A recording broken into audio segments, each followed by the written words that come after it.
Hello, everybody. If we're gonna play Guild Wars, we should probably have Guild Wars be showing up. Uh, there we go. That makes sense. Hello, everybody. It's Guild Wars Tuesday. We're gonna play some Guild Wars 2. I have some dailies to do, and then we're gonna work on some map completion. And later this afternoon, there is a Guild Wars stream where they're going to be talking about some stuff coming up. We're probably going to take a break and watch that as well. I'll probably pull it up on stream later, and we'll take a peek at that.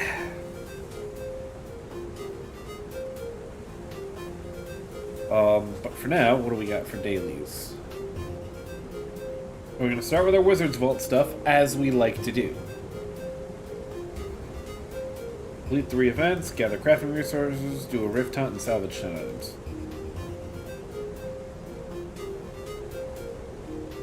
Do a rift hunt? It sounds like we're going to run over to Castora real quick. All this other stuff. Oh, right. I was,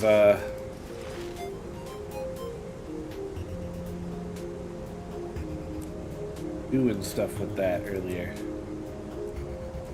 I started map completing Crystal Desert stuff because that's where we're at.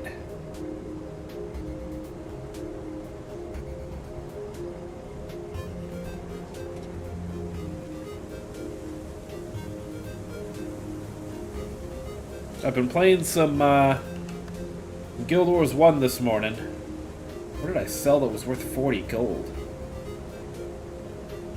I don't know, but I have it now.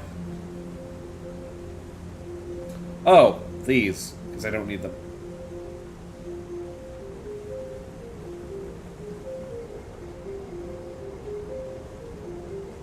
Building up that money that I need it.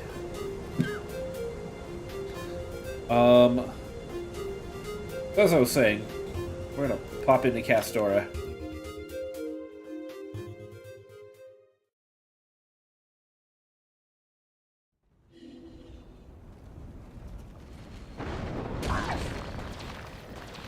Ow! I immediately started getting hit by stuff. You! Concentrate. I've been playing a bit of Guild Wars Reforged this morning. I started actually diving into it. Yeah, it has been fun to go back and see what the game looked like way back. Well, see what the series looked like when it was one game. I've specifically been playing Prophecies, because I'm going to play through all of them. I have a fun little warrior I'm running around as. It's going to be... We're going to pop in somewhere around here.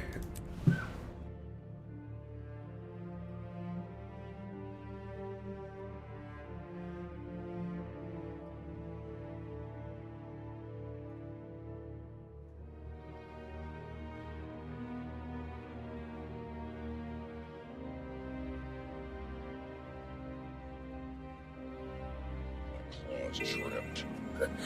Why? Oh! The artificers had a safeguard in case they... Well, I suppose that's about to start. Some artifacts, thanks in part to your efforts. Give them a look when you're not busy. I'll run that. That was to damage the Oh, that's my last translation for today. Sounds like a I'm gonna solution. check the stew on offer. Toast bowls with me? That stings my every sense. I cannot fight with you, but I can cast a portal to get Many you Shadow Suns into at 361. the forge. On my signal, I will instruct from afar.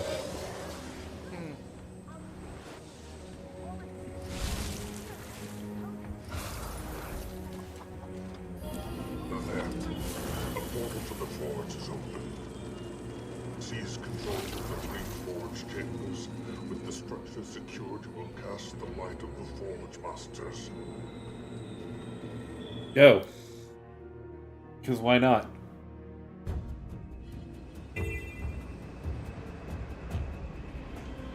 Actually, is there a squad?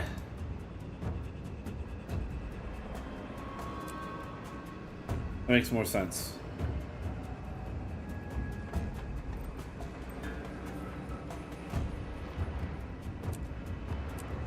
That makes more sense. Find the meta map.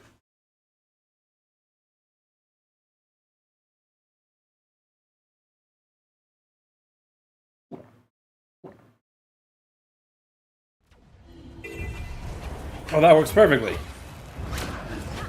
Always right on time, Wayfinder. The Inquest did construct a solid bridge. Mind landing our anti-war weapon and destroying them both? The Inquest have deployed a repair drone. Let it out before it looks over. My poor frame rate. Always right on time, Wayfinder.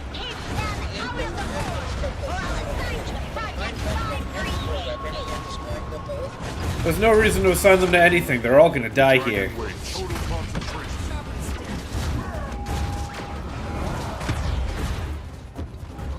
It's over.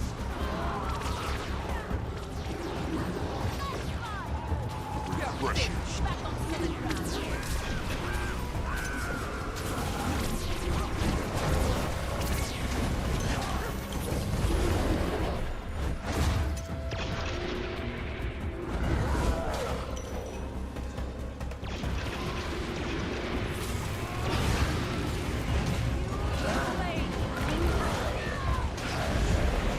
To a decade enhancement station. Flame. A little weird to do that right there. Concentrate. Ready for it. That's the stuff. Adrenaline rising.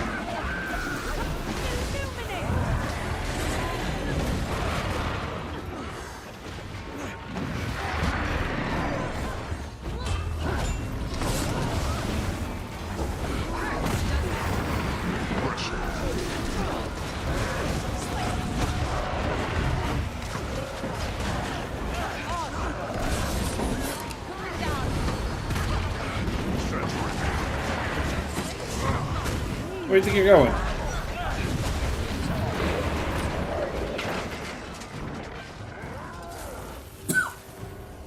Go, go, go. Did we already... No, we did not already take them all out.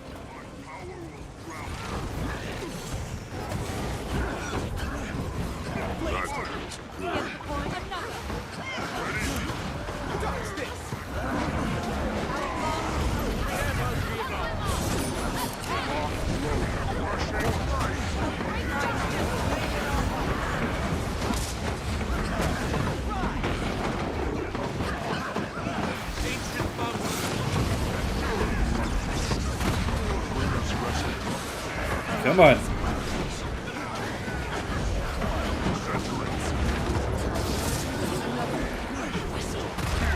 You got away. It's dead, it doesn't matter. Damn it, get out of there, you dope! At least I found what I needed. A couple tweaks, and you'll do nicely. Don't have to get ready for the next step. Hold is secure. About time. We know what's next. What next, wizard? You'll need to power the forge. Given its present sedation, I imagine the pipework is in disarray. Lots of steps just to fight the thing. I challenge you to approach the All-Seer without the sacred knife. We'll die. The form of your fur and his wall. There the pipework. Got it. Ugh, get off the ley line.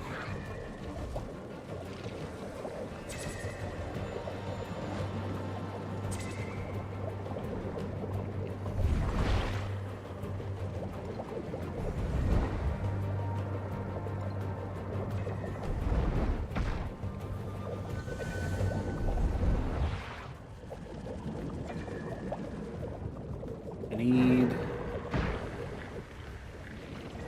need that.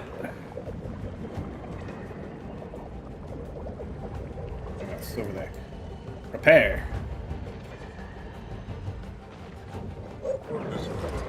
Ow! That's the stuff.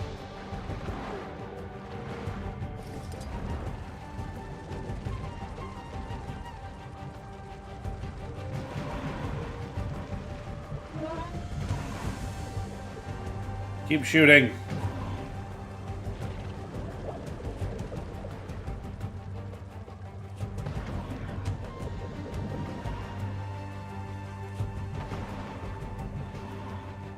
Recover faster.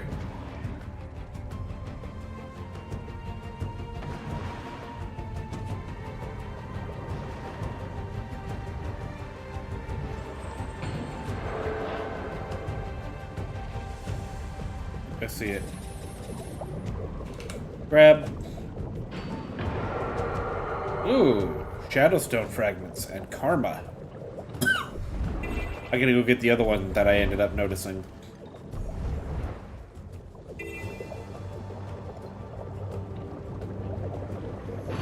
Missed it. I mean, if the, and a bunch of unusual coins. Oh my goodness.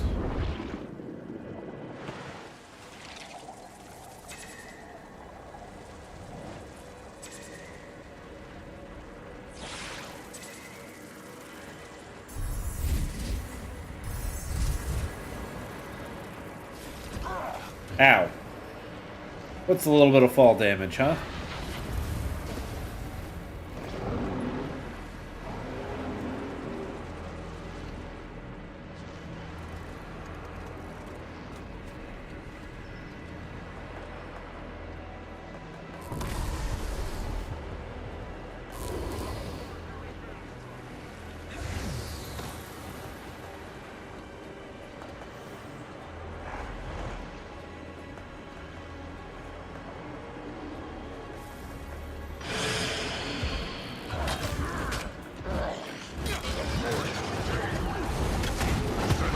Charge up.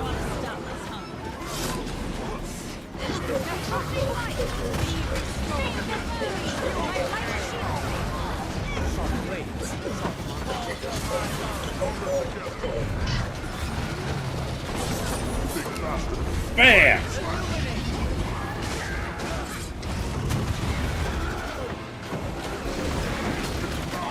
So help me get some Shadow Stones too. I still need my gift of Shadow Stones for Stellar Radiance. Not that I'm like super concerned about legendaries right this second, but I will be.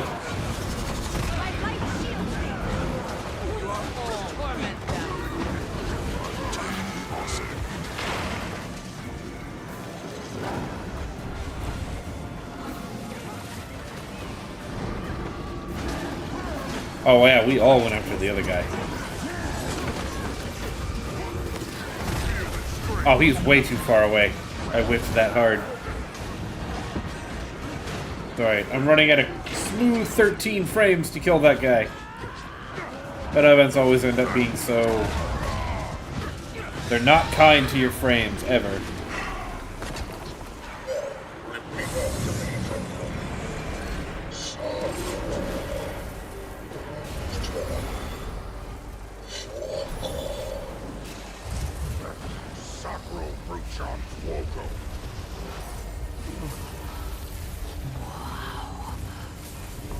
I'll take that as a good sign. Scarn. Magnificent. Unless it's by function. But therefore there's no weapon. It will take you to the old field. Up we go.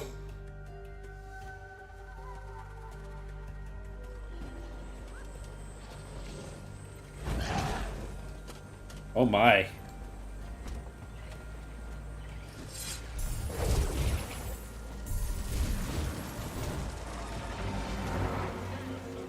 I ended up on a ley line. Help!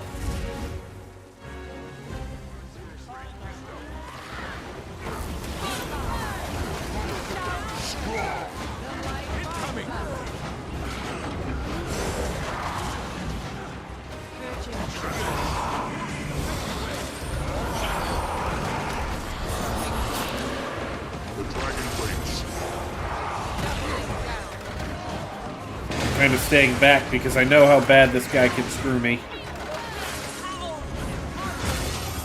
Oh, I'm out of range.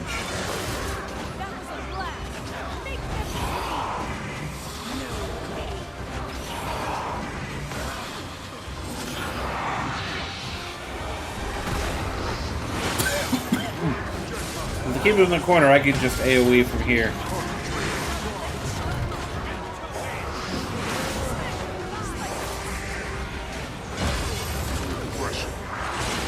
You've already lost.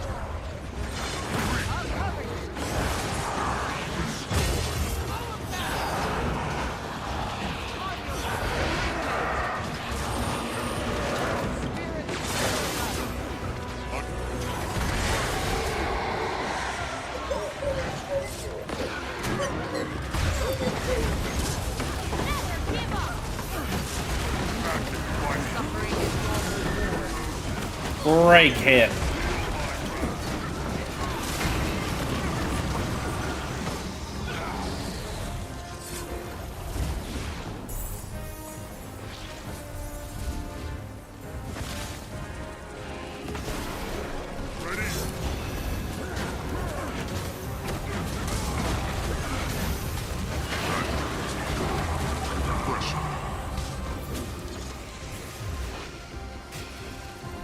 Can't get on my mount.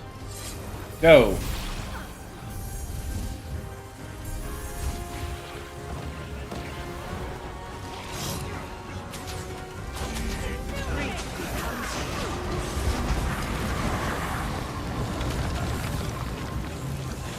It's working, but careful now. It's only growing more desperate to stop.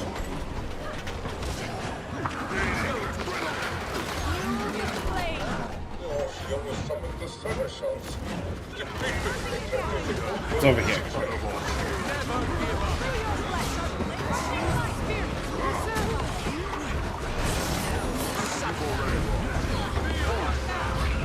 That's the damage I want to see.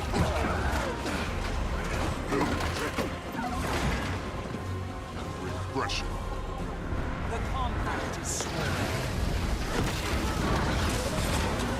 There's so much going on, who knows what's actually landing.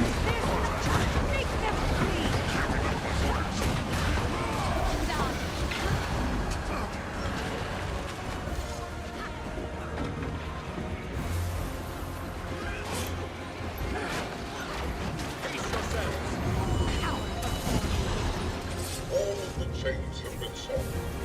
We must overwhelm the other Veritans.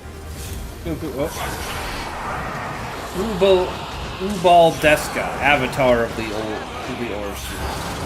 Let me try that again. Udaleska, avatar of the Allseer. There, I got it right. Don't worry about it, I got it right. The dragon waits.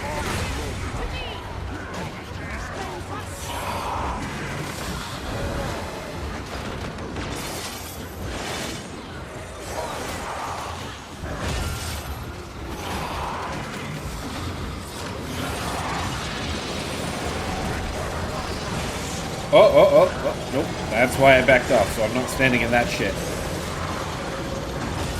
Because those chains right there, they are killer.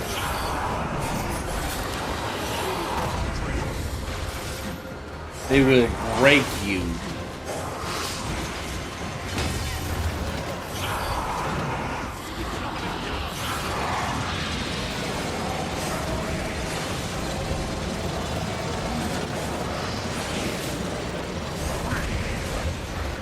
I know I'm not doing as much damage as I could, but I'm also surviving.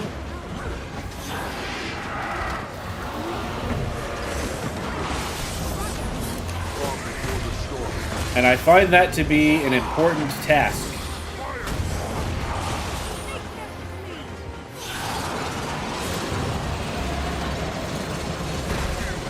Oh. That was dumb, though. I whipped that for no reason.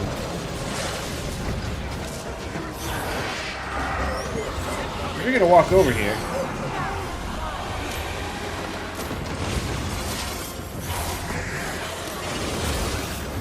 Oh!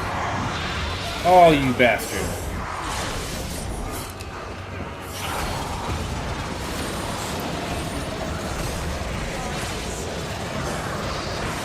I'm not sure I was even close enough for that.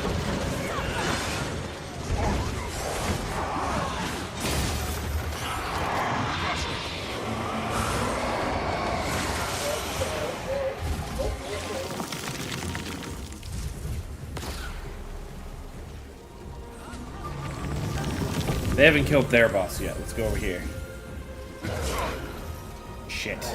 Well, now I'm gonna die.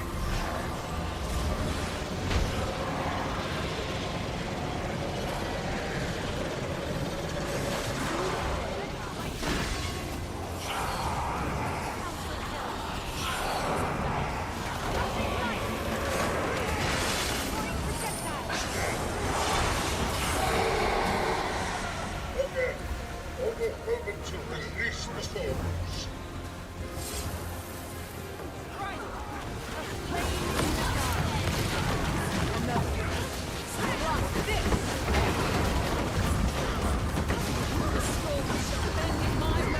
Well, that was unfortunate. I tried to go get some extra and I ended up falling in and nearly dying. His dominion comes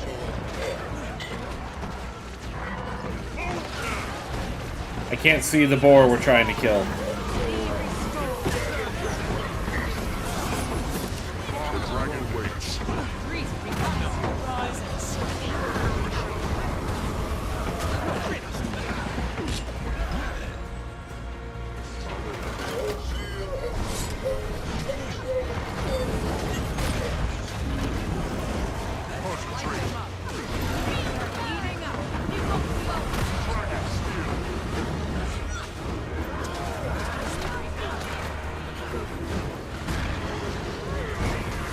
He's defeated 2 out of 3. Alright.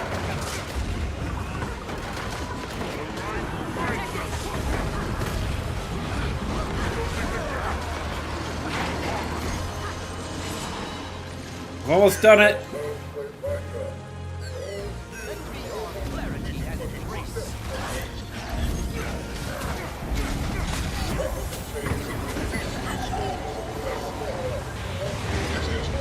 I love that the Allseer explodes at the top. These sleepless souls, your vision has ended. Once this curse is lifted, my own wars will begin. Alright, where's my loot? Right here. Open. That better girl.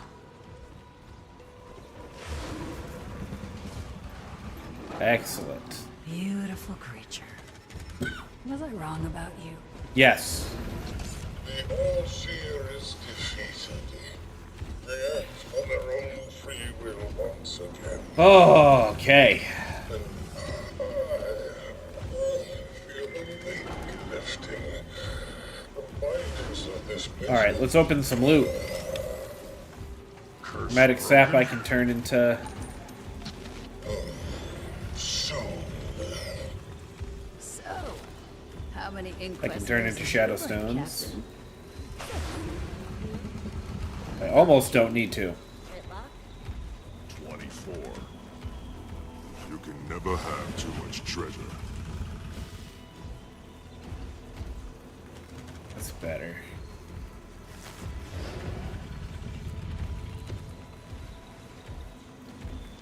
How much do 15 of these go for? Couple gold.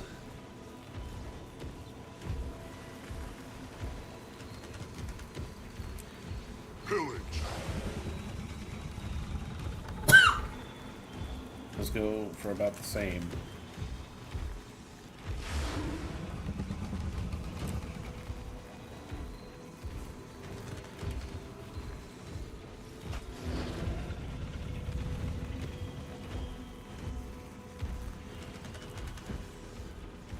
These seem to sell better on the marketplace than on the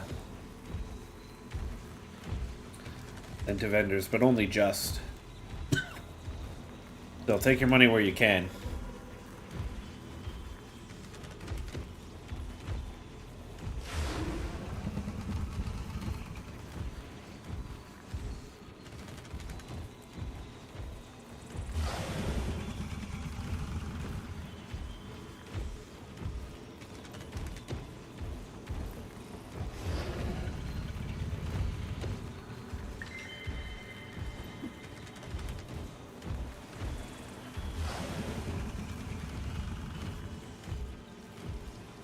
Okay.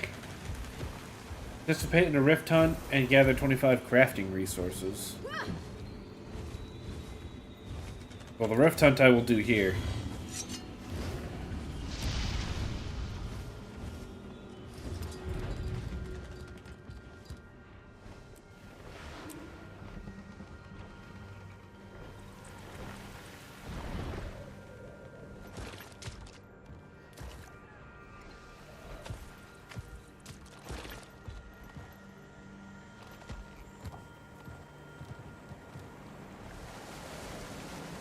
Because I can.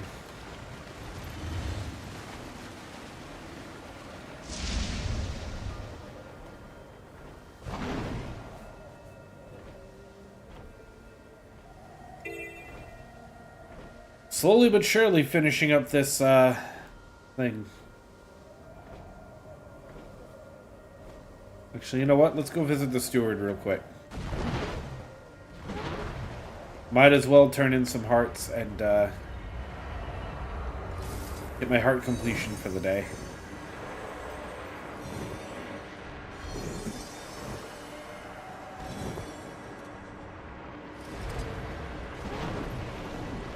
Artificer, you've demonstrated nominal competency thus far. Could you be of further assistance? Dismissed. Did it tier 7. You can never have too much Oh, treasure. look, I got more Shadowstone out of it.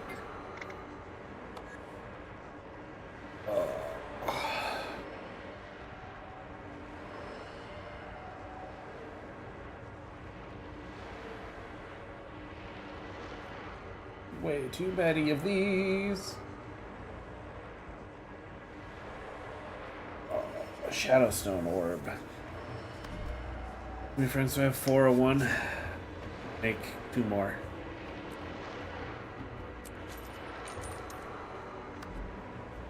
I'm almost there. Goodbye. I'm up to 405 Shadowstone fragments.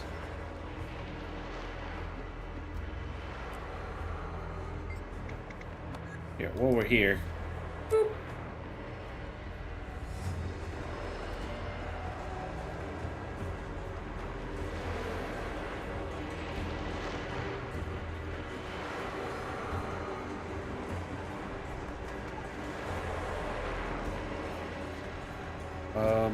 Oh, right.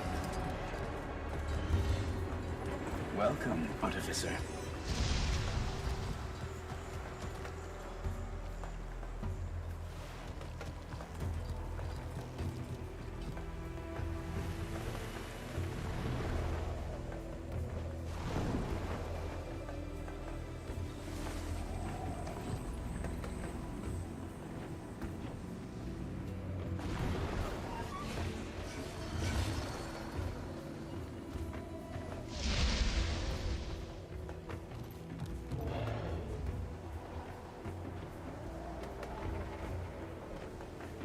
Gonna go up.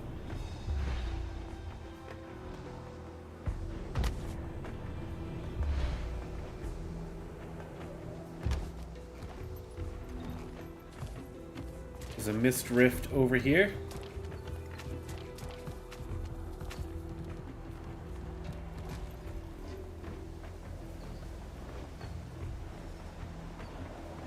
There it is, right below me.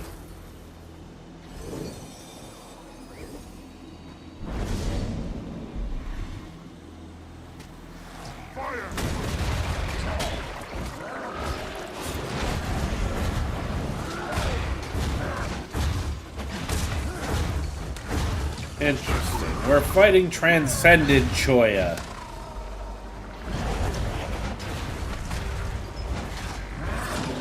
Calm before the storm.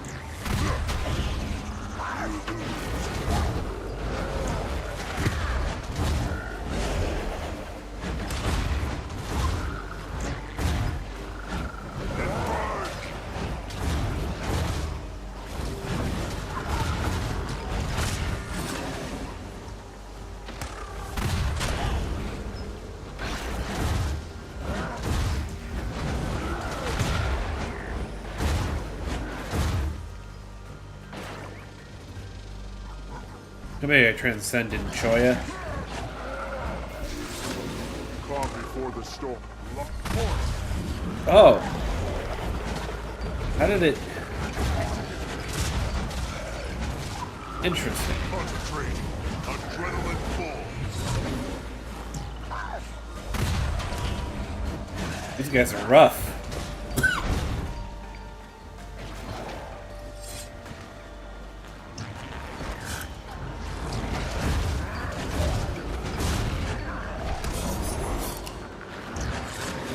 Calm before the strain. Ugh, I hate that they can do that. They can make themselves invulnerable. Centering. Kind of annoying that they do that. Kill shot.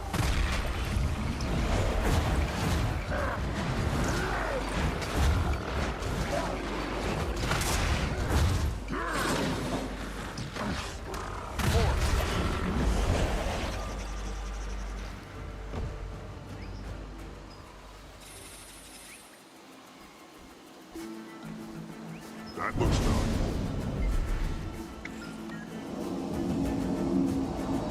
Because I have a moment.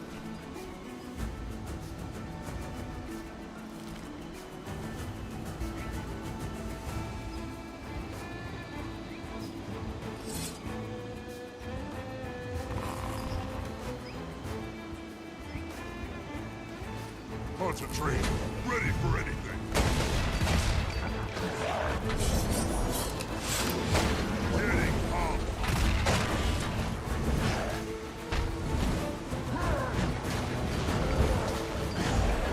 Blocks projectiles.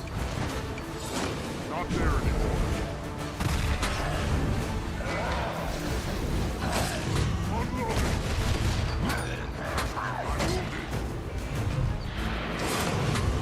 The Dragon Blade, total concentration.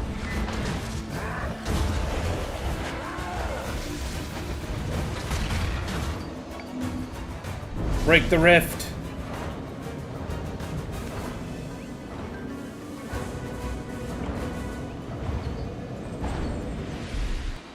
You can never have. Ooh. No shadow stones, huh? Okay.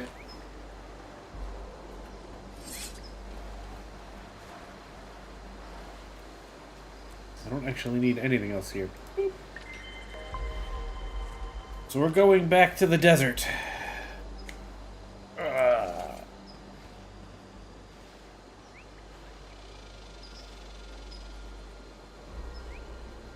Trying to figure out how to get that mastery point.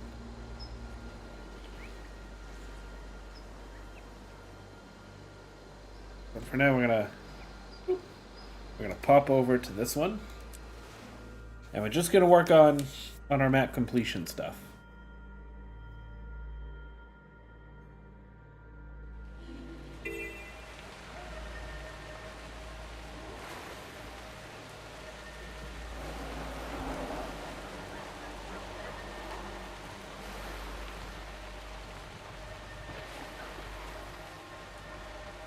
But,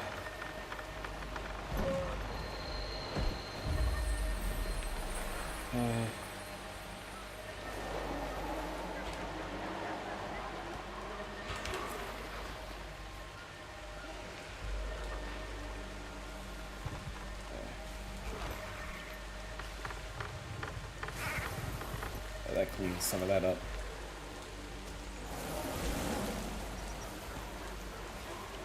Help the ogres train pets, reset hyena traps, Come and help us. and push back branded.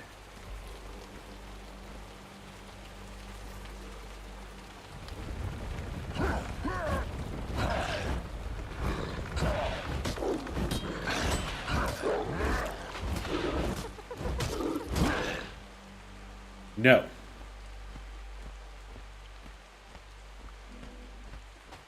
I feel like I haven't done this heart yet, which is why it's telling me I need to.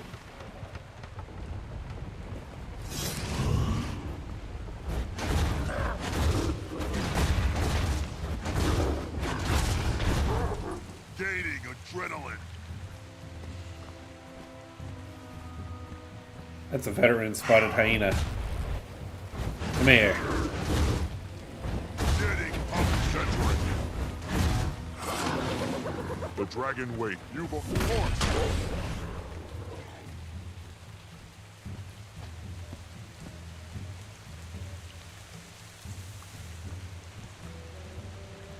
Come on.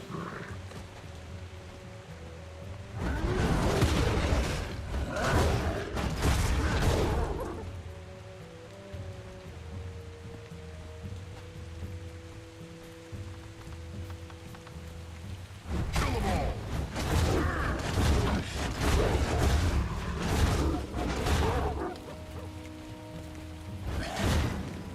I'm just killing hyenas.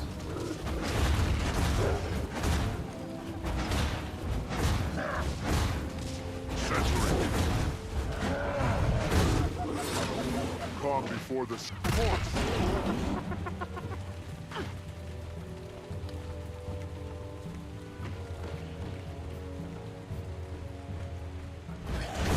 It works.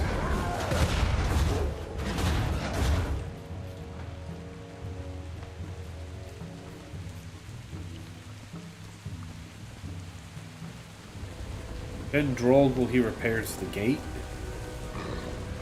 I could do that too.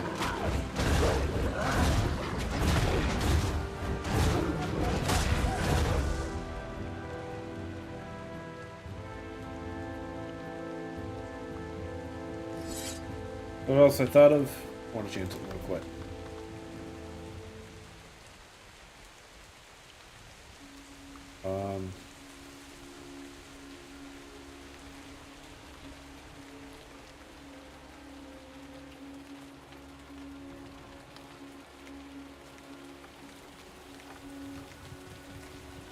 Yeah, that can stay. That actually works. If I get a transmutation charge, I'll throw the shoulders on too. Why not?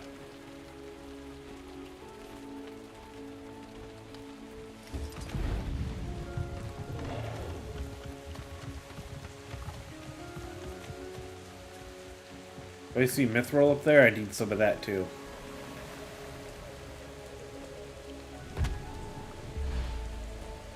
Orichalcum, even better. Come here.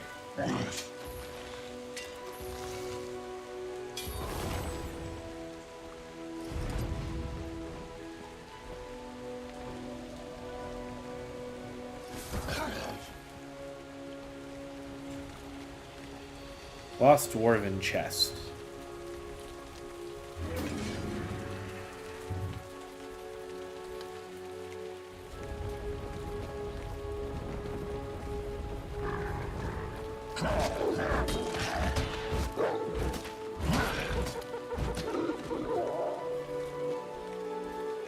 Ancient Dwarven wisdom says. That's the stuff. Pick up all the chests.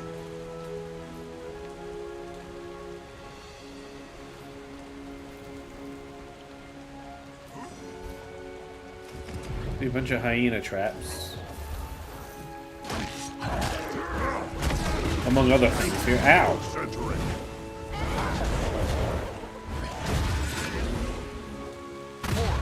That is a huge termite.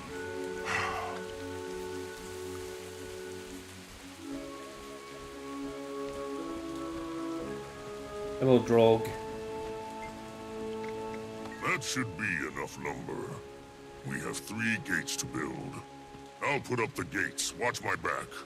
Wild animals will ambush us if we're too distracted.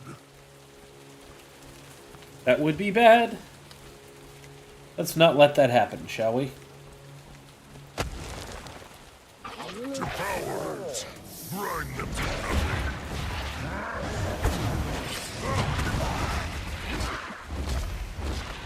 Ready for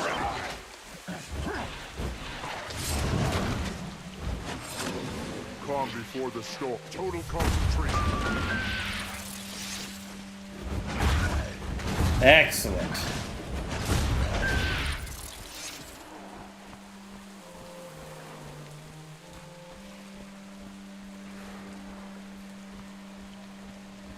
Keep going, I'll back you up.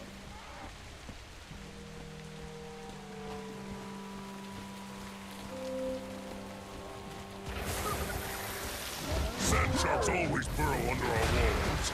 Don't let them bite. Ow. It will hurt.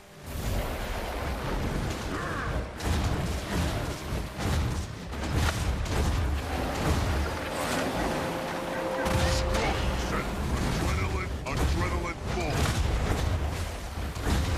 Ow.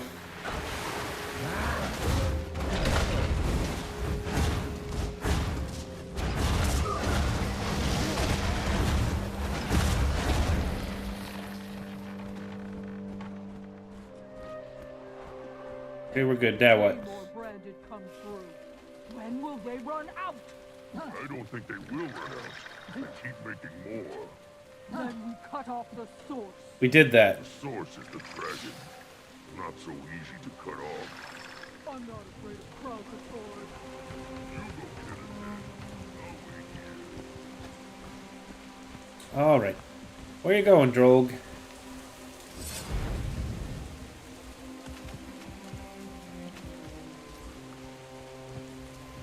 Hurry ahead, I'm with you.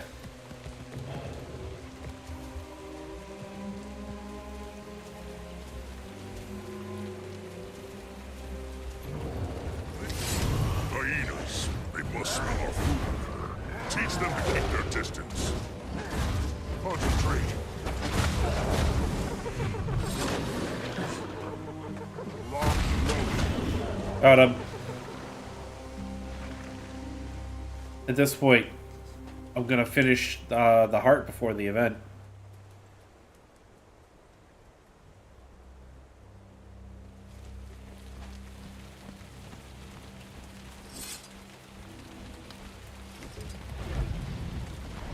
I'm fine with that.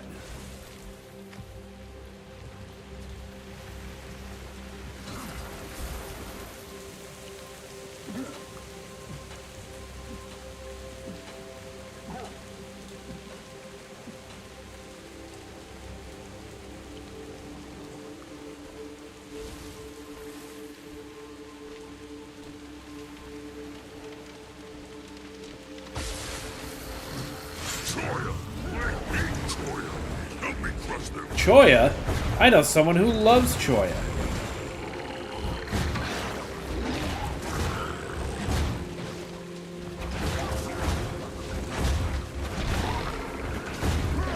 Concentrate.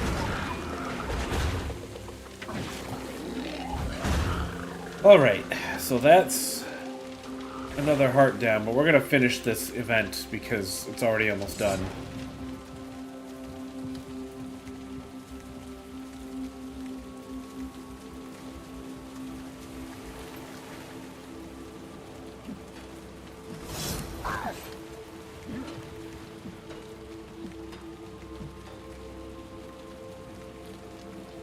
That should hold the Branded back long enough for us to gather our defenses.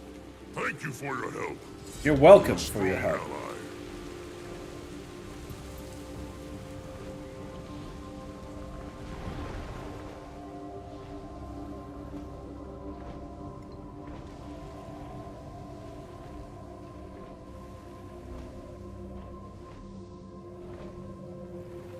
Needs to go up.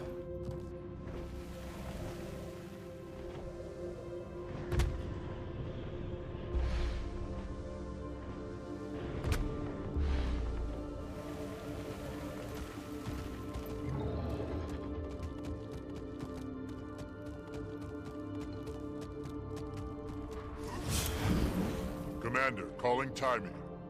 Come in, Timey. Yes? Who is this? Other place have tried to call, but Counselor Flood answers.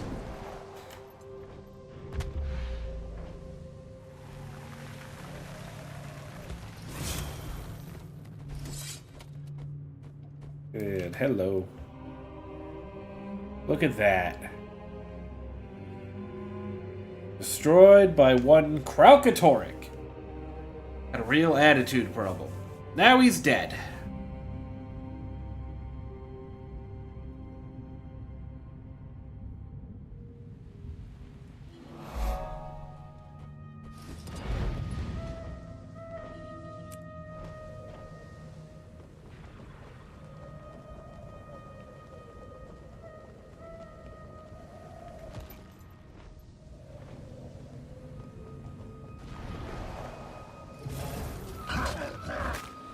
I don't know why I decided to kill you, but I feel like there's resources in the area I want, and you particularly are going to get in my way.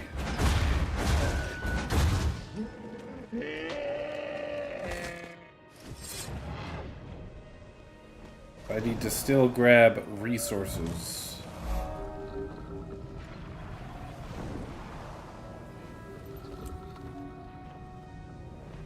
Ancient sapling, I do want that. Pillage.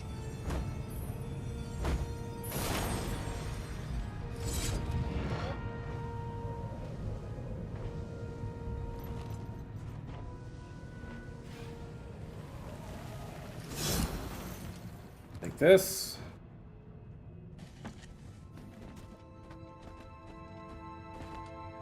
Did they just attack a beetle on the way to me?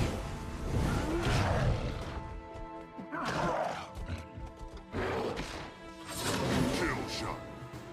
Okay.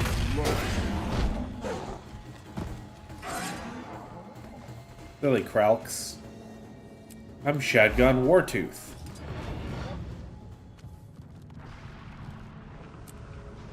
I am the greatest destroyer.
Alright, go much anywhere else. Grab that.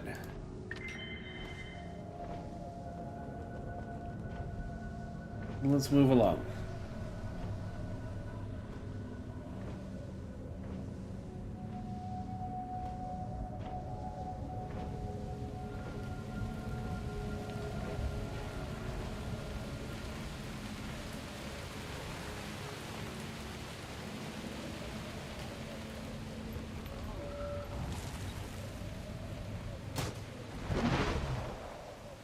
Rubs.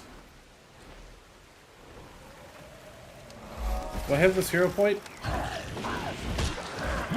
don't think I do. I absolutely don't need it, but I'm gonna find out. That looks valuable.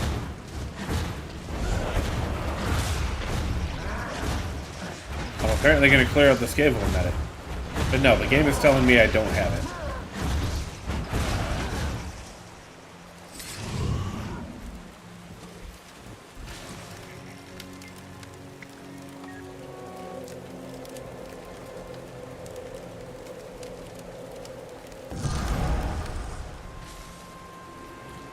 Now I do.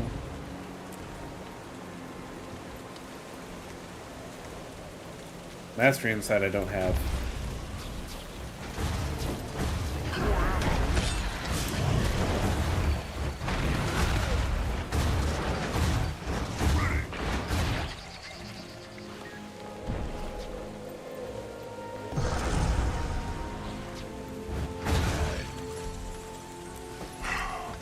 I'll grab this ore while I'm at it.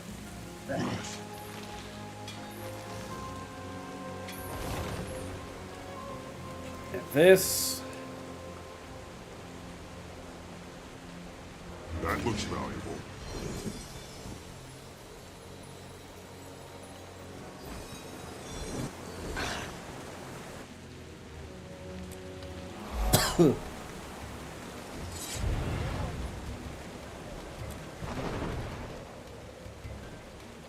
Radiant Fall. Oh.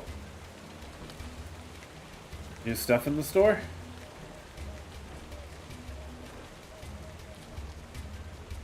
Yelling at me like there is. Soul Eater Siege Turtle Skin.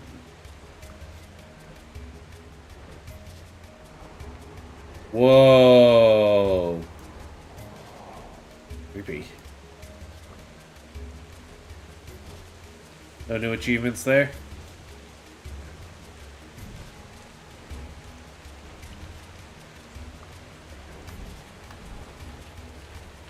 Okay.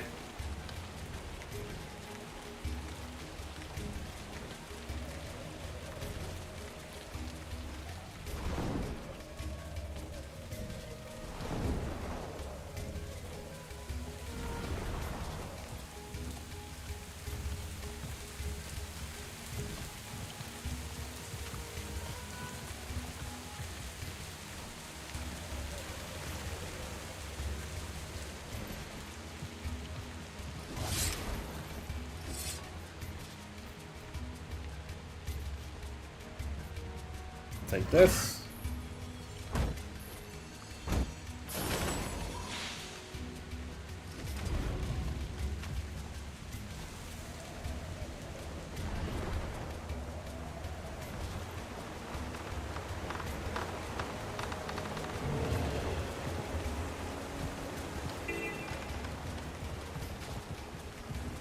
There's a heart here, but I've completed the heart.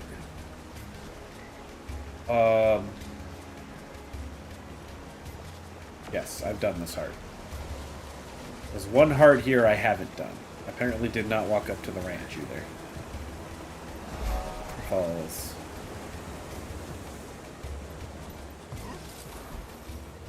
That bling.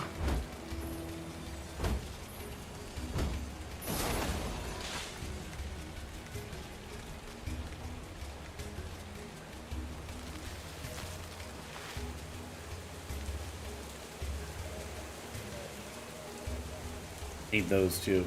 I need elegy mosaics for a bunch of things.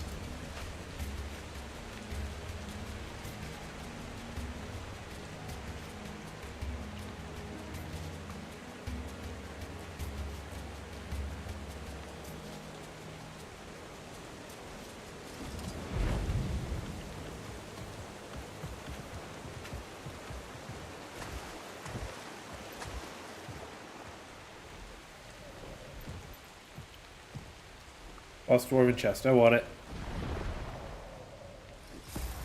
Ancient Dwarven wisdom says collect all the chests. It's good for you.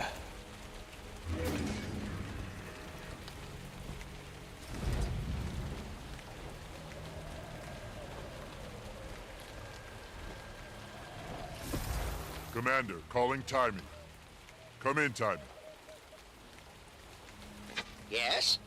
Who is this?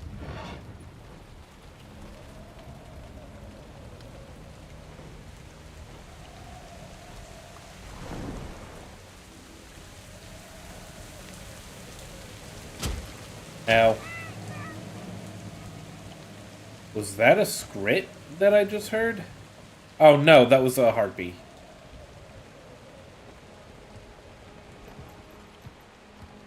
A lot of chests around here to pick up.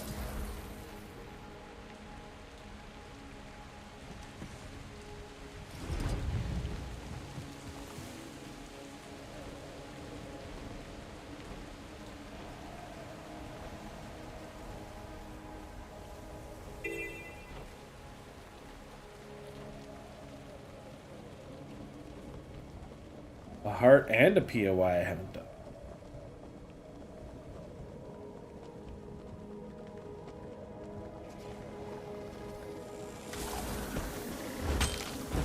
Does killing scarabs progress the thing?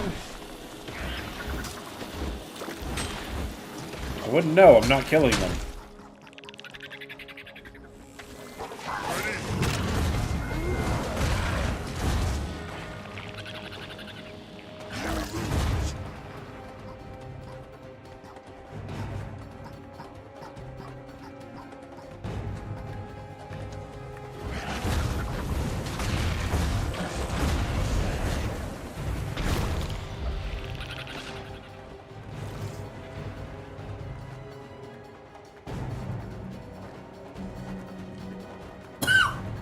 It's over. But I see some valuable loot. You've already lost.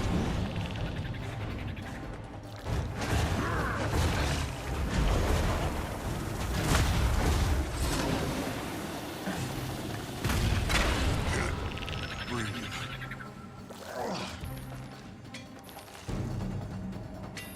Getting pumped.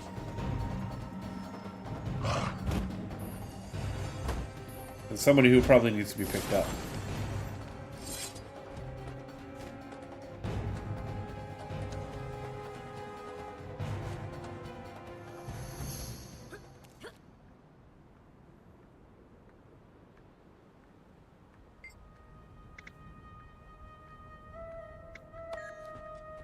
No, I don't want to do that.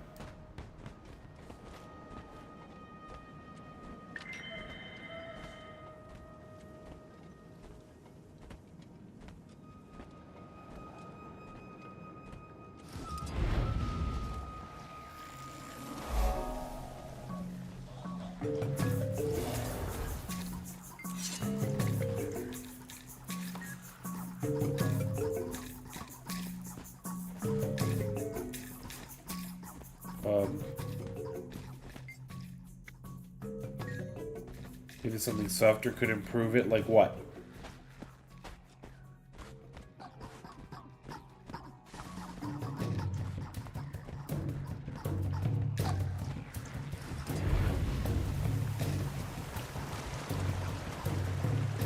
What could help the Choya?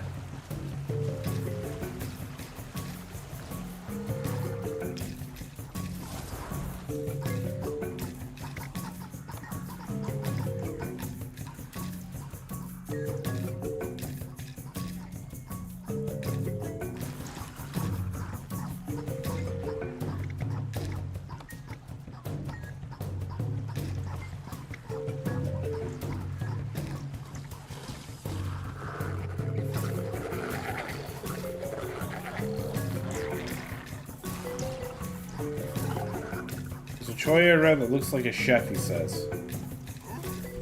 Choya chef, here, have some scarab meat.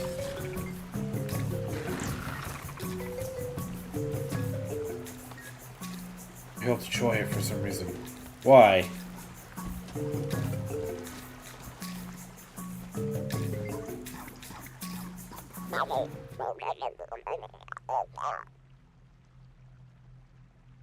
Yeah?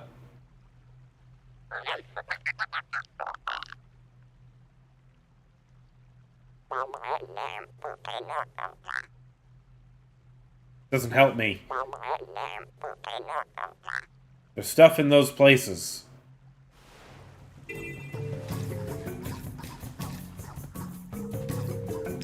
That didn't tell me anything.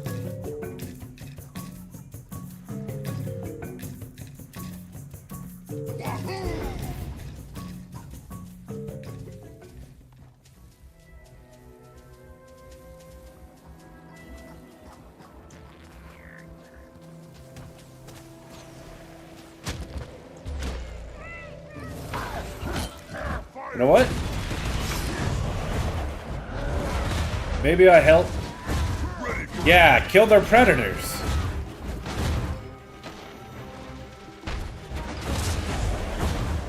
That one I understand. Dragon Man understands do violence to help people.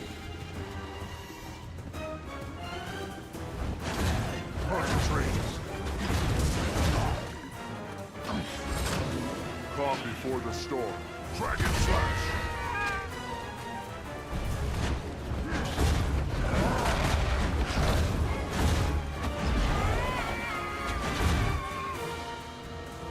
It's over.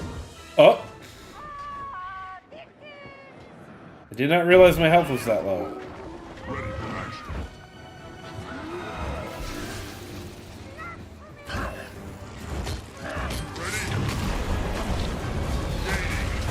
That's okay.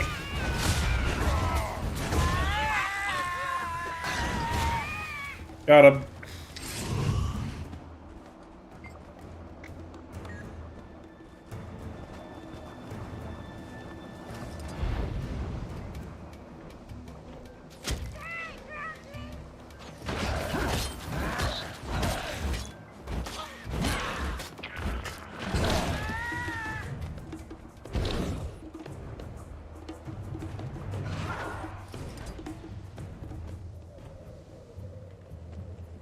Coconut trees.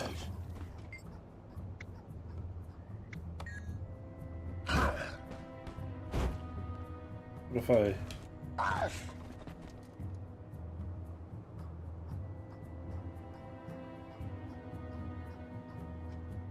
walk away and walk back?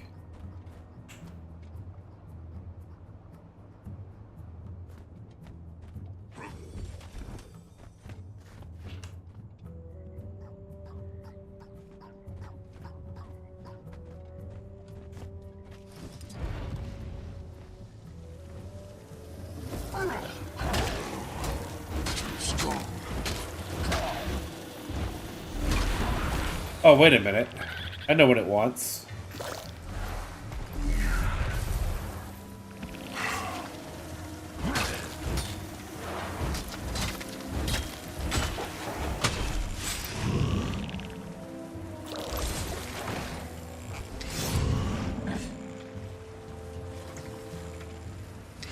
Yeah.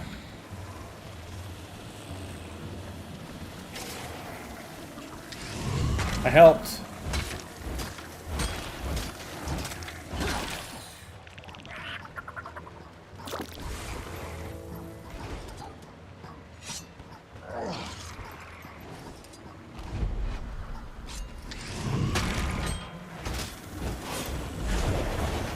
Then kill the scarabs and take their meat. And bring it to the chef.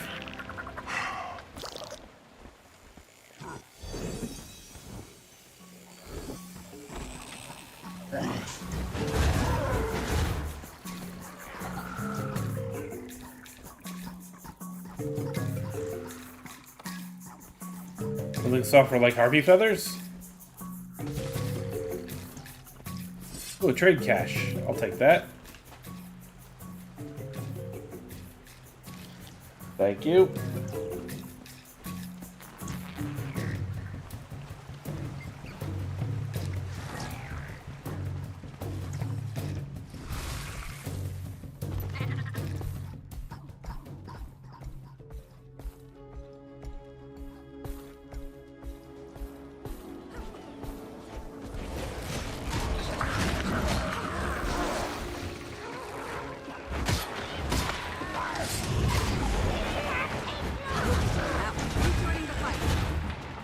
No.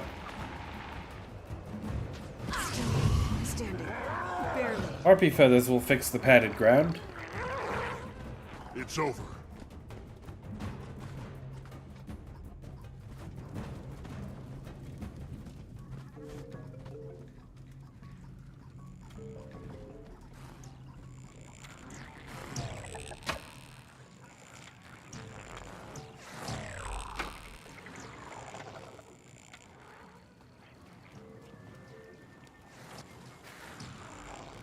Let me just put the thing there.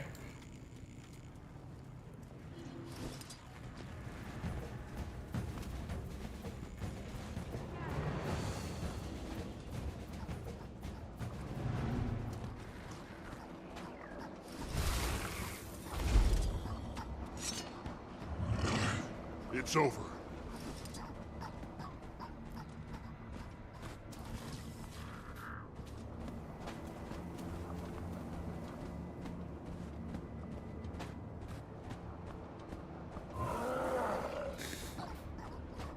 Bring this around the corner. Ow.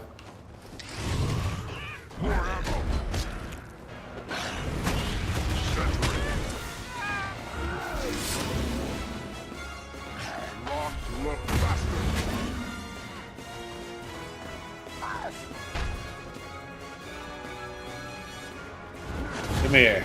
Oh. Doing this? Can't keep a good charge down. Fire!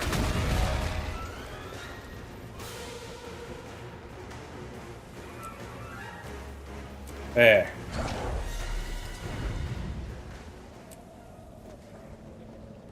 All the hearts here are done.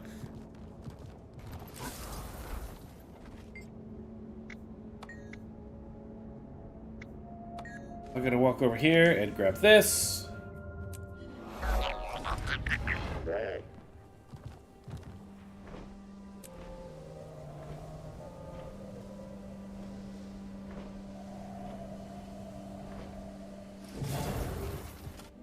Grab this one.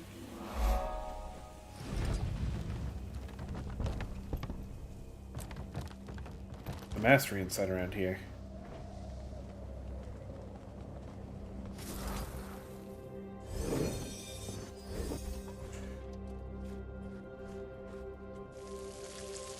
Anything?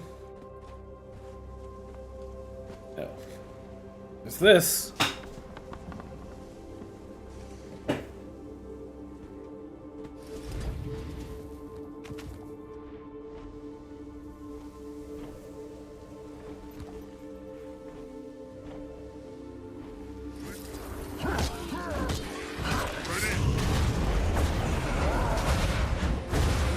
Concentrate. The dragon waits. Feel its strength. Like that.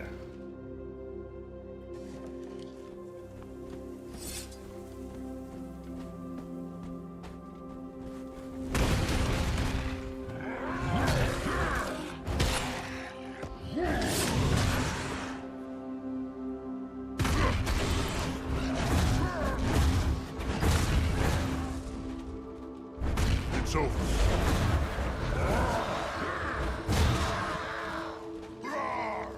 Give me mastery.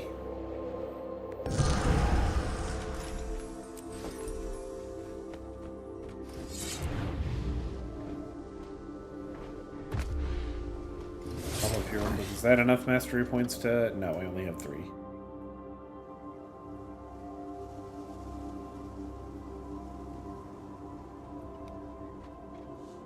I need 2 more no matter what.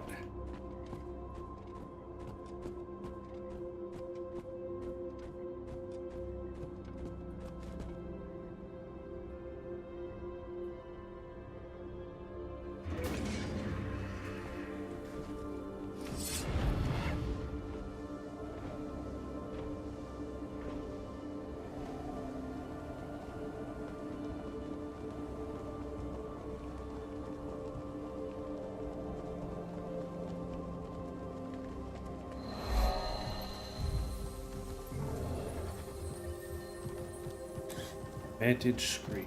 There's got to be a way above, too.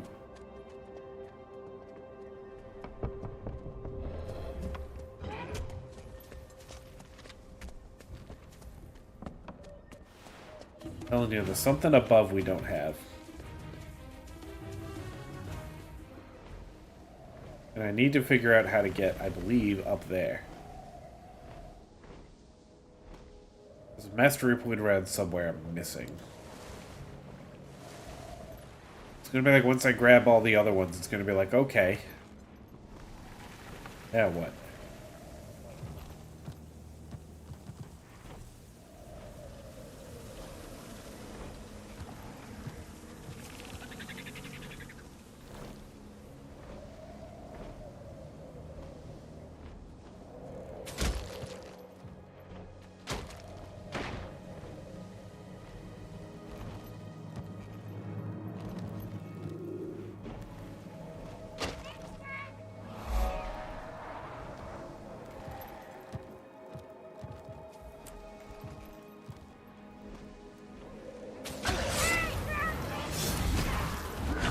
I didn't mean to do that, and now I gotta...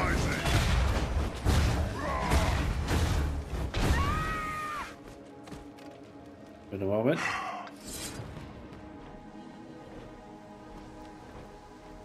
Hidden chest.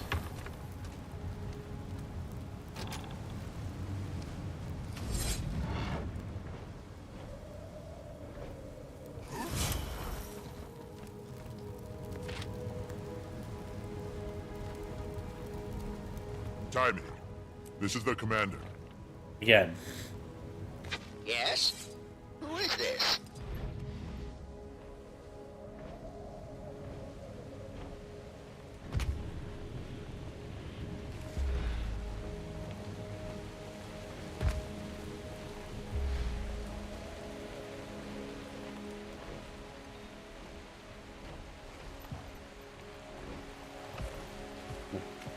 Giant steps. I haven't been up here yet.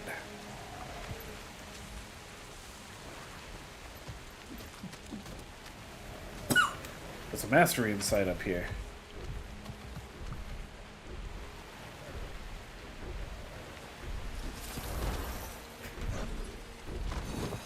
Missed.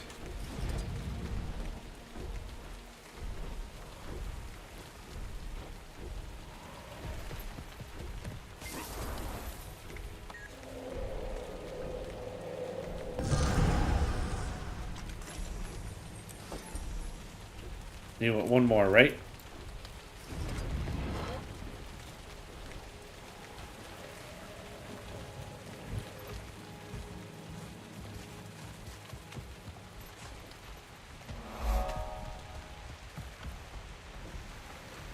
Unknown area in this direction.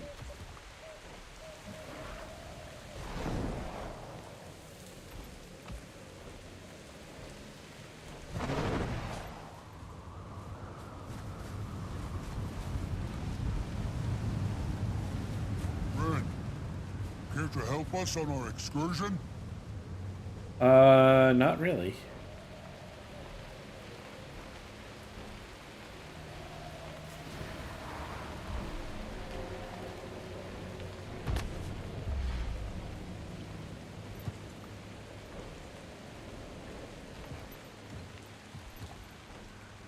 And I got my own going on.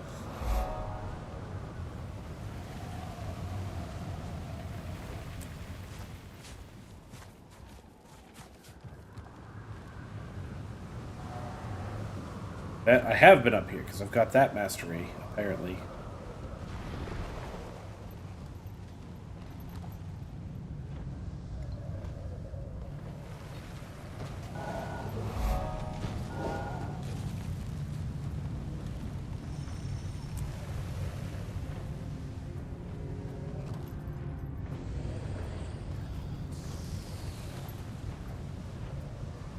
Going up, going up.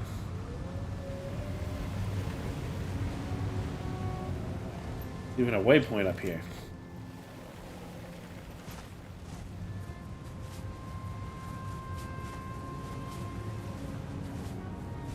That waypoint includes a mastery point.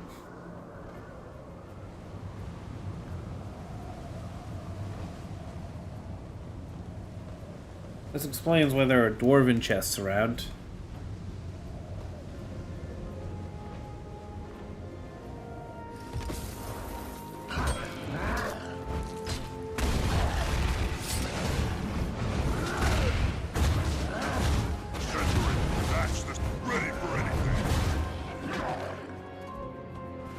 Always when I try to use that. The dragon went total. It's over.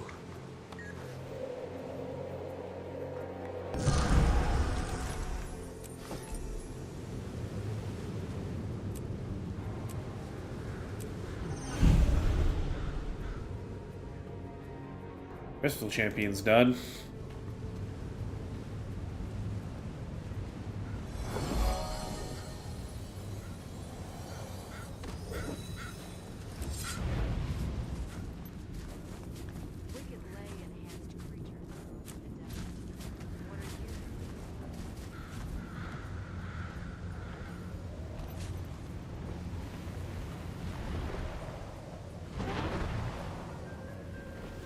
Almost done with this place.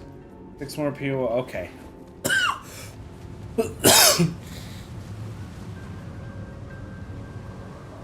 Almost is not quite.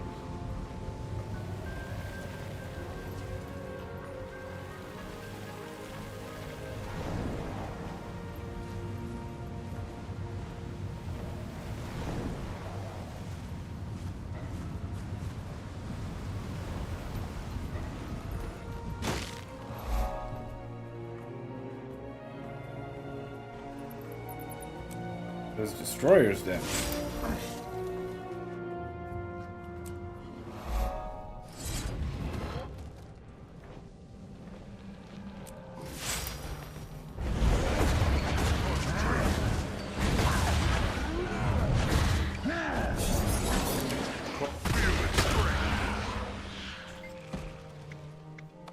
take that.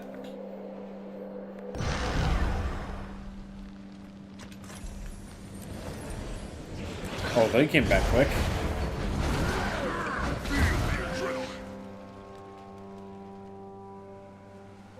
It's over.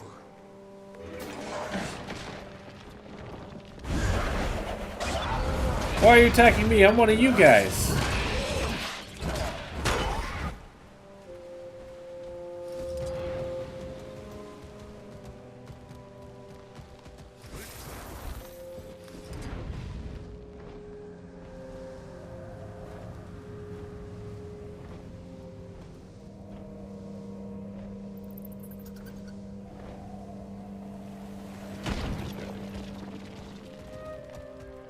I'm surprised to find so many destroyers here.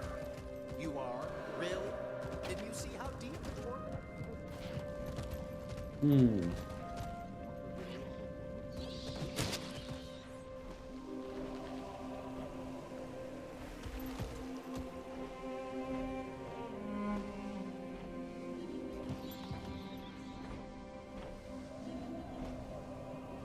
He's surprised to find destroyers like that's not the chief export of the underground.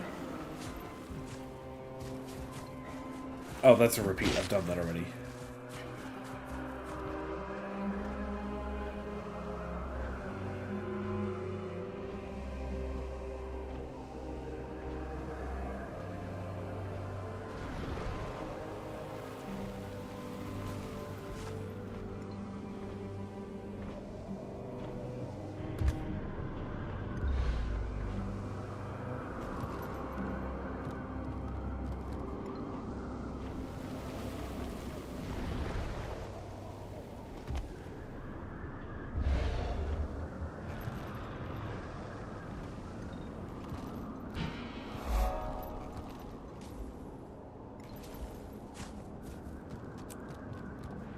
Oh, I see the vista.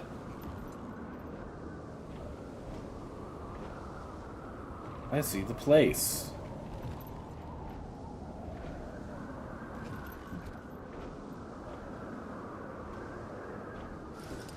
And a chest that a dwarf lost. Let's grab the chest that the dwarf lost. Never have too much treasure.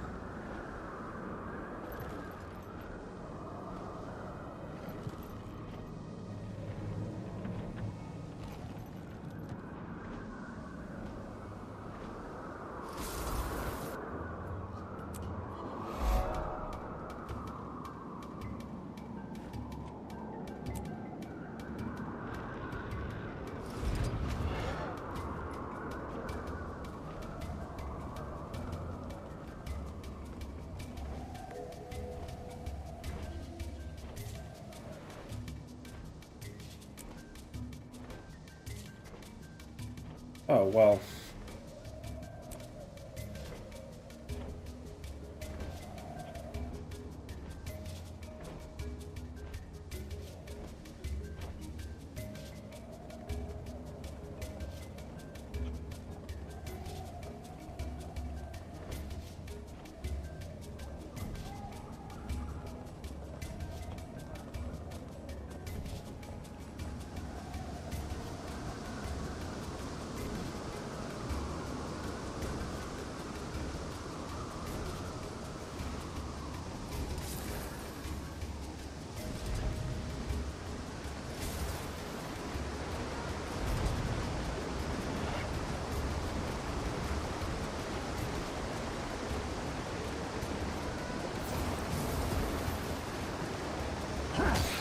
To get rid of this thing. So I can stand where I am safely.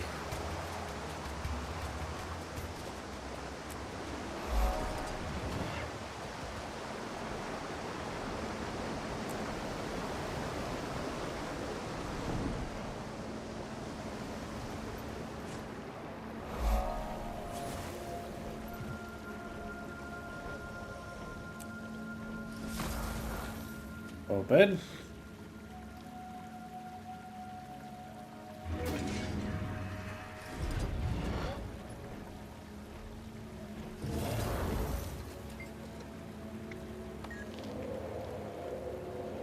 This is pretty.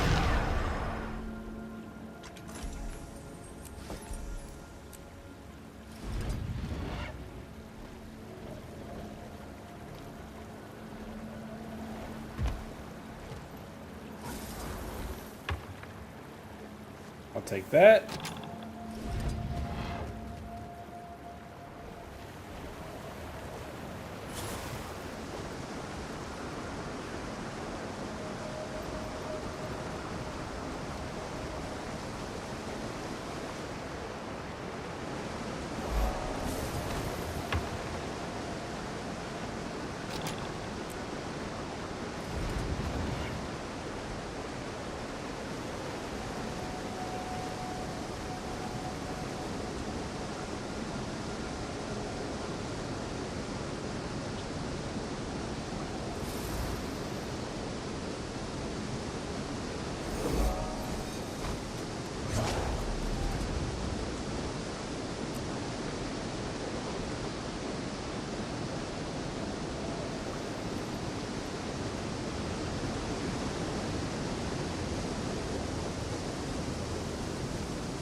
Adrenaline rising.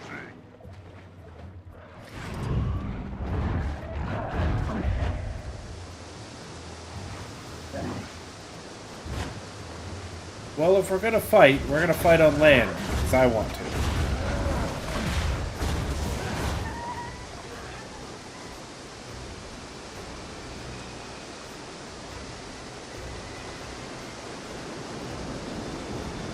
You must realize we didn't have to do that. It's over.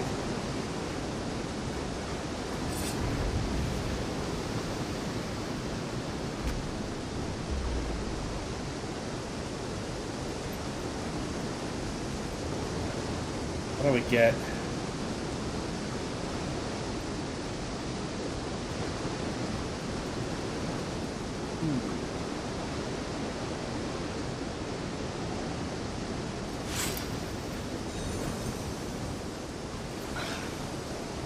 Uh...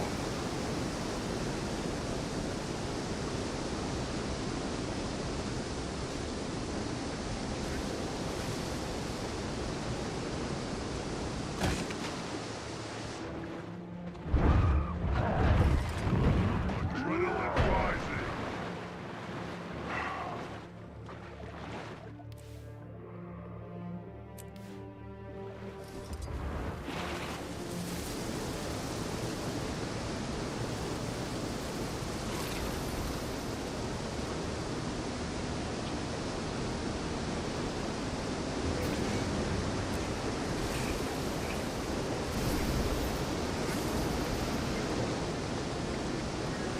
I understand now.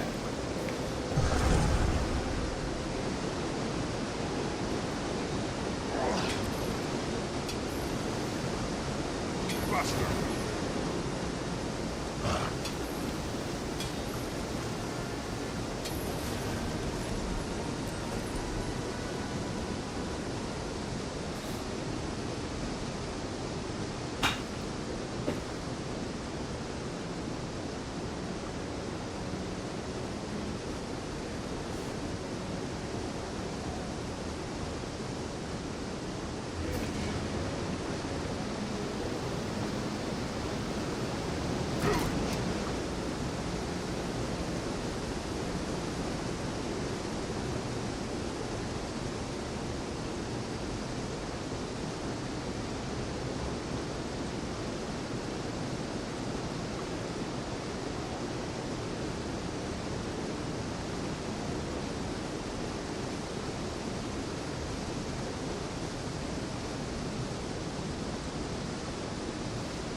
I don't see it on my mini-map. Is there an area I haven't discovered?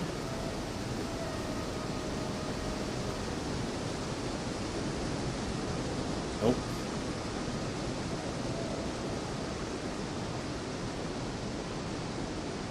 It's above me and by a lot.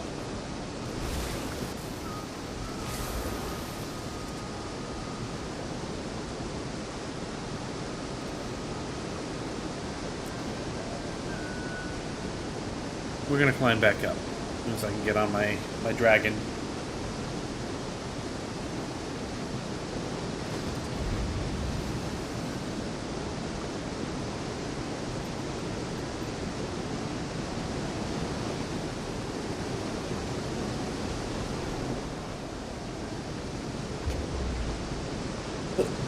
We're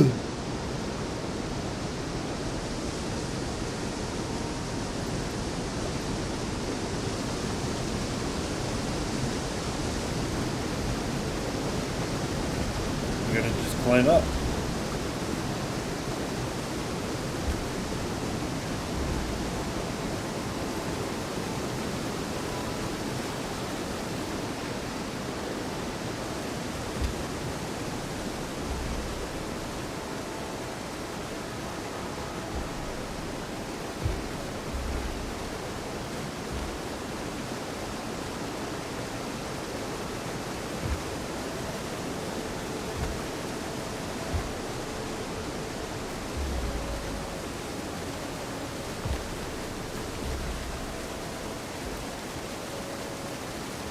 Give it a moment, and I can land up here.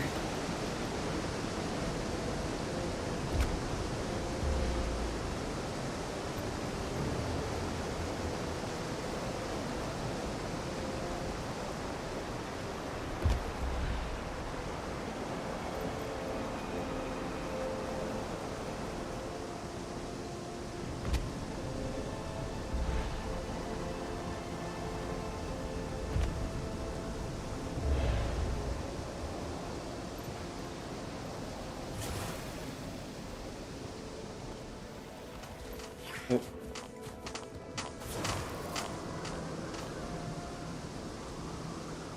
Oh, I think this is actually it.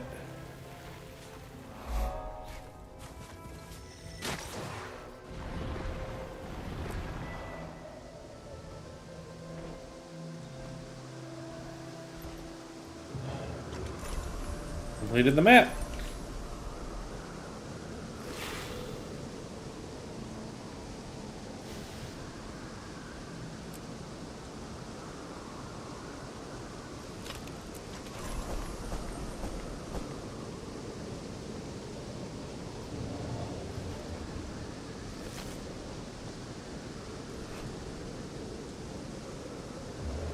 Oh, nice.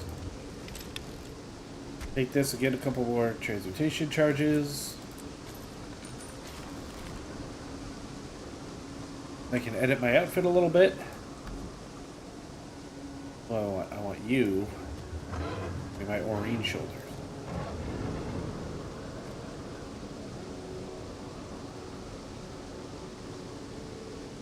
I can make one other change.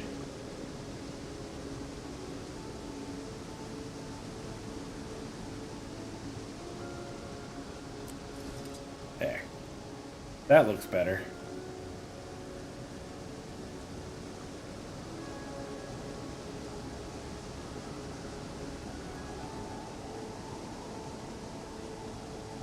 Yeah.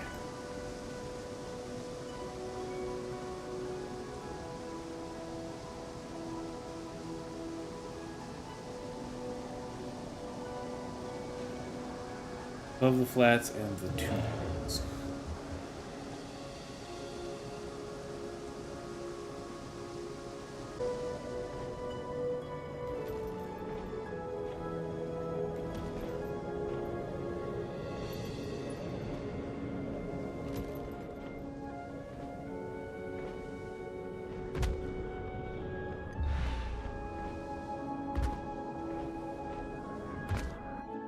Oh!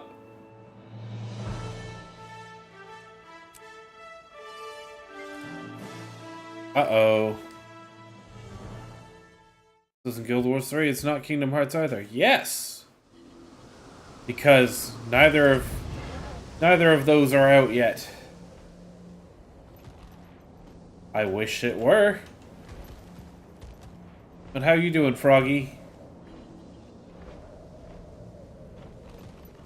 I'm doing some map stuff in... This is out. Kingdom Hearts 4 is not out.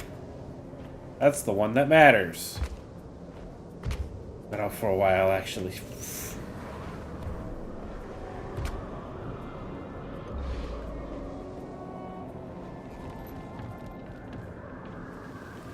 Oh, a new Astral Acclaim thing popped up. I haven't even looked yet. Goober, Goofy, Goobus. Well, you're a...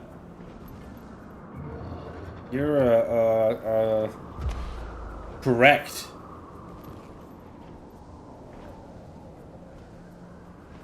Get up here. Is it still above me?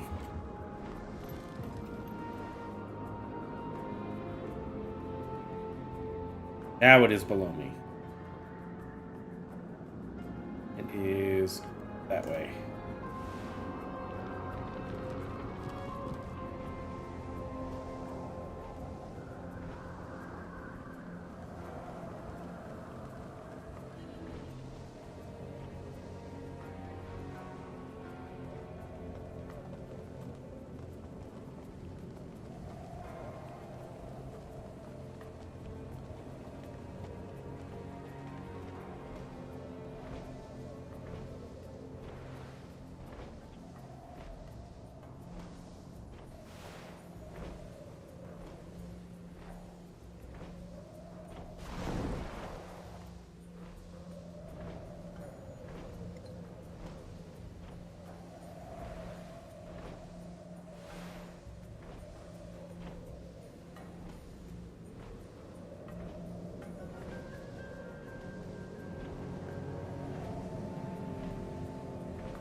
Yes, I have circumvented it.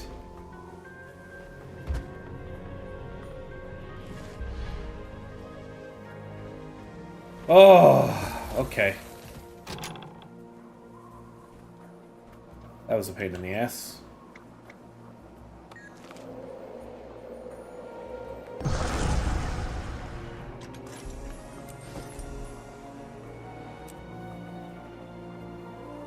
There's one mastery point left here. It's the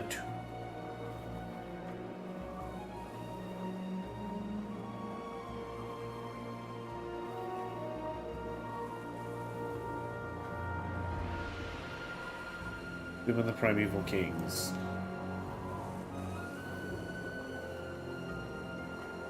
That way, so to this waypoint.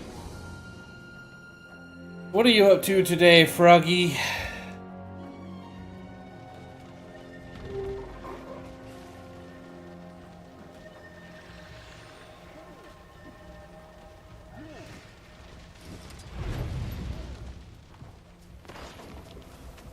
Final Destiny update doing this. Awesome. Having fun with it? Doing some Space Marine later. I know, Guardians are kind of like Space Marines. Date night with the goose. Those are important. Never stop dating your goose.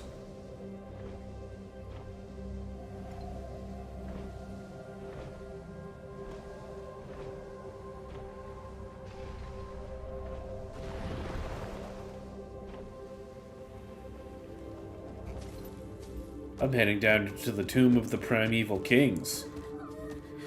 Gonna grab a mastery point I apparently never bothered to grab. Aha!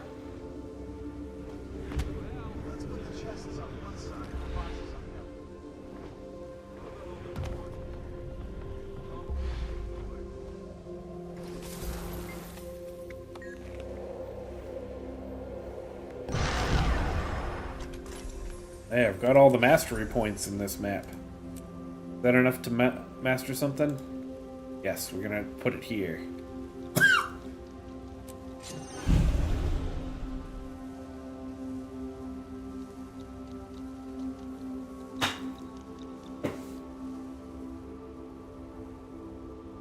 I need, what, 5, 10, 18 more mastery points.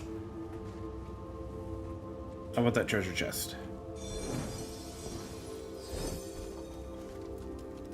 Pillage.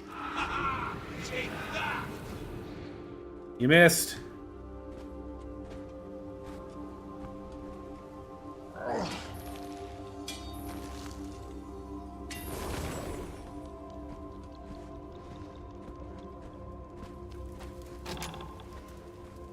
You steal from the dead? Yeah. They're dead. They don't need any more. Don't touch that! Don't touch that! I want to.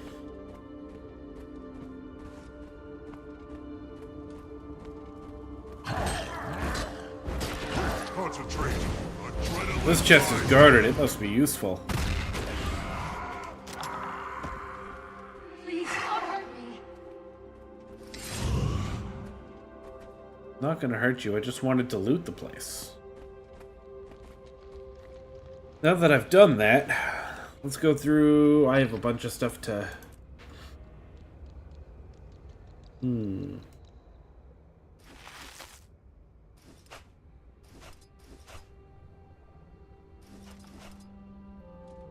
Roll ingots? Oh, that's cool.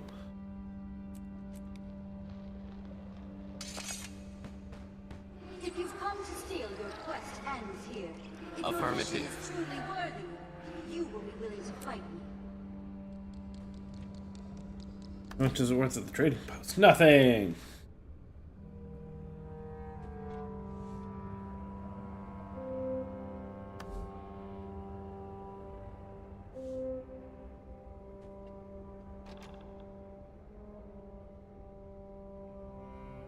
Oop.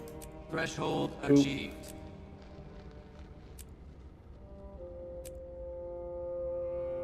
And then... Master of Low. I'm gonna hold on to the rares and sell them when I get a stack or something. I don't know. I want to do something cool with it.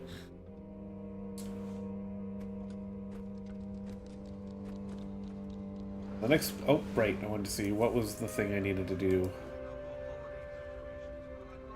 Complete 30 events in Castora. I have most definitely done that. Holy lag.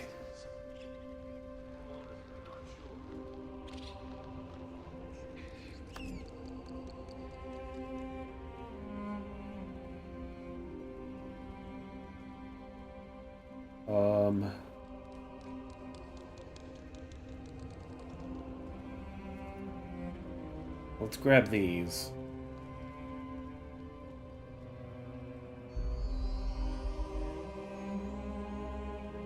The rest of these. I don't know if I need Lucid Crystal for anything, but it sells for a decent amount. That you've invaded these sacred grounds to find me. Queen Nadege, I must ask your help again. We've had a few victories. The Brand keep coming. They I've sulfur. sent you troops before. You need even more of my soldiers? We are grateful, Queen Nadege. Very grateful. But there are so many branded. We're struggling to survive. This is hopeless. Just because she helped us before doesn't mean she'll help us now. I'm surprised she even remembers. You have so little hope, Owen. I can see how this war has worn on you. You must really need Gonna move here. Elon Riverlands.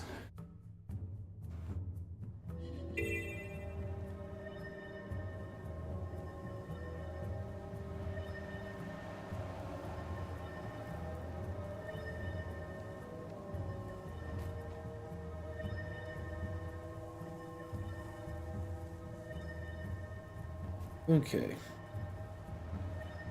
Oh, I'm also seeing now that they did confirm the Zelda remake we all knew was coming. That's awesome.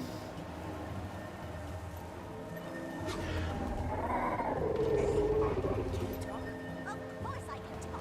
I'm Sora, which means I speak better than you ever will.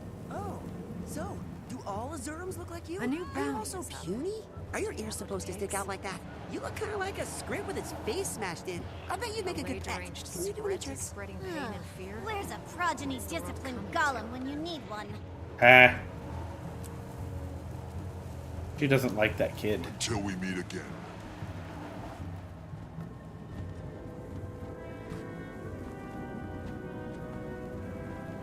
Okay, so while I'm here, aside from having to do heart stuff, part of why I'm here, I need to look at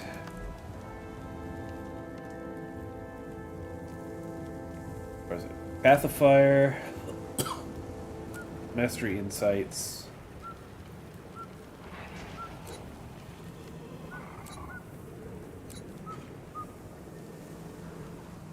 I think there's not that many of them. Cool, there isn't that many of them. Refreshing. Recover Cairn Stones from Eel Nest to repair trail markers. Seal supply caches from awakened patrols. Recover scavenge supplies and clear desert threats.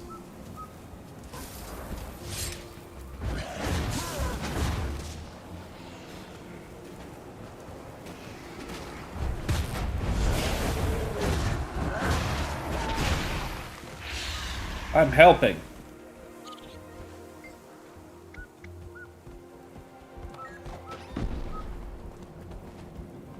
Get over here.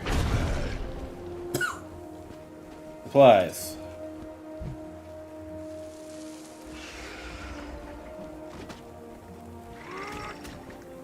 Buster.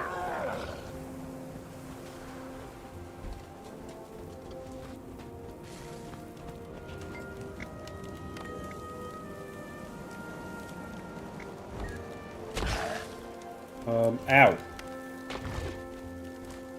Adrenaline rising.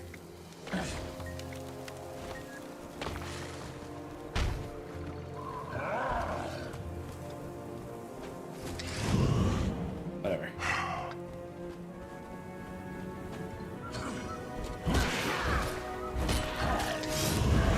I can also help by committing great violence.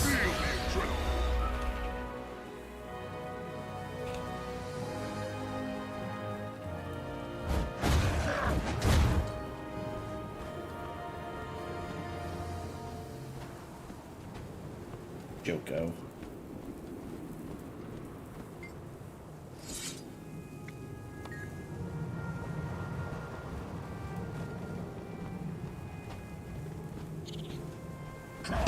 No. Want to think about it? Gaining adrenaline.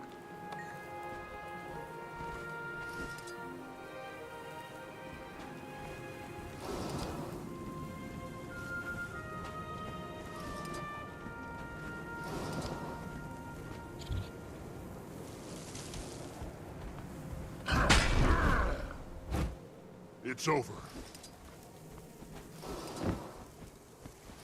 Could just sit here and do this.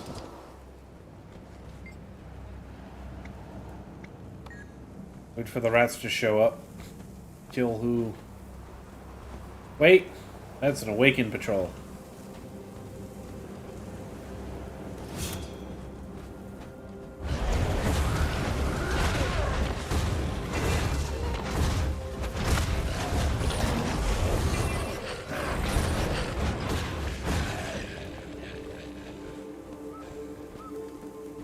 Yeah! Got him.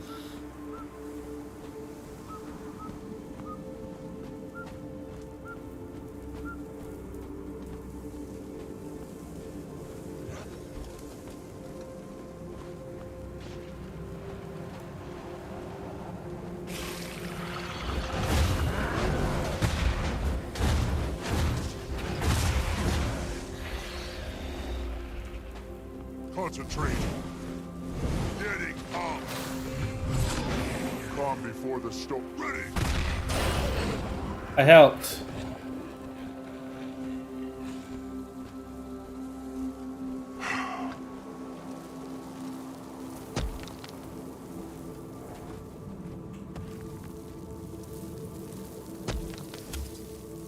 Got a Cairn Stone. Gotta mark a marker. There you go.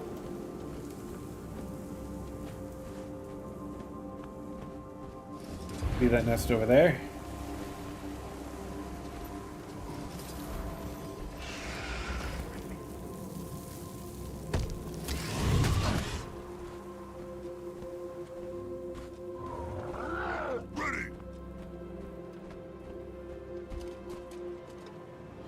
Gonna place it on the marker. There we go. Am I still being chased by that eel? Does he still want to fight?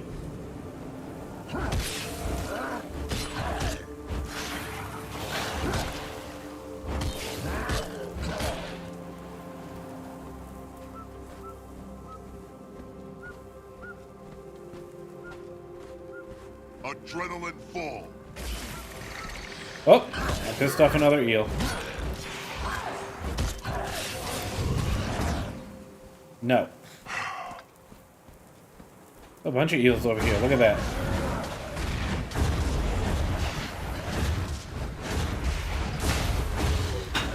Look at that. They think they're getting away. Well, I don't think so. Ow.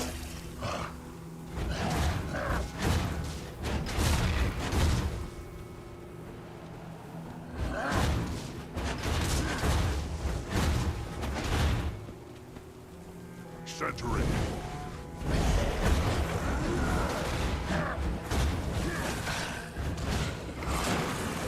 The dragon waits. Incoming. Maneuver.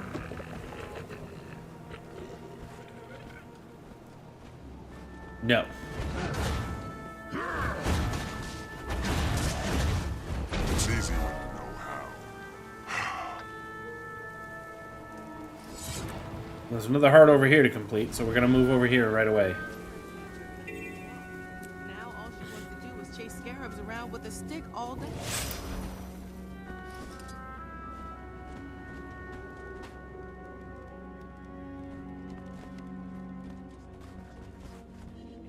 Tribute supplies to carts. This is so generous. Thank you. I'm stubborn. I just decided there's no way I'm ever giving Joko the satisfaction of taking my corpse. When you put it that way, I guess I can hang on.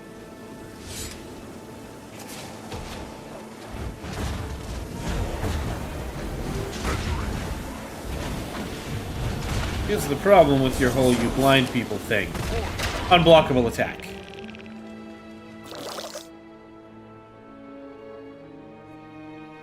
What do you do about unblockable attacks? You die to them.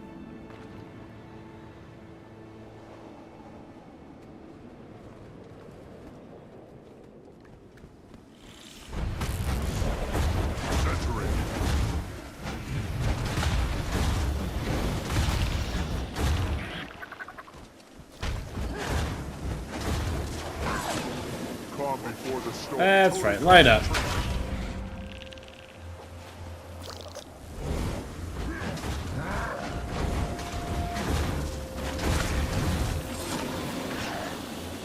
And bump.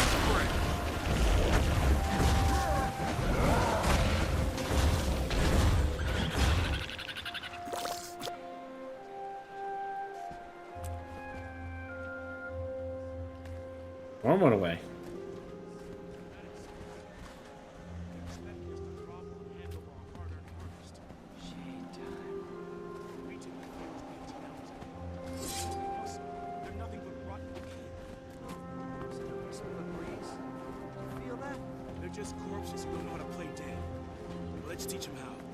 I say we attack them. Now. I'm helping. That if we attack them today, then we are them tomorrow.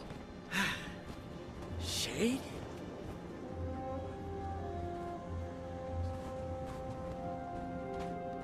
No, I'm gonna go deliver this. And we're good. Hey, you're one of the new exiles, right? Play cart.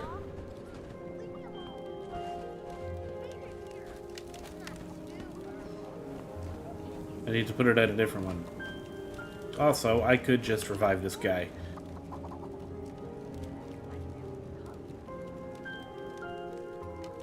It's easy when you know how.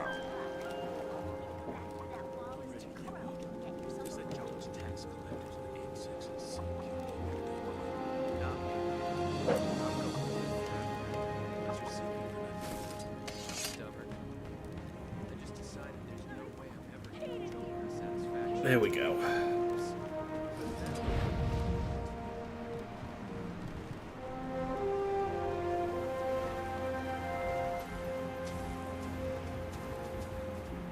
So in about half an hour, we're going to take a break. So I can go make myself a sandwich real quick. And get ready for our, I assume you guys want to watch the interview that's going to go on. So we're going to put that on.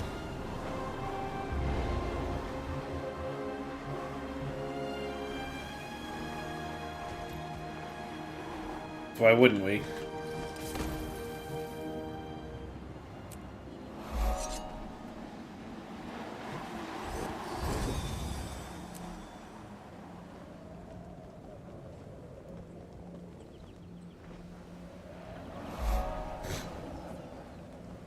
This way.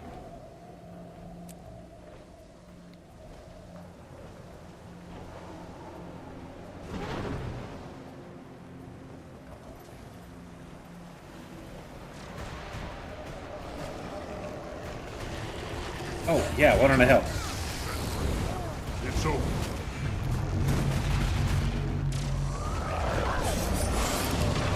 The dragon waits. Dragon shield.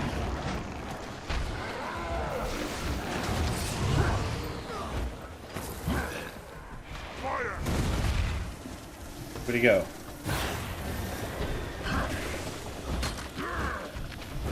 Concentrate. Big bastard. Get him.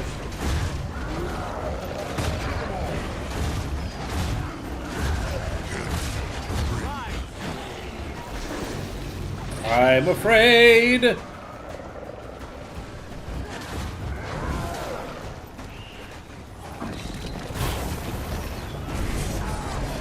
Ow.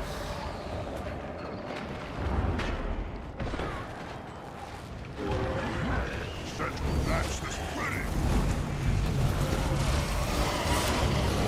The dragon wing. You've already lost. Let me back off a bit.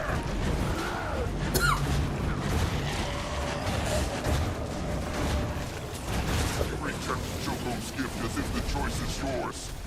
You will be his. I will deliver you to him.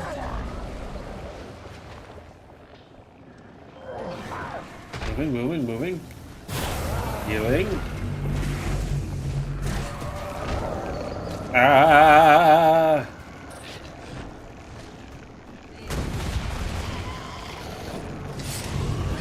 Concentrate. Big bastard. Dragon steel.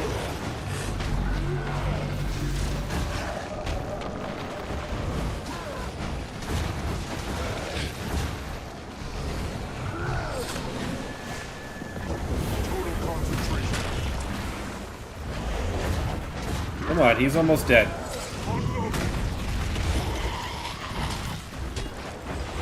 Got him. You get elegy mosaics, right?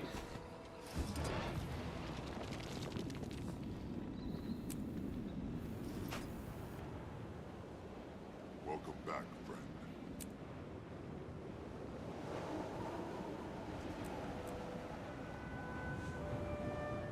Alright, time to go.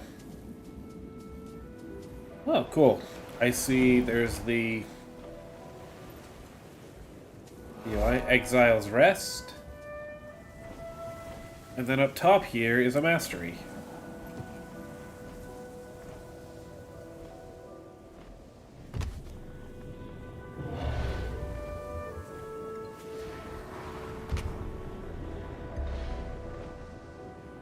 There's a lost chest.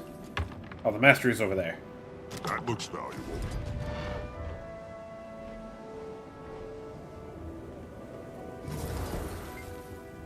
Oh, commune? It's easy.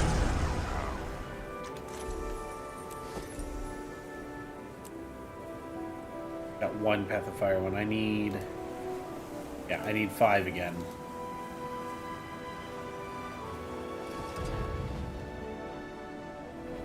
We're heading this way.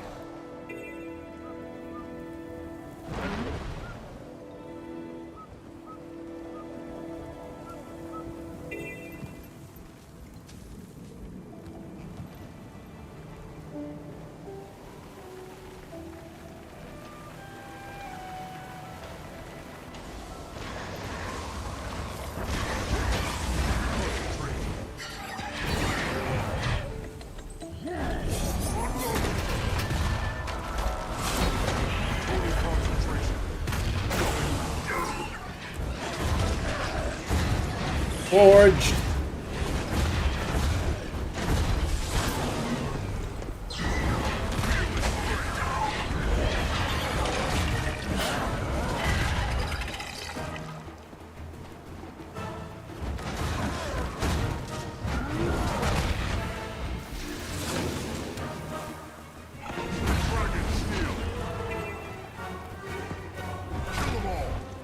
Want that chest?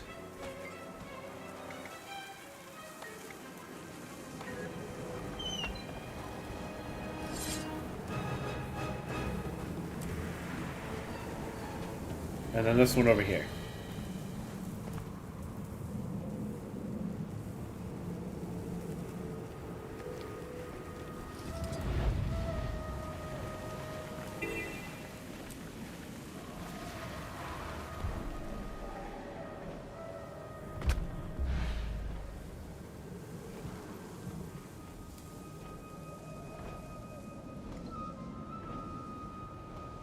This way. This is where you get the skimmer mount. I don't need it.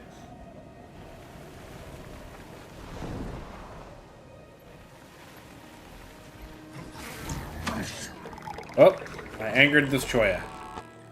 I think the Choya headbutted me.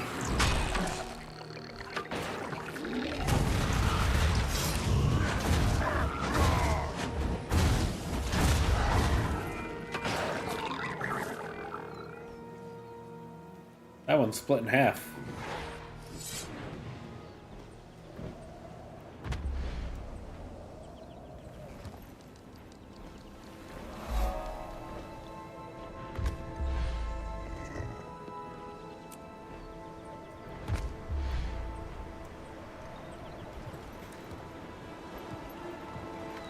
We're heading this way to go hit a Vista.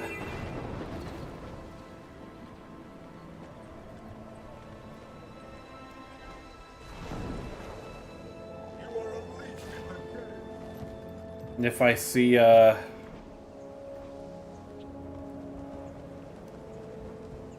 mastery insight, we'll grab that too. I've got 3 of them left to find on this map.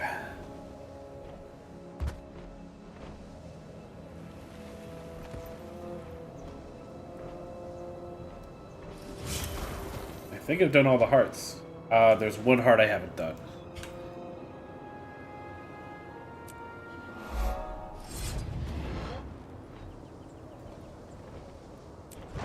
Oh, Froggy, if you're still here, not that I think you're going to end up playing it, at least not in the foreseeable future, I started the Guild Wars 1 branch of Destiny's Refrain today. Which basically just means I secured the name.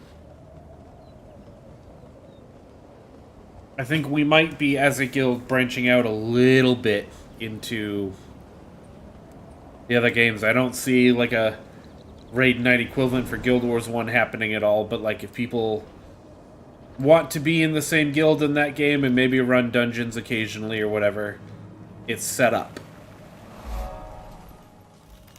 I'm not really even at a point where I can do that yet, but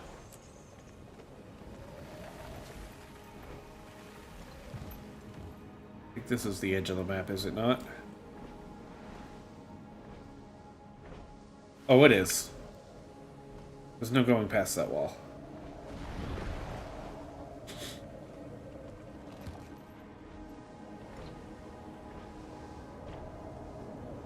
Did I just see a giant? Yep. Ow.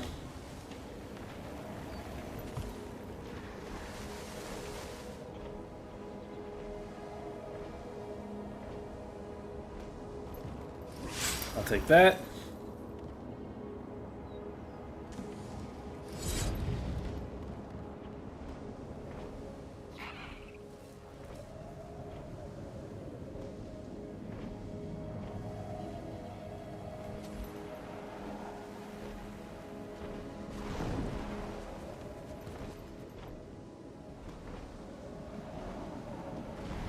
Alright, so how much? Alright, it's right in the middle of an event. Alright, Calcum. I'm gonna go grab that. I'm gonna kill this. It's over. And I'm gonna grab that.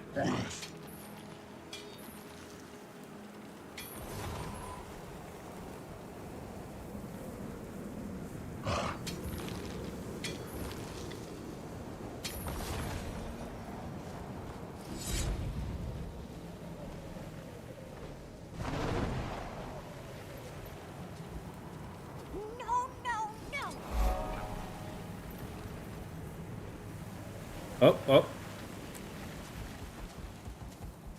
Mastery insight. Where?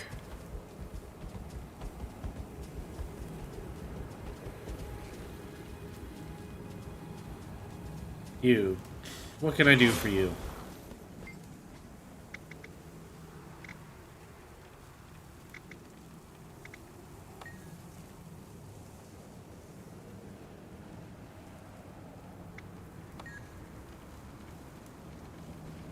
Excelsior.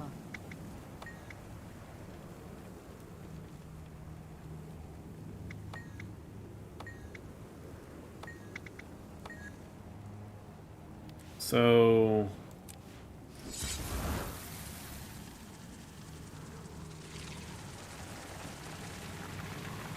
How about these?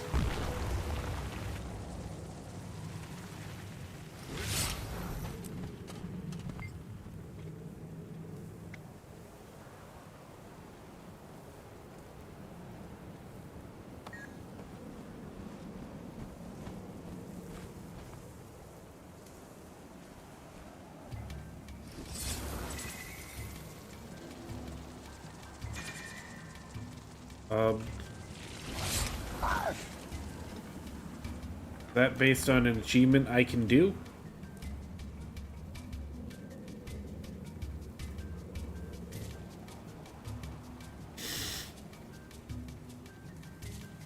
So you're a mastery point, but you're not.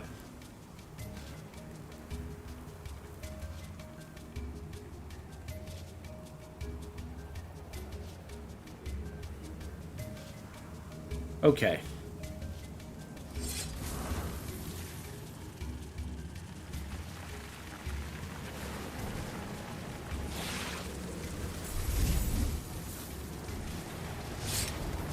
You're not an insight.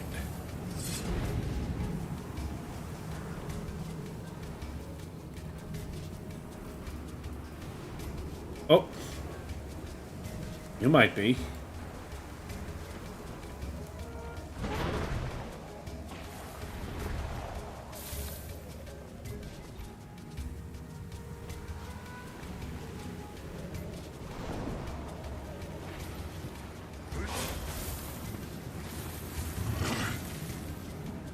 I'm gonna have to deal with you first, huh? Gaining adrenaline.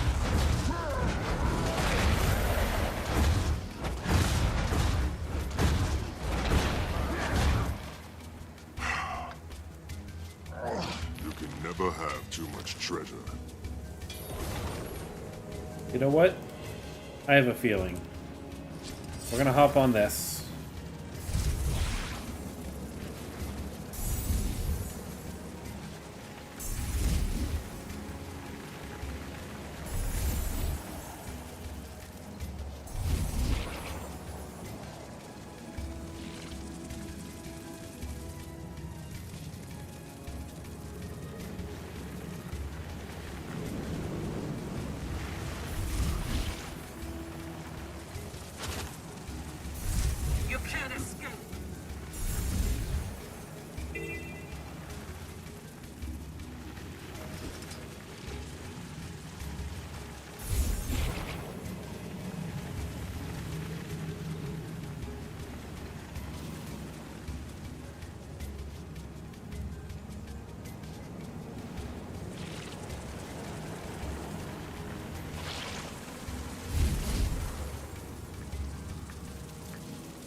there a cave somewhere?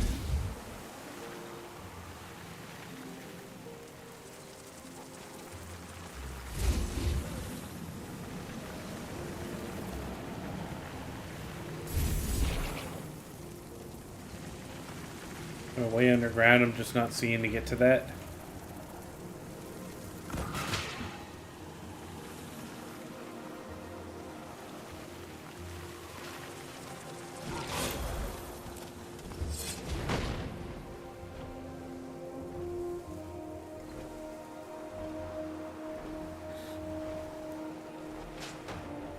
Oh, I'm still being shot at.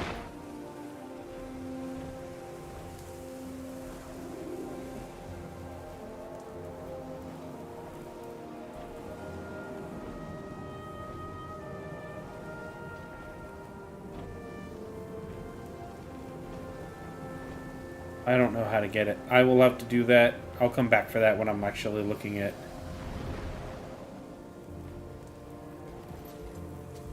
how to get those.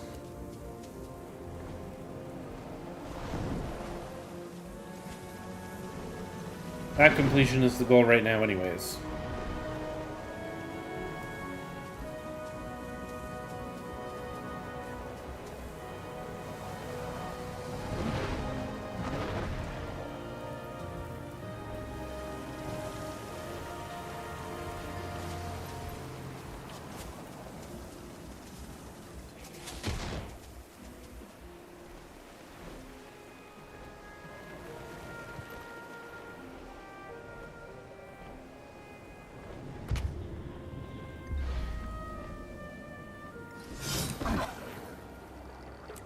Got it.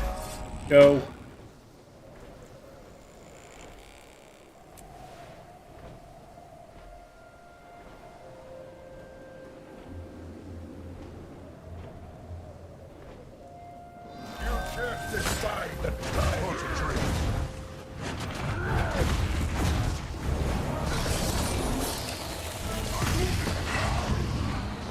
Ow.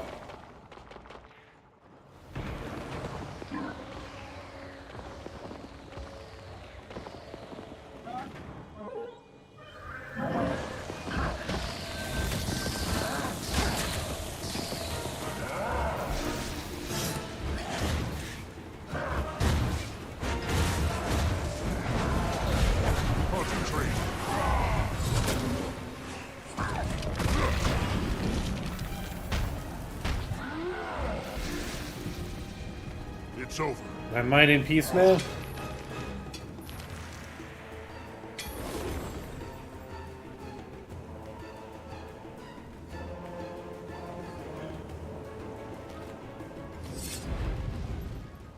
Thank you.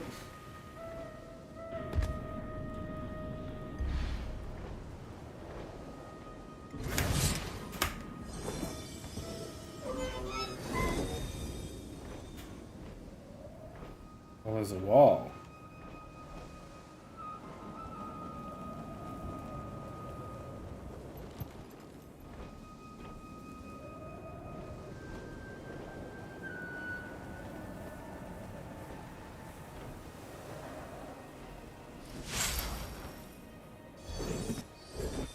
Ahai, traveler. You would be wise to turn back. Leave this place. May Cormyr watch over us all. Peace.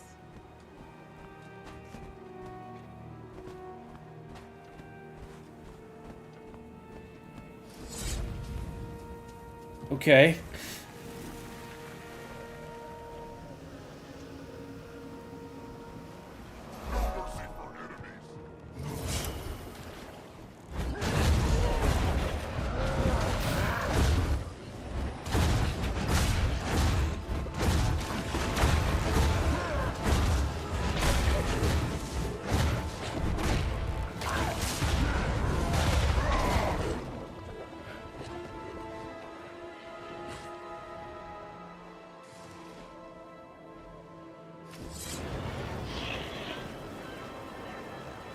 Take that.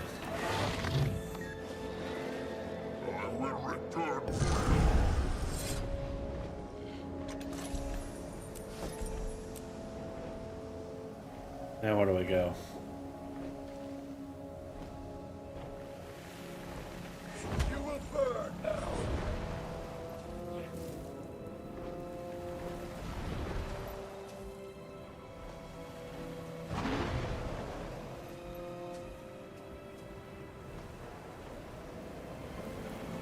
This way.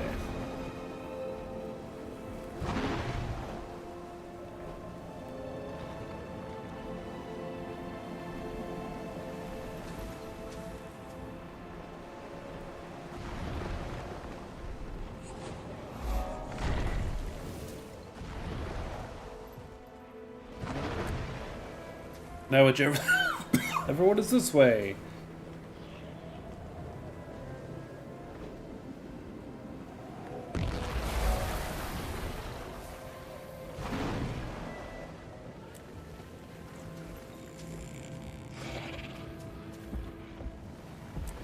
I'm gonna finish this map.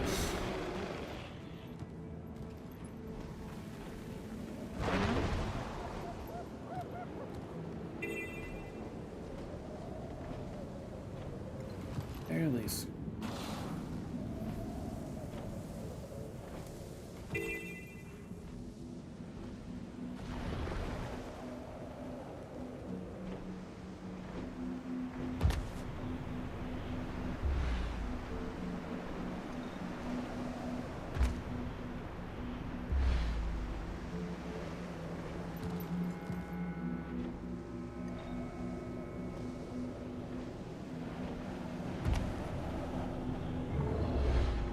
It's possible I can fly over this, right?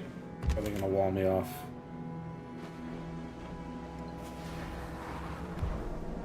Yep, there's a wall.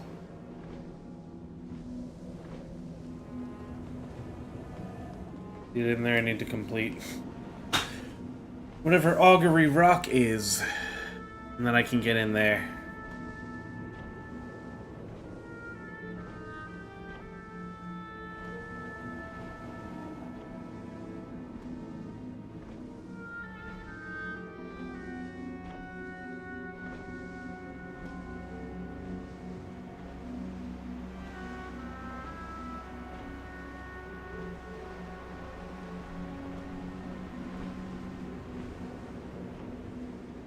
New masteries I don't have yet.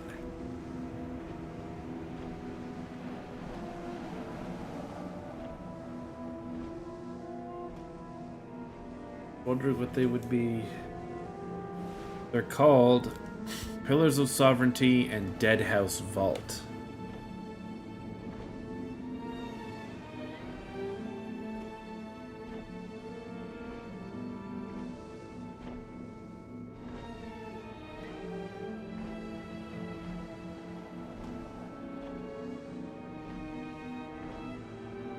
Well, I imagine would have been somewhere around here.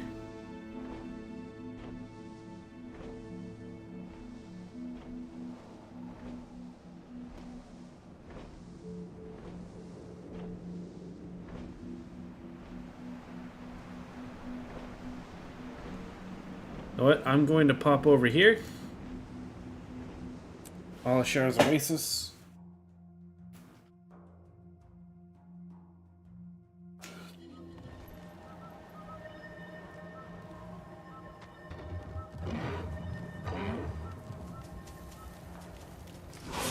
Hey, do I have any junk you can take?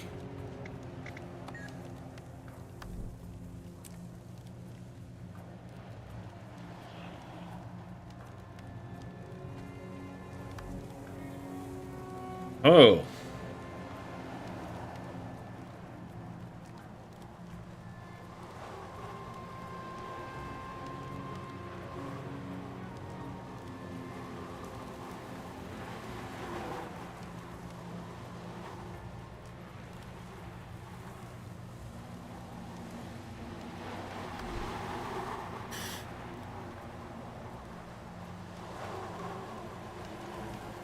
Okay, none of that really matters. Not to me.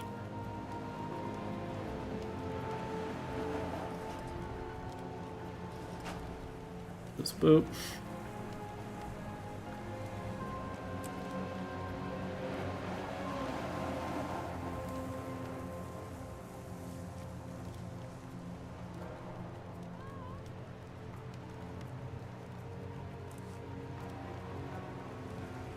Show some guts.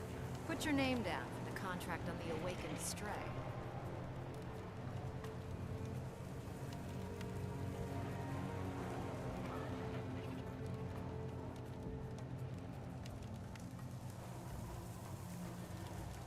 Okay. Not gonna worry about that right now.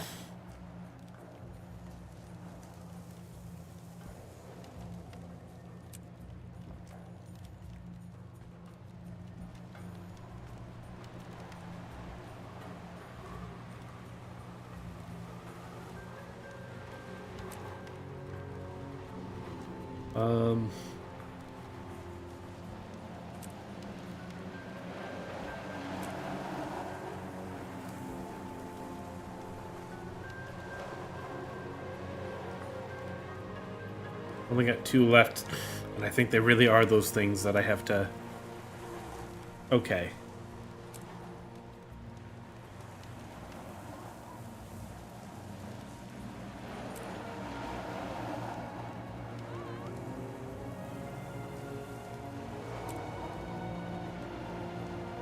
A lay-deranged Skrit is spreading pain and fear? What's the world coming to?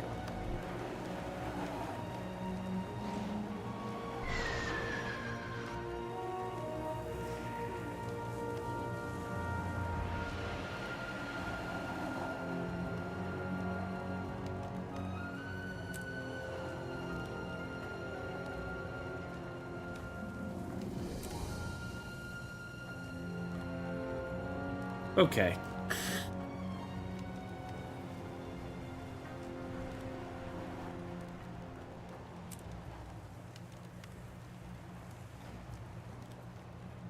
Cool, they'll at least tell me if there's an insight I'm missing.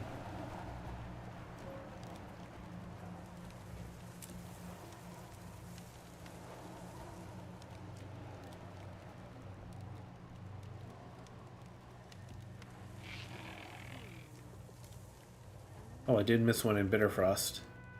Should go back there and get it.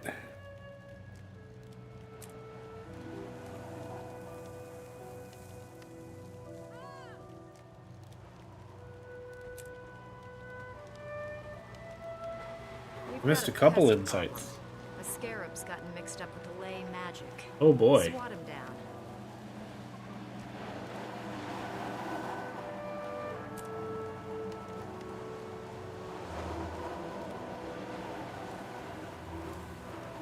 I will worry about that, I guess, after map completion.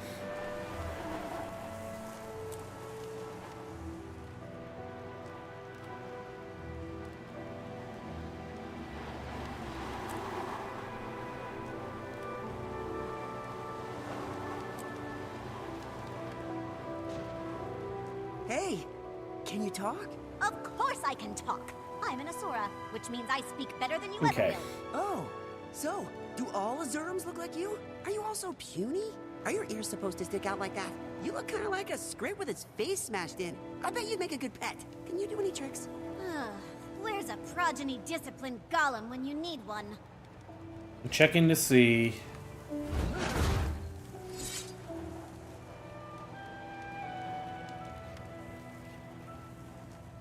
Where the... Matriarch Talonslayer is rampaging across the Elon Mesas. Where I can watch the update interview that's coming out.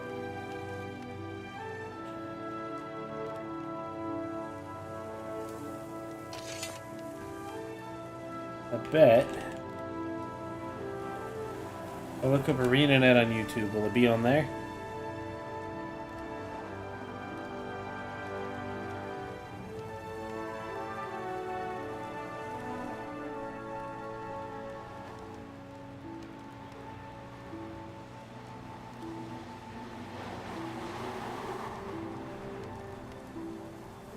No, it's gonna be...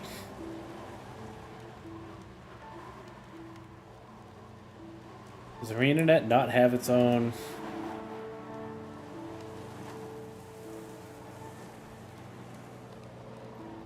channel? Is it just Guild Wars 2?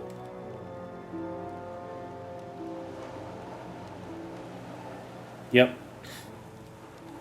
A new bounty is up. Do you have what it takes?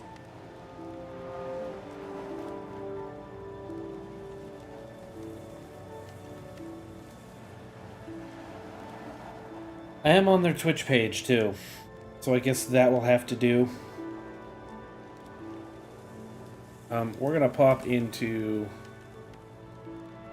Mistlock.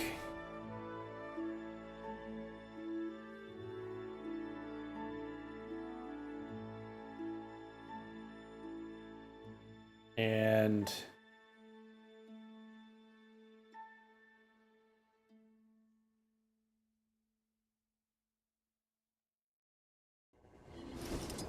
look there. Refreshing.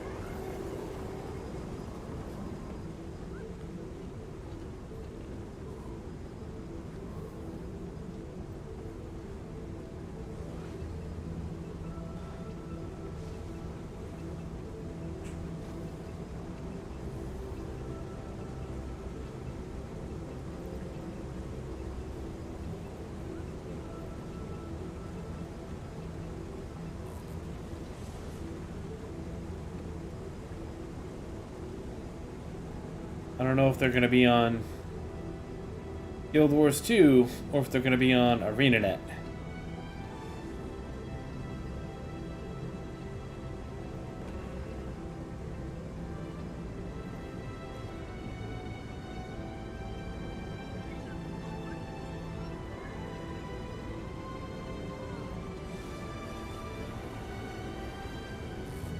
How about...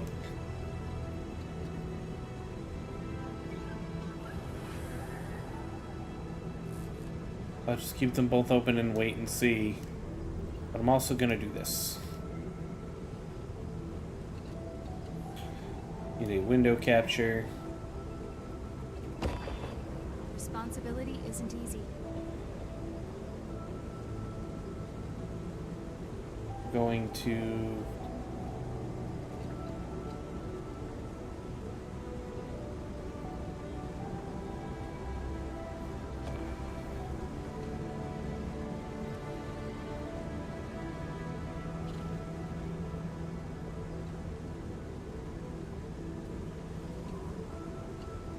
that.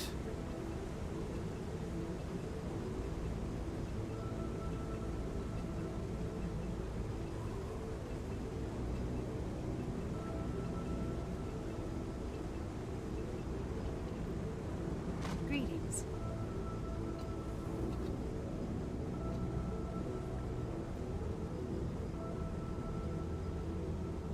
Right.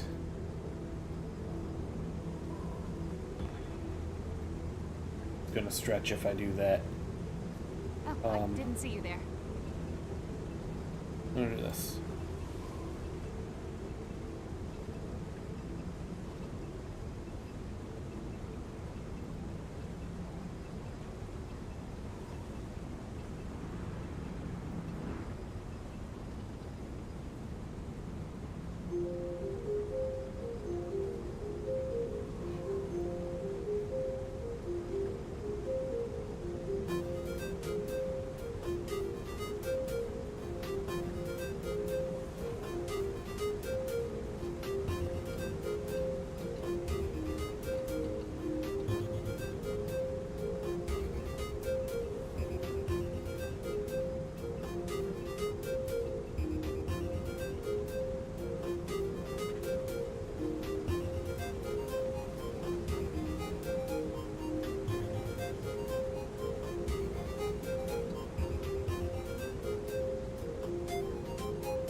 $25.60 and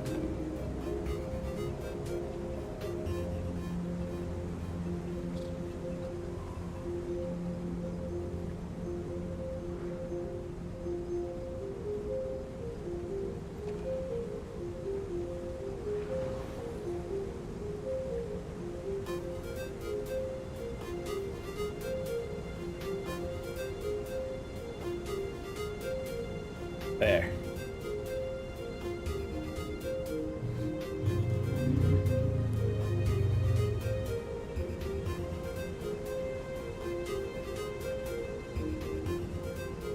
We'll wait for that.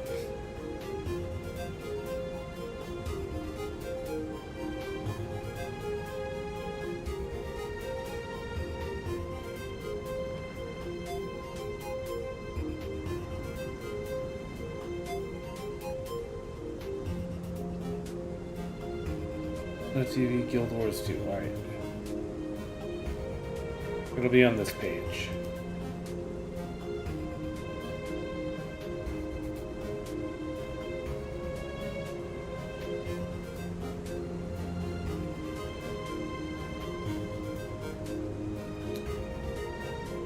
We're gonna look at that later.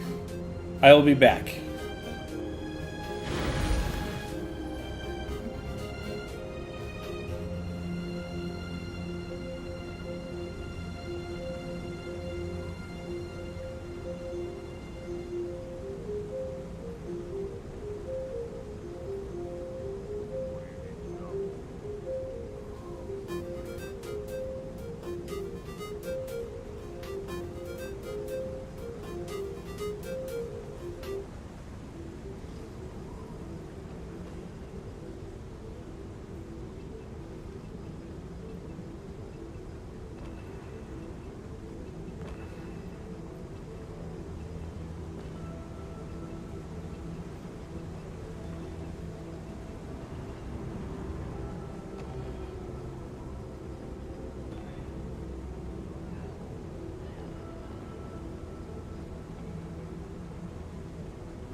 Okay, I'm back. Whew.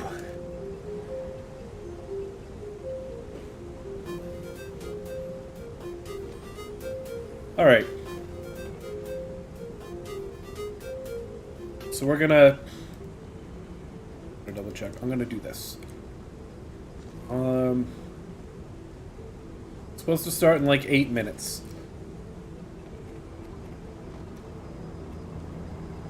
Not a huge amount we can do in 8 minutes. You know what? I'm gonna go see if I can make another lump of mithrilium.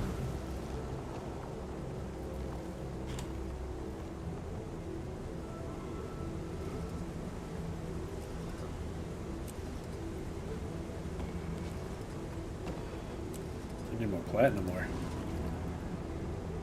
But I can make another one of these.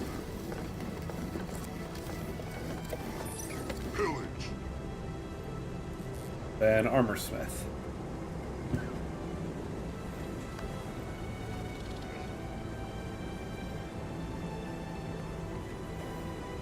Oh, I'm not currently armor smithing. I must be artificing.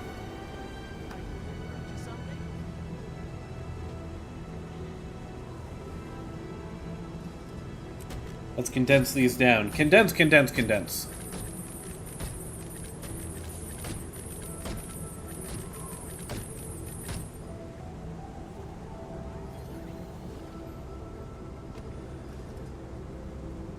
Oh, yeah, this too.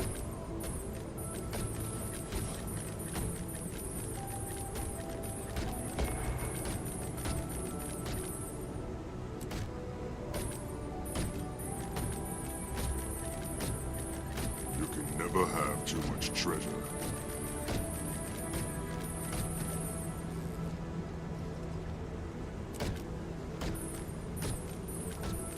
I wish that luck could be placed in the bank, or in the material storage.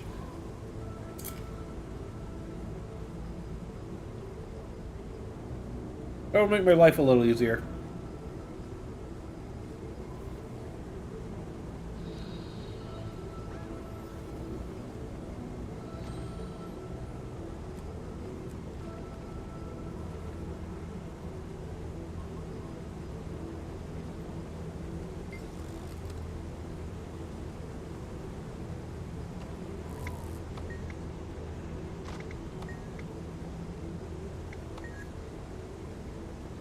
Okay.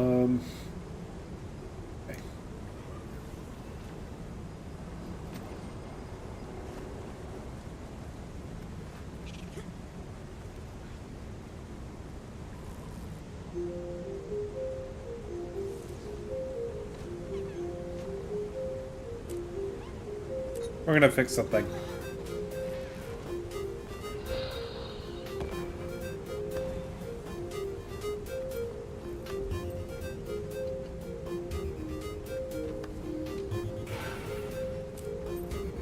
I consider it part of map completion, even though the game doesn't. So I'm gonna go grab the Mastery Insights I missed pre-Heart of Thorns, or pre...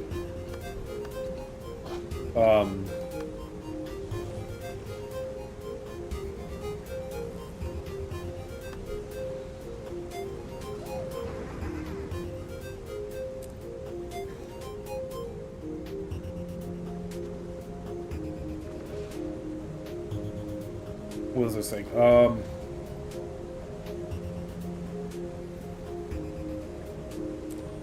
You know what I mean. All the stuff that leads to...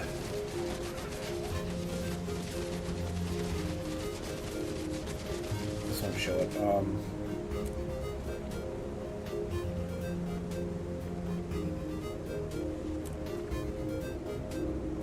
Oh, yes it will.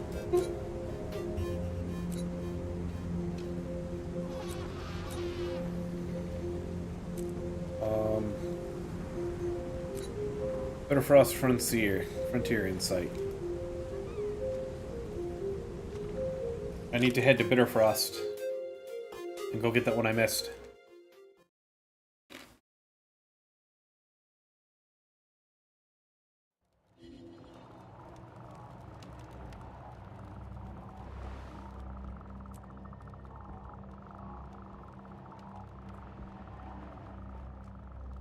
Wicked Ley-enhanced creatures are roaming the desert. What are you gonna do about it? Our latest contract is for a crazed jacaranda. Siri...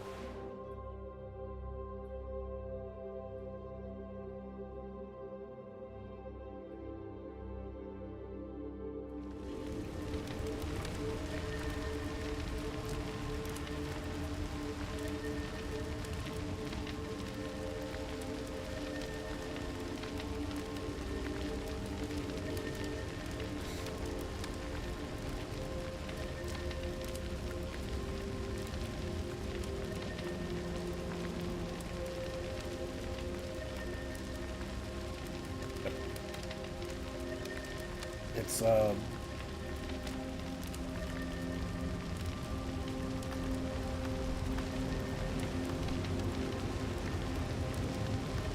did I just find it?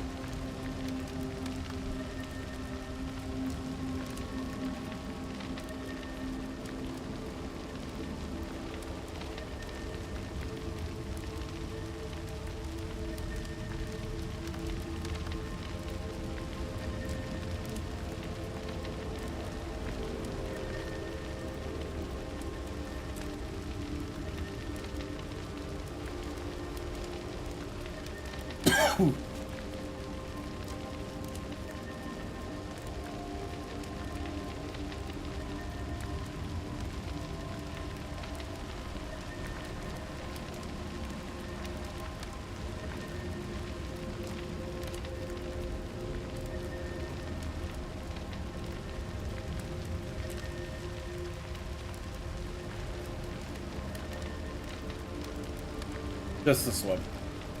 Okay. So where on this map is it? It's called The Bitter Cold.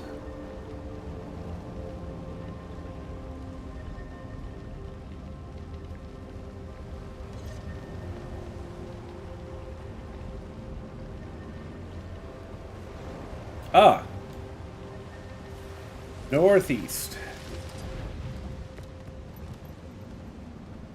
Oh, it might have to wait though. It looks like we're about to start the show. We're gonna close out of this and open that.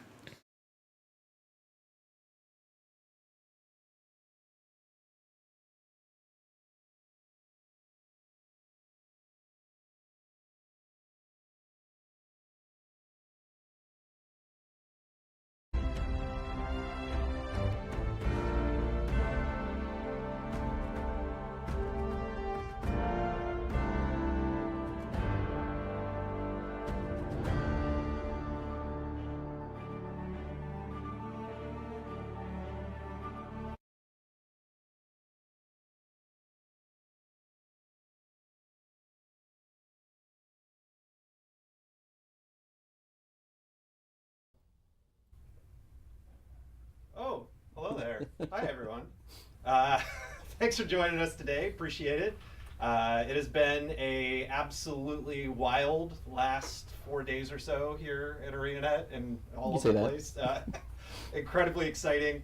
And you know, we booked today as an opportunity to just get back together and casually chat about stuff that's going on. To kick us off and recap, just in case you missed what's been happening lately, last Friday we announced Guild Wars 3 live from Summer Game Fest. And then on Saturday, we released a video where we talked about our long-term commitment to the Guild Wars franchise. And to quote somebody who was in that video, I believe what they said is, "I want you all to know our entire team is committed to actively developing Guild Wars Reforged and Guild Wars 2 for many years to come. We are not replacing your favorite games, we'll be supporting them." And I think whoever said that, really, they did a great job. So humble. The chat that we're going to have here today, just to be really clear, is about that video that we released on Saturday and the commitment to the Guild Wars franchise. That's what we wanted to loop back around and talk more about. We're really not going to talk about Guild Wars 3 today. For the most part, we announced that Guild Wars 3 will go into beta at the end of next year. That's a long ways in the future. We literally just announced the game on Friday. We'll have many, many opportunities in the future. We're going to tell you way more about Guild Wars 3. Today is really talking about Guild Wars 2 and a little bit about Guild Wars Reforged and answering your questions that we've seen come up over the last few days about the franchise. I do want to throw out there that if you do want to know more about Guild Wars 3, you can go to guildwars3.com and you can sign up for our newsletter. Or you can go wishlist it on Steam or on PlayStation 5. That's pretty cool.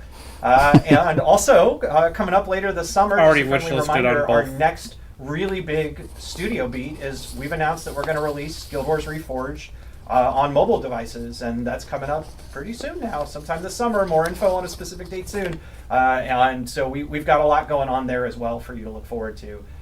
So for now till whenever they kick us out of here, we're gonna go through a list of questions that we've seen come up in the community over the last few days that we wanted to be able to speak to and help answer and try to clarify and give some more details as much as we possibly can. Yeah, and there's a lot out there. When I looked yesterday, I think there was about 6,500. His mic just totally cut out. And it's not counting Reddit or Discord or social media or anything else, right? So there's a lot of conversation going out there, which is really exciting, actually. But we did try to do our best to find kind of I don't know exactly how many questions we got here, but kind of the top line, biggest kind of concerns and stuff that we wanted to chat about with the community a little bit more. Absolutely. Should we dive into the first one here? Yeah, this will be interesting to go through. We did a very light rehearsal ahead of this. It turns out we're going to organize this. Our TV here actually wasn't working like literally 30 seconds before the stream started, so please bear with us as we go through this, but I really appreciate it. Bro, your mic just died.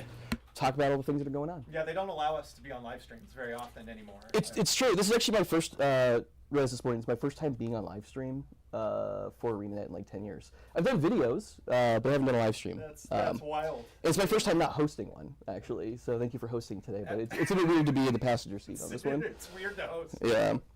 I'm very used to. You're a phenomenal host. Oh, thank you. I feel like there's a Appreciate skill that. set there that and having you be a game director, I'm glad we're not using it today. Yeah.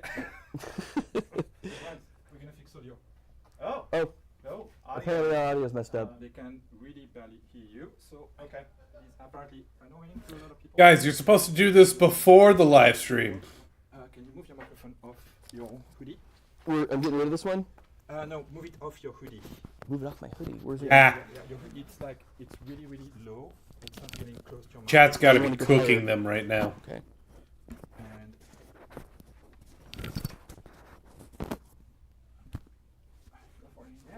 Mic check. Can you guys hear me? I can't see chat, so I have no idea if you can actually hear me or not. But hello. Please tell Stefan, and he'll let me know. So, as we warned, pretty casual. We got the TV back, but we didn't check the microphones, I guess. If I had hosted, we wouldn't be having this problem. That's true, yes. Yeah, well, lesson learned. This is me hosting is the problem. We will do it differently for Guild Wars 4. Never again. Yeah, we will do it differently for Guild Wars 4. In 55 years, it's going to be great. Go change another. The roller beetle racing game. Guild Wars 4 confirmed. He's joking right now, by the way. Yeah, that's there. I'm joking. There's nothing this is what they call vamping, I guess. We're filling time. So, as you can see, Stefan's hard at work trying to fix the live stream for us. Microphones. Oh, sorry. No, you're good. Thanks, man. Appreciate it. I don't have a meeting after this. Okay. So, if we can go a little longer. How we doing? Can you all hear us now? Yeah? Microphone check. Sounds good? Do we have to start over? There's no way we're starting over. I think you should. Stefan, do we have to start over? It's up to you, man. Could they hear anything we said up until now is the real question. But it was very bad. These kind of problems are not all right. unique Oh to no, live it was stream. very bad. All right. So a quick recap of what was said earlier, and hopefully better this time. So it's been crazy 4 days for ArenaNet. It's been incredibly exciting. I think it's been really fun to watch all of your reactions in the community leading up to last Friday and what's happened since, and really energizing for all of us at the studio. If you missed it for some reason, just to recap, last Friday at Summer Game Fest, we announced Guild Wars 3. And then on Saturday, we released a video announcing our high-level commitment to the future of the franchise and all of our Guild Wars games, Guild Wars Reforged, Guild Wars 2, and Guild Wars 3. And I will repeat back to you a quote from that is kind of sets the stage for what we're going to talk about today. I want you all to know our entire team is committed to actively developing Guild Wars Reforged and Guild Wars 2 for many years to come. We are not replacing your favorite games, we'll be supporting them. And that's really what we're here to talk about today. Guild Wars 3 just got announced on Friday. We're not going to go into beta until the end of next year. We've got lots of time to tell you about Guild Wars 3. Today is really about Guild Wars 2 and a little bit about Guild Wars Reforged and our commitment to the franchise. And so what we're going to talk more about is we've seen a large list of questions that have come up in the community since Saturday. And we've tried to identify some of the biggest questions that we wanted to sit down and very casually just kind of riff on and talk about together and do our best to answer some of those questions as best as we can. If you do want to know more about Guild Wars 3, you can go to guildwars3.com and sign up for our newsletter, or you can go wishlist us on Steam or PlayStation 5. Do all of it. And you'll be able to find out more about the game by doing all of those things. And we also, I'll use this as a quick opportunity before we dive into questions to plug. We also have another really big thing coming this summer. We're going to release Guild Wars Reforged on mobile. It'll be our first ever Guild Wars game playable on mobile devices, which is really exciting and kind of the next big beat for the studio to look forward to. Can't wait for it. Broad commitment to the franchise. I need another way to play that game. That's what we're doing. What we're here to talk about today. I don't know, Josh, before we dive into questions, anything you want to add there? No, I think we're nailing the casual vibe. Definitely. I think the tech issue at the beginning actually put me at ease. Yeah. Guild Wars 2 mobile and Guild Wars 2 Steam Deck verified. I feel like Much improvement. Yeah, I think that's great. It's all good from here. And I guess the one piece of context we had before, and I don't know if anyone heard, but just wanted to note that, so we do have a big list of questions that we're going to try to go through here today. Hopefully we can get through everything.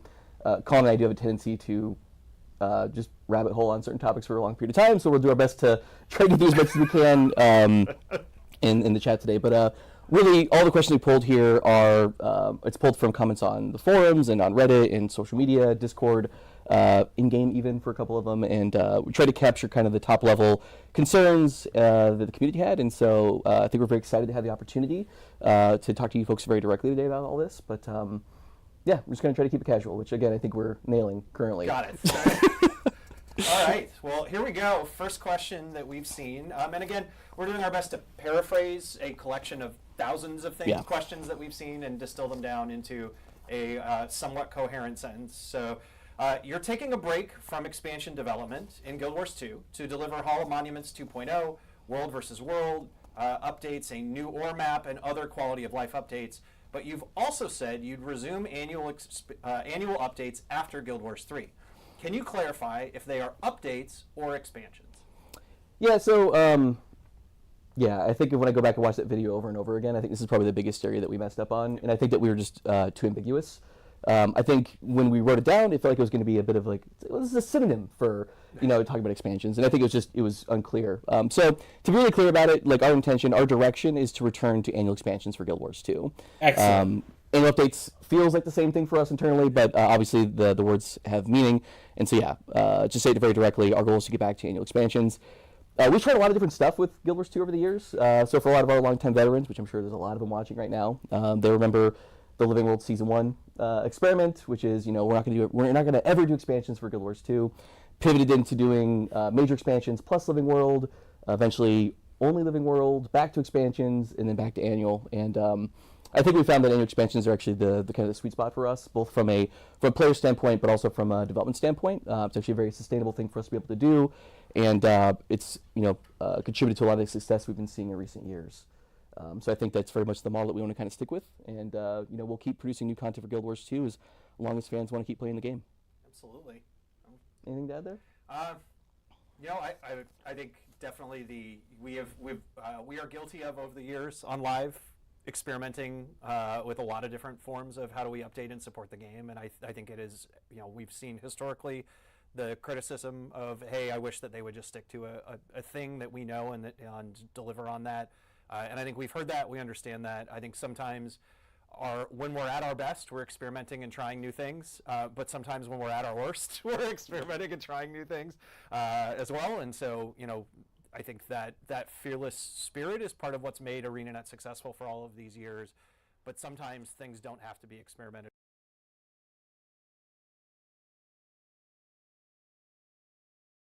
with. Sometimes there's things that just work, and I think that I completely agree with you. I think we found that players love expansions. They love the excitement of the big announcement. They love the launch day. It's a thing that works for live for Guild Wars 2, and so we're really happy with what that's done for us. And I think, you and the GW2 team have done a phenomenal job consistently delivering those too. Yeah, appreciate that. Yeah, I mean, I guess we'll probably talk about it a little bit more later, right? Cool. Okay, move on to the next one. Next question. Yeah, let's go for it. Are you concerned that taking a 18-month-ish break from expansions in order to deliver You can't hear them again. initiatives is going to hurt the player population of Guild Wars 2? Yeah, so super reasonable question. Obviously something we thought about a lot when we're kind of building out a strategy for the game.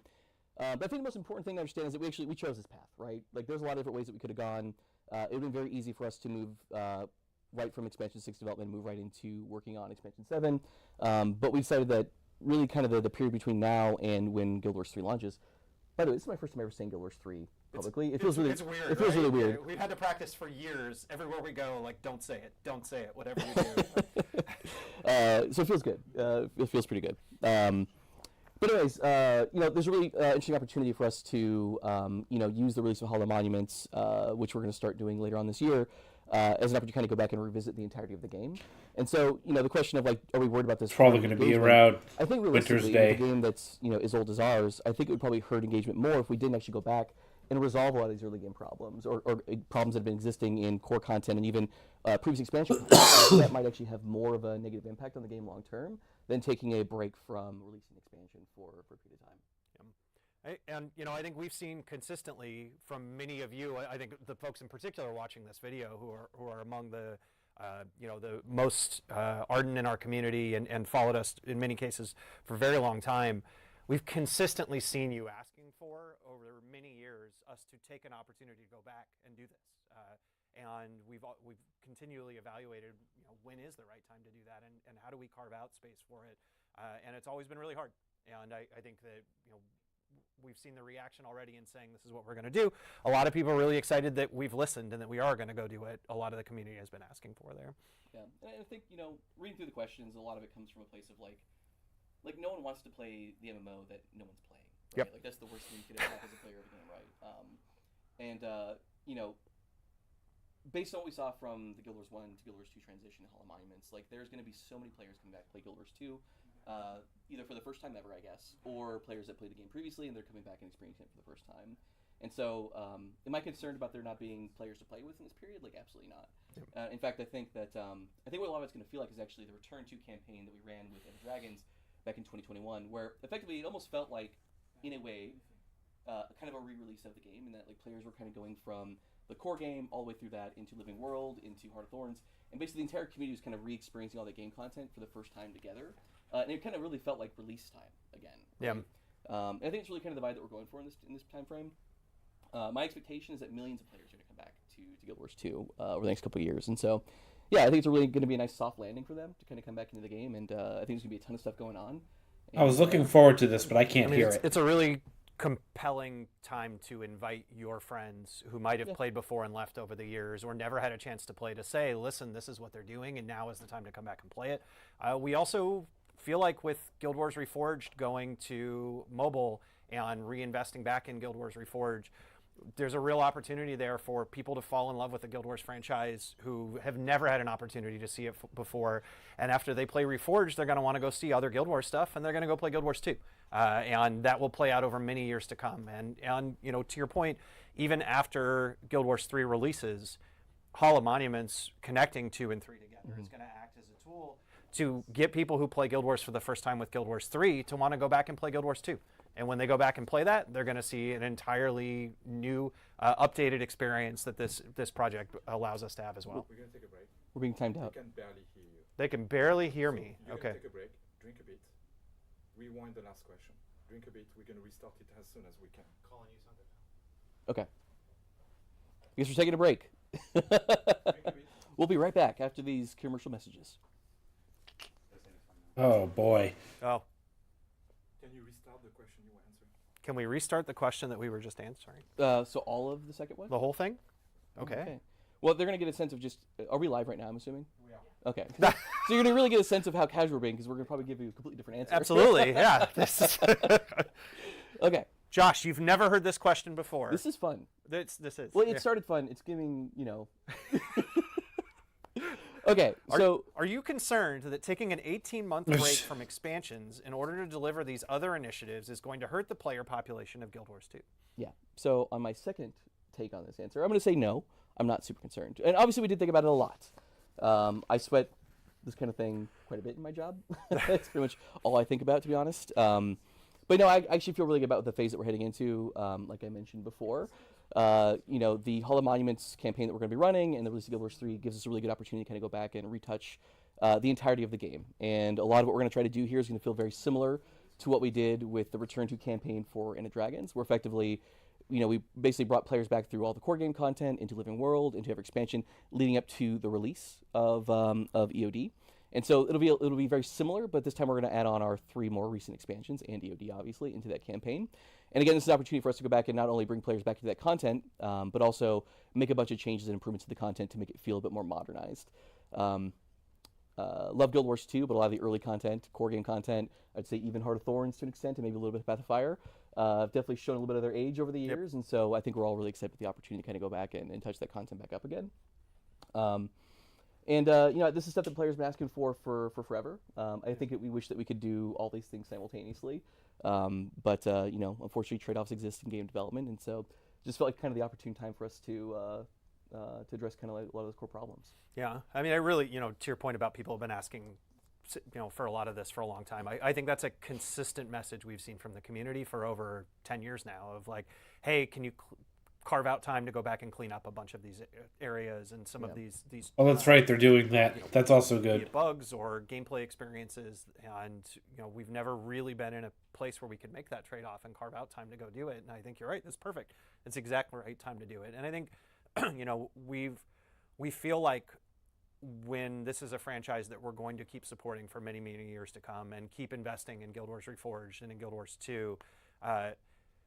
There's a real opportunity here for us to address these issues just as a whole new audience is going to get a chance to play Guild Wars 2 for the first time ever, or a whole group of people who haven't played in a really long time are going to come back. I think Guild Wars Reforged and continuing to expand our investment there, especially with that going to mobile devices for the first time this summer, that's going to introduce an entire new audience to Guild Wars who's never played it before. And someday a bunch of those people are going to go play Guild Wars 2. And we want them to have the best experience they possibly can and fall in love with the Guild Wars 2 experience that you all have and that we have.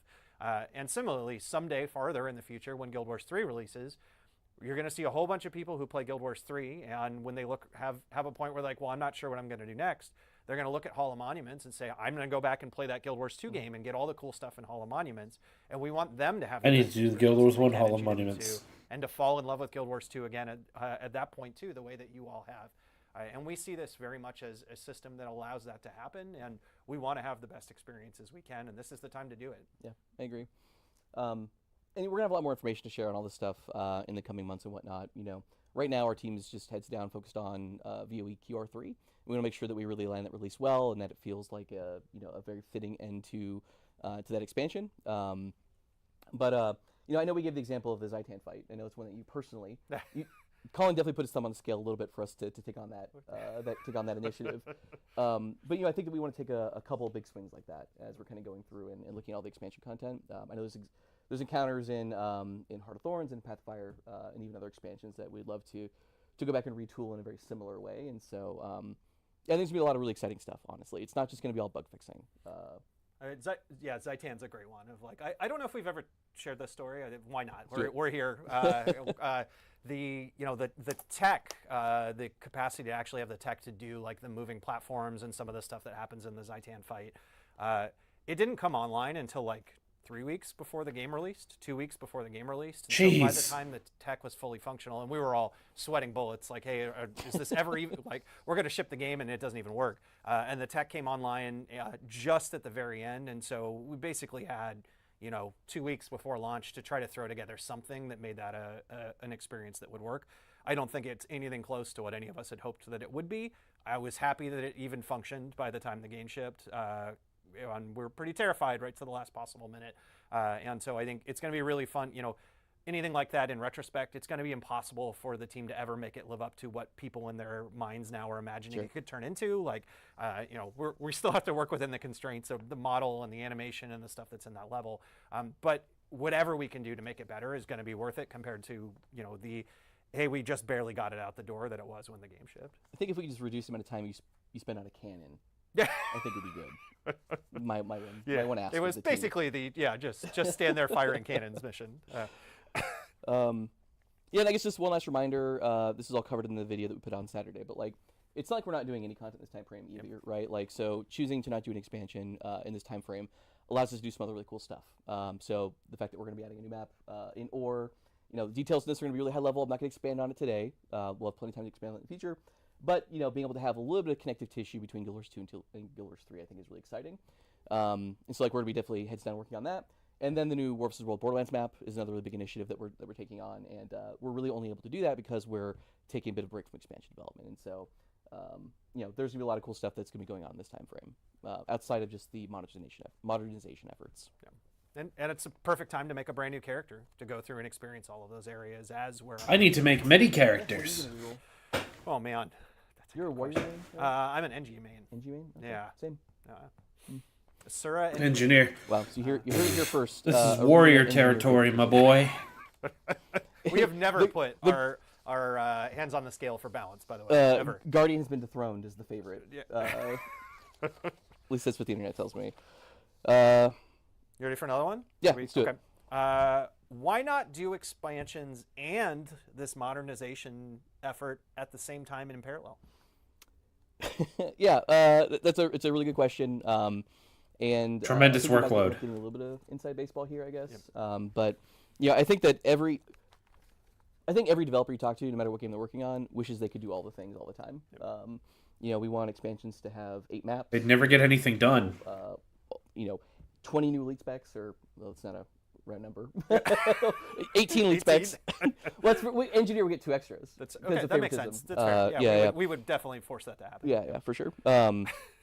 But you know, we all wish that we could do infinite things effectively, right? But like, we do have a fixed team size, and you know, we've got the business needs, the business concerns, I guess, that we've got to kind of keep in mind. And so, I think the reality is that we could choose to do both, but I think it would mean that we'd probably do things in a fairly underwhelming fashion on both sides. Yep. The content would be either more sparse or would be even further spaced out than it already is, which would certainly have some folks pretty unhappy. And I think that we wouldn't do nearly as good of a job on the quality of life stuff as we would want to. We have been trying to make an effort to carve out some time to work on quality of life issues over the past couple of years, especially when it comes to the new features that we're releasing. Like, how do we take things that already exist in the game and bring them up to a bit more of a modern design standard? My favorite example of this is Wizard's Vault, right? Which is, you know, effectively daily achievement system and a couple other older systems, and kind of repackaging it in a way that feels a bit more modern and is a bit more player friendly, right? So we've taken a couple big swings like that in the context of expansions, but I think that this phase is going to allow us to do that in a much more robust way, because we're not going to have to worry about only doing things for the latest expansion. We can basically touch everything in the game. So yeah, I think it really just comes down to, it's just constraints, and so we want to do this right, and just felt like kind of the right time for us to do it. And you know, we wish that we could do all the things all at once, but it's not how things work, unfortunately. Time is a big constraint. People's a big constraint. But you know, I'm pretty excited about what we're gonna be able to do. Anything you want to add there? I don't think so. Cool. All right, want to move on? Yeah, let's do it. Yeah, they would be overworked to hell. Yeah, we don't want that. Let's do it. Yeah, let's put those old hosting skills to work. Oh my gosh, the pressure. We've seen a number of players say that this plan sounds ambitious and exciting. Well, thank you, first of all. You know, I love that feedback. I didn't write that. What makes you think that you're going to be able to deliver on it up to the release of Guild Wars 3? I think that's, you know, probably among the most consistent pieces of feedback that we've seen across since Saturday, is like, this is awesome, but can they deliver? Will they deliver it? And I think the first answer is we already have been, and we have been for years. And I think that that's a really important note for everybody to take into account is, you know, you're all hearing this for the first time on Saturday when we made this announcement, but this message is one that we've been saying internally to the entire ArenaNet team for years, and preparing for this moment for years, and practicing and working this way for years. As They didn't Guild Wars 3 has just been in development they didn't for just years, start working on while Guild we've been Wars 3. It's shipping had to have great been done for a expansions while. for Guild Wars 2 every year across this period of time. And we've partnered with 2 Weeks to start building back up Guild Wars Reforged all at the same time as well. So this isn't a brand new initiative that's suddenly now, yesterday that we all scrambled and tried to figure out how do we do. We've already been doing it. Yeah, that makes sense. And it's probably getting a little inside baseball, but I think that the way that we structure the studio is also a big part of this, right? Yep. And so, again, this is kind of more about how we develop games here, right? But fundamentally, there's a couple different approaches we could take when it comes to staffing and building these various games, right? A lot of these studios lean heavily into the concept of shared teams or shared service teams, where you've got a design department that's across all different games, and you're constantly moving folks back and forth as needed. The approach that we've taken pretty much from the very beginning, years and years back, right, was basically, I kind of think of it as we effectively are operating almost like two mini studios within ArenaNet, where all the resources that are dedicated to working on Guild Wars 2 are full-time dedicated to working on Guild Wars 2, and they're not shared with Guild Wars 3, and vice versa, right? And so what it really means is that as game directors, we basically we know exactly the folks that we've got on the team, what their capacity is, what their bandwidth is, and we can really build schedules and timelines around that, and not have to worry about potential competing needs from other projects, borrowing or taking resources. And I think so far it's been, oh, I think we're good. Okay, sorry. I saw movement in the background. I thought we were having to take a break again. Don't look at each other. Look at the camera. They can't hear you well. Oh, okay. I'm not supposed to look at Colin anymore, apparently. All right. I can't look at Josh anymore. It's going to be really hard. When we look at each other, the mics stop working, and so we are now going to focus just on all of you. His smile's so bad. Yeah, stop looking away. Not to him. What the hell was I saying? Resource sharing. And Yeah. dedicated, So the model that we've landed on, right? Oops, sorry. The model that it's we've really hard landed on. not to look at each other. I know. The model that we've landed on is effectively to have two mini studios within ArenaNet, right? I don't know if there's anything you want to add there. Yeah, we did early on. There's some moments where we tried some experiments of hey, let's have a person working partially on both games, and I think that what we found is it's just really bad for us. It's bad for that person. Don't split their focus try like to keep that. Context in two completely different areas, two completely different engines and tool sets and tech stacks to understand. And the reality is, I know a lot of studios do work that way. What we found for ArenaNet is that's not best for us. And so, as Josh said, by knowing these are the dedicated resources that our team has, these are what we're going to be able to do, we're able to plan for, constrain, schedule, and deliver the stuff that we want to do without risk of, hey, suddenly this project needs some help, and so we got to move people over there. And it's forced some really hard decisions at times. In years leading up till now, there's been moments where we've said, hey, there's a gap over here, it'd be great to fill it. And the answer is no, Guild Wars 2 shipping and expansion, we're not messing with that. We're not going to pull resources. They're staying on Guild Wars 2, and we need to find other solutions for that on the other project.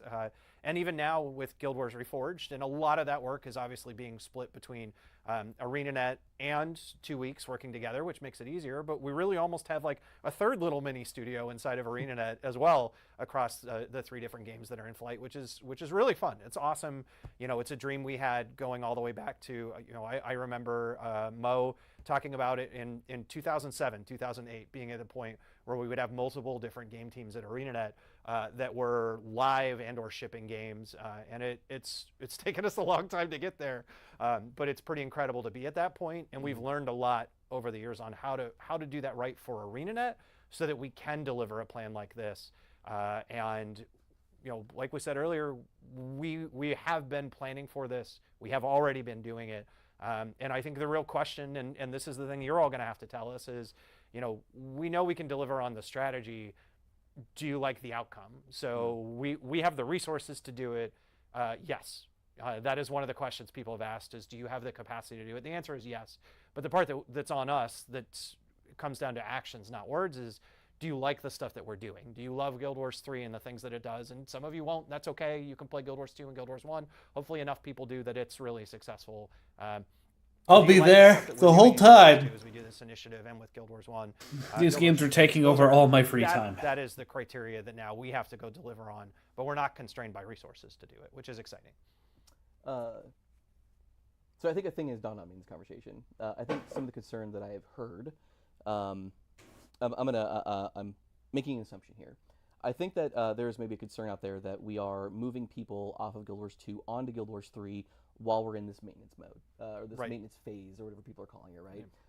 That is not the case at all. So basically, the entire team that we would have be building expansions in the future is staying on Guild Wars 2 during this entire phase. They're just repurposed and refocused to working on the modernization efforts effectively. And so we're not lending or sharing or moving a bunch of people off temporarily and then bringing them back. They're actually staying on Guild Wars 2 the entire time, but we're just refocused to work entirely on modernization, the Borderlands map, and the Ore map effectively. And so, then they will go back to building expansions. Yep, yeah, that's so right. I think it's been like obvious to us, right? But like maybe we haven't said it explicitly, so I just wanted to be really clear about that. Yeah, that's a good call out. Oh, we have also been looking at the wrong camera. Nice. Nailing it. Yeah, oh we're doing man, a good job here. These guys need to practice their being on stream. You know, if we intentionally wrote a list of things that we could do to make this feel more casual and haphazardly thrown together, I don't know if we would have come up with everything we've done so far. I'm gonna take off my shoes. Go for it. You know, I wore shorts to work today, and I put on pants for this. Hard pants. I'm just gonna put hard pants. Yeah. Yes. And now I feel like I shouldn't have. I'm disappointed in myself. It's like, well, if we're gonna be scuffed. Right, the next question. Yeah. I guess I'll read this one. I feel like I should read this one because it's a really good one for you to answer. Okay. All right, and go for for me it. to nod. I'm not supposed to look at you. I forgot. Yeah, I'm sorry. Okay, go for it. Josh Davis, regarding the Hall of Monuments, will we be rewarded for accomplishments we've already achieved, or will everything require us to replay content? Yeah, so this is a really good question. What I'd say is that, I'm going to offer a little bit of insight here, but there's going to be a lot more information about Hall of Monuments to come later on this year, right? So we just freshly announced this. There's not a lot of detail out there yet. There'll be a more formal big announcement later on this year. But I think from a design standpoint, we want to try to find a way to do both effectively, right? Like, I think it's really important to us that we find ways to honor the time and investment that players have put into Guild Wars 2 over the past, going on 14 years now, effectively, right?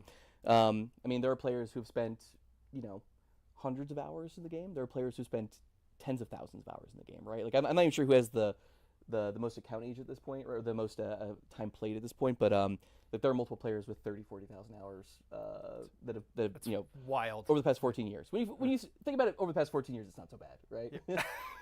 And we do want to try to find a way to bring a lot of that accomplishment that they've already achieved effectively into the Hall of Monument system, but at the same time, we do want to find ways to encourage them to go play that new content the new refreshed content that we talked about earlier, along with the rest of the community. And so I would expect a healthy mix of both, effectively, in that system.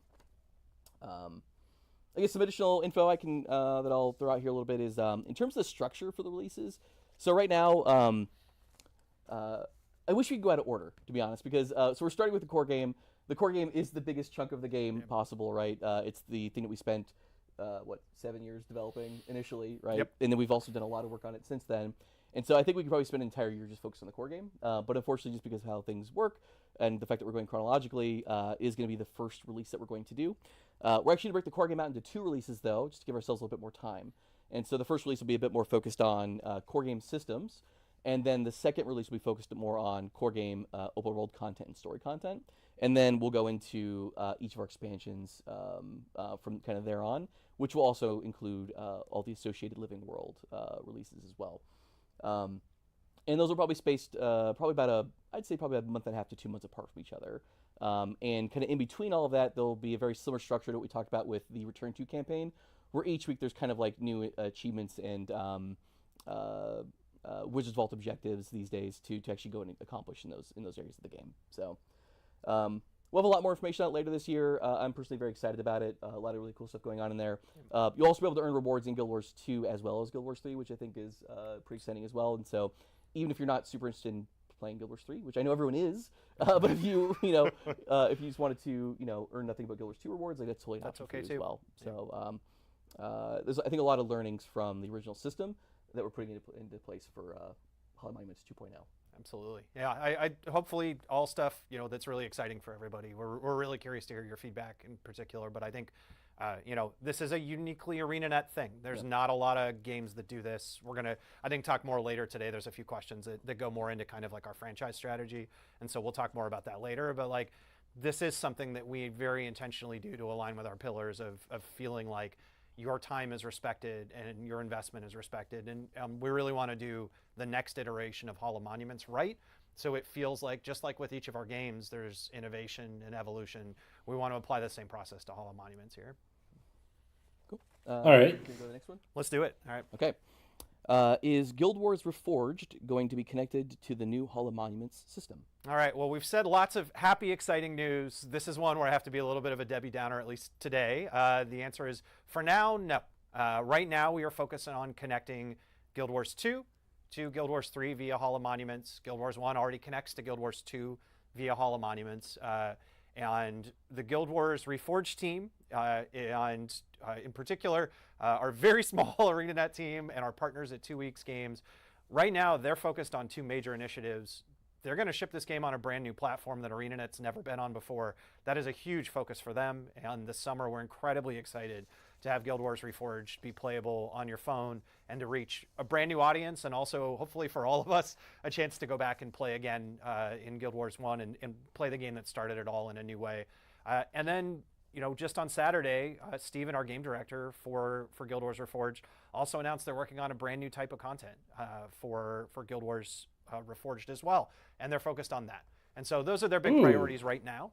New Guild Wars we will Reforged reevaluate content. and look at things for Hall of Monuments more in the future. I do want to explicitly call out that I've seen this question asked along with the most common piece of feedback that I've seen as part of this is, I wish that the God Walking Among Mere Mortals title was carried over because it's so important from Guild Wars Reforged. And I do want to call out, I think, I understand that, I hear that feedback, and it's something that we'll go and review and discuss internally. Right now, our focus for Guild Wars Reforged is not on Hall of Monuments, but it is feedback that we've heard, and so I think it's really important to take a moment and just call out, we have seen that, and we have seen that comment in the community, so we appreciate that. Excellent. More updates someday in the future, but right now, we're focused on Guild Wars 2 to Guild Wars 3. Cool. I think you should ask the next one. Yes. All right. How confident are you that Guild Wars 2's engine can realistically support things like PBR without breaking performance? And that is not Pabst Blue Ribbon, for the record, if anyone's wondering. Yeah, so again, this is a really good question. I was surprised that so many folks were digging this one so much. It is a very...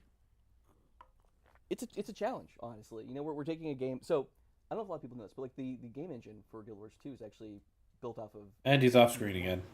Right? A lot of that... I mean, yeah. Oh, sorry, go ahead. A mix of early GW1 stuff and then really a whole bunch of standalone stuff on top of that.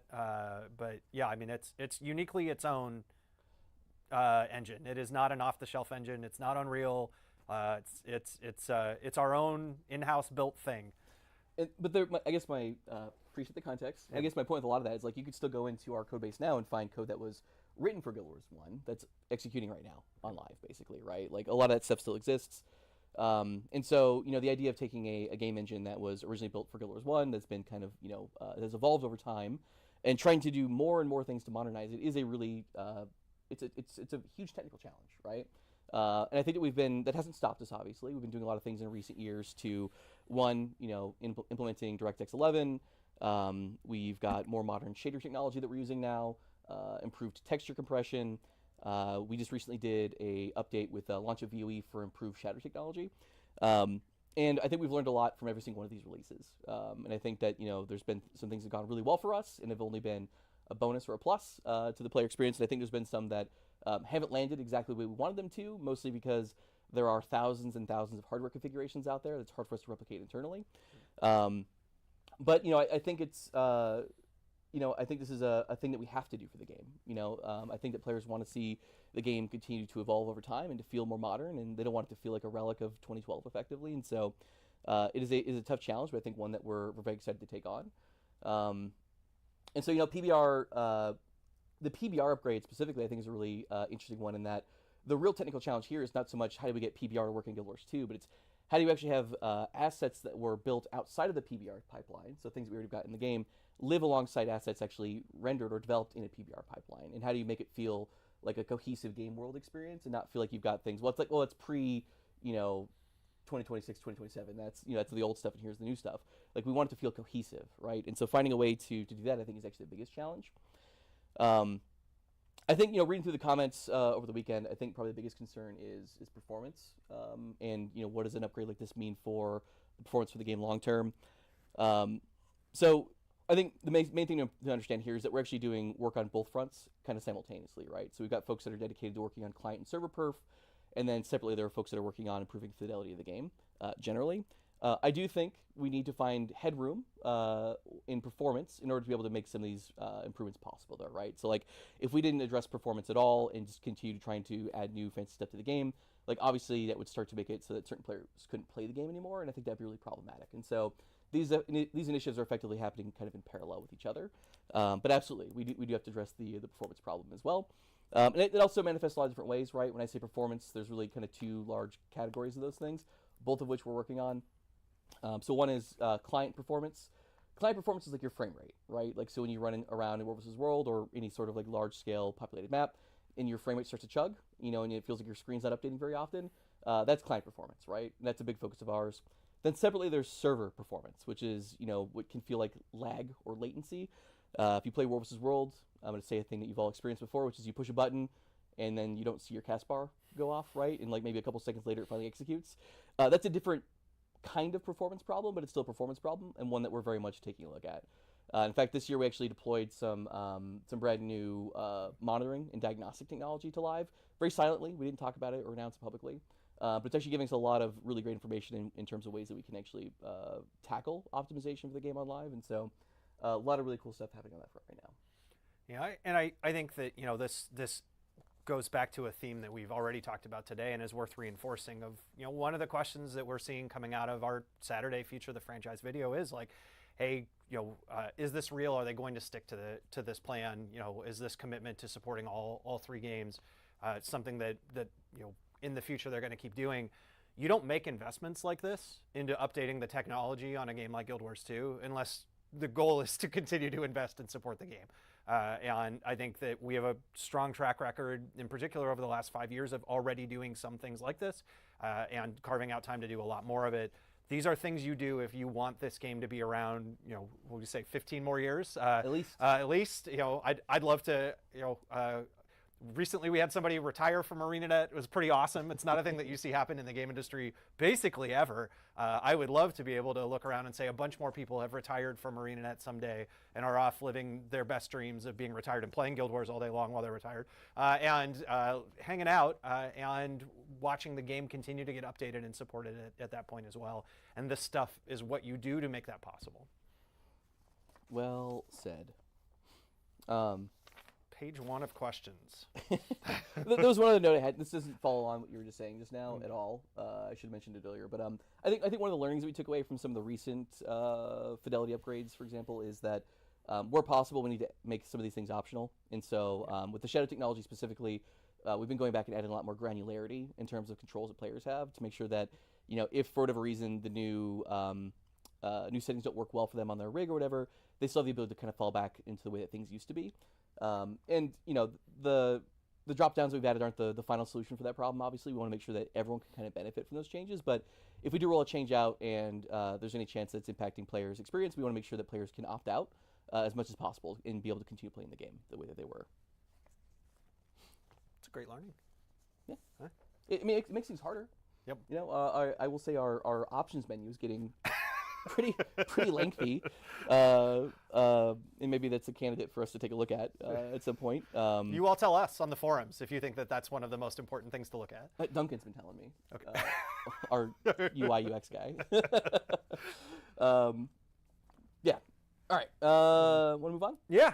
Here, this is a opportunity. I think one of the things we really like to try to do as much as we can, and hopefully you see this, is when we make mistakes, we own it and talk about what have we learned and how do we move forward. And I think one of the questions that's come up a lot as we start talking about a new Borderlands for World versus World is what went wrong with Desert Borderlands, and how specifically are you going to make sure that you avoid repeating the mistakes that happened with that map as you're making a new Borderlands map for World versus World? Yeah, this is a fun one to talk about. I think the hard part about World vs. World developing for it is that you've got so many different types of players that engage in the game mode very differently, and it is near impossible to implement solutions or changes that I think appeal to everyone. So you've got your roamers and your players that do nothing but PvT. You've got your what's a good way of phrasing this? Players who like to play in large groups, in uncoordinated large group fashion. You've got folks that like to be very coordinated in a large group. There's just so many different ways to play the game. Oh, you got roamers, right? You've got your scouts. There's all different types of gameplay. This would be more interesting to me if I played World v World, outside of the bare minimum to get gifts of battle. But what I would say, from my perspective, is it kind of came down to a couple different things. One is, it's too big. I think it really kind of goes into, it's hard to find fights. It takes forever to respawn, and you know, if you end up wiping, for whatever reason, you know, trying to get back to where the fight was takes forever. It feels like a big grind. Way too much verticality in the map. And I think we'll talk about that here more in a minute, kind of the root cause behind all this. But just, you know, for a World vs. World map specifically, just way too much verticality makes it not very fun. Hard to navigate, obviously. And then I think a lot of the objectives that we had, it just kind of felt very weak compared to stuff that already existed in Alpine and EBG. But, you know, we were talking about this before the call, and you actually had a really good call out as to, in terms of how we got there, that I thought maybe you would expand on. Yeah. I mean, I think where did we begin with Desert Borderlands, I think, is a really good learning as we look back on, you know, even the ArenaNet process. We were making gliding for Heart of Thorns, and so we were so enamored with this idea of verticality in the maps in HOT and the freeform movement, and trying to lean into some of the things we did with Joy of Movement, that we started with a feature for that Desert Borderlands and said, let's make this about gliding and using movement and using all these new movement abilities. And I think anytime that you start with something like that, and you start with a feature instead of starting with what's the intended player experience, you're probably in a lot of trouble. And I think that led to a lot of the problems that we ended up having with that map in the first place, is rather than starting with what's best for World versus World, we started with what's best for gliding. And I don't think that's ever what World versus World players wanted. And it's a really important lesson that we have to take as we look at the next one that we make, is, hey, what's the experience we're trying to create? And as Josh said, it's hard because there's a lot of different experiences people want out of WoW. But still starting with the player experience first and trying to align with that rather than starting with a feature is always just a better approach, and not something we did with that map. Colin just said WoW. That's what we call it internally, or used to call it internally. And in fact, people who join the team now, they're like, what the heck are you guys saying? WoW? So he means World vs. World. Yes, sorry. He's just old school. Been around too long. Okay, so all great context, and I think that we made it even worse for ourselves because we basically didn't work alongside the community to validate that the thing that we made was any good or was actually going to meet the player needs. Basically, we built it in isolation, and we showed up one day with an announcement trailer that was like, look at this cool thing we made, you're all going to be very excited about it. And it turns out that most players weren't that excited about it. And so I think we learned our lesson there. I think we want to basically do the same thing we did with PvP Rush, the new game mode that we released with Janther Wilds, which is effectively, let's put out the earliest, ugliest version of a map possible, Grey Box State, a prototype effectively. And that way we're mostly focused on the layout and the gameplay, and we've got maximum ability to change these things without, basically losing a bunch of work and time and effort. And then once we lock in on what we want the map to play like, and players agree that this is the right direction for the map, only then do we go, okay, cool, let's actually allow our artists to go and build the final version of the map, as long as we're preserving the layout and the gameplay that we all got aligned on. And so, I don't think we have a hard deadline or timeline for how long it's going to take for us to deliver the map. I think this is one of those places where, we don't want to ship something that doesn't really solve the problem or make players happy effectively. And so, but I do anticipate that we'll probably run betas over the course of probably close to a year on live in various forms, right? Some of these will be really early on, and you'll kind of start to see the progress as we kind of go through. But I'm really excited about the opportunity there. This is pretty atypical, I would say, for MMOs or really kind of any sort of live game, right? To bring players in this early. I know that PTRs exist, obviously, but the idea of doing this in a live game, I think, is just what's really compelling. One of the risks of PTRs is that you get a really small slice of your audience that goes and plays it. Yeah. Only the folks that are willing to go download an extra 100 gig client and play at very specific times. This really means that anyone could play and participate and provide feedback, which I think is really powerful. And we run our Elite Specs betas on live too, right? Like, we've been doing that for every expansion, and the volume of feedback that we get, because everyone can participate, is just, it's huge, right? And if we were to do these on PTRs, I think we'd be only getting a very small number of players that are willing to go through all those hurdles and hoops. And I still think we'd be able to deliver as good content as we do. So I'm excited to take this approach. No, I think it's fantastic. And, by the time we realized Desert Borderlands was a miss, it was basically done, and it was impossible for us to go back and without a massive investment, to go back and redo it. And so it's really exciting to see this approach. And I think the things that we have done this way have been much better than those that we don't. Involve our community as much as we can. Yeah, I mean, go back to where I started. Like, I think the big challenge here is we do have a lot of players that play the game very differently. Yep. And so trying to find a version of a new Borderlands map that will, I think, appease everybody is going to be a tough challenge. Obviously, we've got maps that do it pretty well already. And so I think as long as we, stick close to what we know already and, what players tend to enjoy, I think we'll probably end up in a good spot. Yeah. It's tough. Like, in looking back, there's almost no update we've ever made to World versus World that universally everybody likes. It's very hard to do. There's always a subset of players that it doesn't work for their version of the way that they want the game to work or the way that they play it. And so that is a really hard challenge and a tough thing as we go forward with that. But I think if we get enough excitement. Gosh golly, World vs. World is really hard to develop for. At certain points, I think that we're even a little afraid of the audience, afraid of of breaking things. And I think we had some really hard conversations even just recently about like, look, we got to try stuff.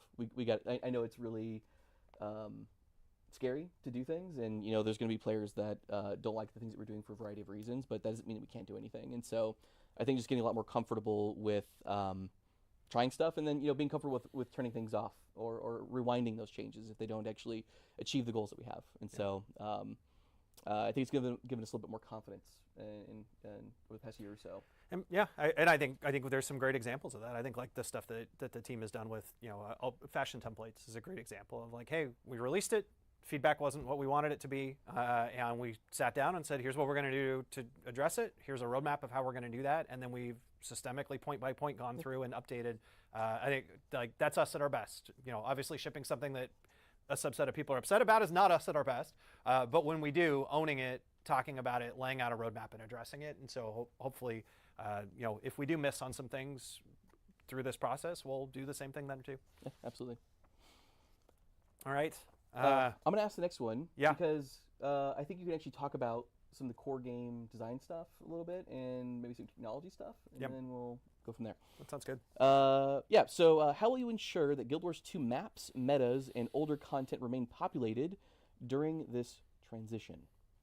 No, I guess the first one is Good part of our question. strategy, and we talked about this a little bit earlier, is we anticipate millions of players to come play Guild Wars 2, either coming back who haven't played in a long time, or players who play Guild Wars Reforged or play Guild Wars 3 and fall in love and want to go play Guild Wars 2. All of those things are a big part of our strategy, and we believe will play a role in helping make sure that the game is always populated.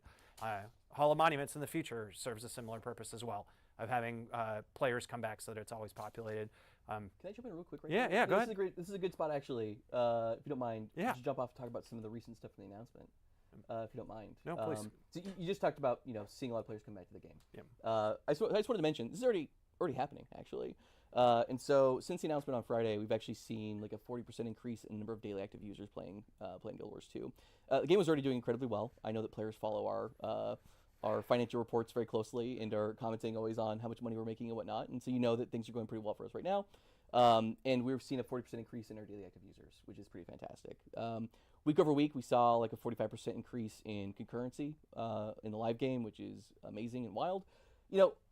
I always had hopes that the announcement would be a positive overall impact to the game. Obviously, we assume things would be positive, but has absolutely exceeded my expectations on that front. I think the other big one too. Two other stats I'd love to share. One is. Hopefully I don't get hit like a marketing team sniper. We're talking about this. No one behind the camera is running at you yet. So far, good. Two other really cool stats. It was Saturday, I believe. We had our single best day for new player acquisitions. The highest number of new players joining the game for the very first time on Saturday since our initial launch on Steam back in 2022. That's which incredible. Is crazy. Yeah. And then the last really cool one. So we'd actually set a bit of a record with VOE in terms of the number of players coming back to Guild Wars 2 who hadn't played the game in a year or more. So players that had lapsed out of the game, that had moved on to taken a break for whatever reason. We set a record with VOE in terms of number of players coming back to the game, which is great. We absolutely crushed that on I think it was on Saturday, almost 2x the record that we had set with VOE. And again, these are players who haven't played the game over a year, coming back to Tyria, coming back to Guild Wars 2 for the first time in again over a year. Early signals are very strong. Love what we're seeing right now, and I think a lot of this just kind of really gives us a lot of confidence that the strategy we've got, and looking to give players a bit of a soft landing as we get into the Hall of Monuments phase, I think is feeling very validated right now. That's fantastic, and I think that speaks to the answer to this question: is how are these areas going to be full of players? Well, right, this is what we're doing, and they are showing up, and tons of people are coming back. I think also, if you look at the technology that Guild Wars 2 is built on, a lot of it is set up to support a broad array of players. I think the mega server system in particular, if you look at traditional MMOs, when you create a new character, you then sign up for what world you're going to play on. And the world you play on determines the number of players that you can play with and see in the world. And eventually that server, that world, as populations decline, there's less and less people to play with, and they have to merge servers together or close servers so that population is constantly being managed. Guild Wars 2 doesn't work that way. We use a system under the hood called mega servers that basically creates as many or as few copies of a map as is needed based on the number of players who are currently online, which allows us to constantly make it feel like and have it be that the world is populated around you with tons of players. And so we're already set up for this. We anticipate this. We've built out a system under the hood that allows the game to be fluid in the number of players. That's why even when you play at like 3 in the morning, there's still a bunch of people running around everywhere. And so our back-end system is built so that we can operate this way, and it will help with that. And I think that that's an important part of the message as well. Yeah. I think there's still a lot we can do, though, in this time frame specifically to try to better address that problem. So I'm going to say a thing right now. This is just my gripe as game director / player, and I'm not saying that we're doing this right now or that we're fixing this, but I wouldn't be surprised in the future if we do. I think one thing about Guild Wars 2, it's a very expansive game, right? There's a lot of cool things you can do. It's not always obvious what you should be doing, especially as a new player, or even if you've been out of the game for any amount of time, you come back to it, it's almost overwhelming. Like, where the heck do I go? And we've added some things to try to improve this, right? With like Wizard's Vault, like, hey, here's a very clear objective of the thing that we recommend you go and do based on your kind of gameplay preferences. But there's still a lot of work that can be done. And I think probably even a bigger challenge is that a lot of the information that you need in order to play Guild Wars 2 is stuff that's not available in the game itself. This is probably a thing we'll never be able to fully fix, just given how robust Guild Wars 2 is, honestly. But like, I know a lot of our veteran players are very familiar with /wiki, and a lot of our veteran players are very familiar with /wiki event timers, or ET, right? Like event timers or events just generally, world bosses, whatever. Like some of the most like staple content in Guild Wars 2. It's our bread and butter, and there's really no way to know that it's happening in game unless you just happen to know because you're a veteran, you've been around, or you go to the Wikipedia.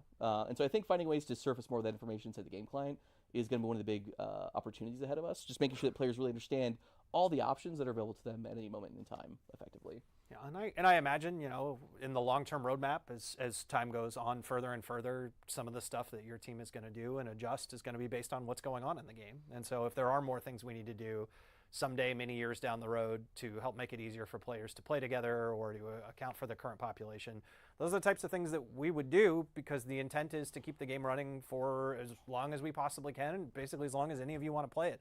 And, all these years later, 21 years later, Guild Wars 1 is still running as Guild Wars Reforged. Same thing for Guild Wars 2. There'll have to be some updates at some point to adjust to whatever's going on in the game at that point. And hopefully there's just so many people playing it that the updates you need to be doing are dealing with the overwhelming population, and how do you handle all of those players? Yep. I'm not saying that you should go on the forums and complain about event timers not being visible in the game, but if you do, that's okay. Just don't say that I said to go do that. Don't put my name in the post. Thank you. Okay. Yeah. Move on? Yeah, let's do it. Okay. I think this one's for you, so I will ask this one. Oh, by the way, Stefan, how are we doing on time? I feel like we're in a bit of a vortex over here. It's been an hour. It's been an hour. Well, I think we've got we got a couple more that came prepared for us. You just want to keep rolling and Sure. we'll Yeah, end yeah, whenever? let's roll, Okay. yeah. Sorry for not keeping it to an hour. We're doing our best over here. This is the first. There's no. I can't see a clock. No, I have no. So, we're winging it. We're in a void. We're in the Yeah. mists. We have no concept of time, place, anything. Yep. Oh, good. Good. Oh, that's nice. Welcome to our fractal. What's next? Colin is E. Okay. Okay. Is mobile a long-term focus or an experiment like prior Guild Wars 1 updates? Yeah, this is a really good question. We've seen come up a lot in the last few days, and I think the most important message there is Guild Wars Reforged is the focus. And what we said on Saturday is that we are planning to support all of our games for years to come.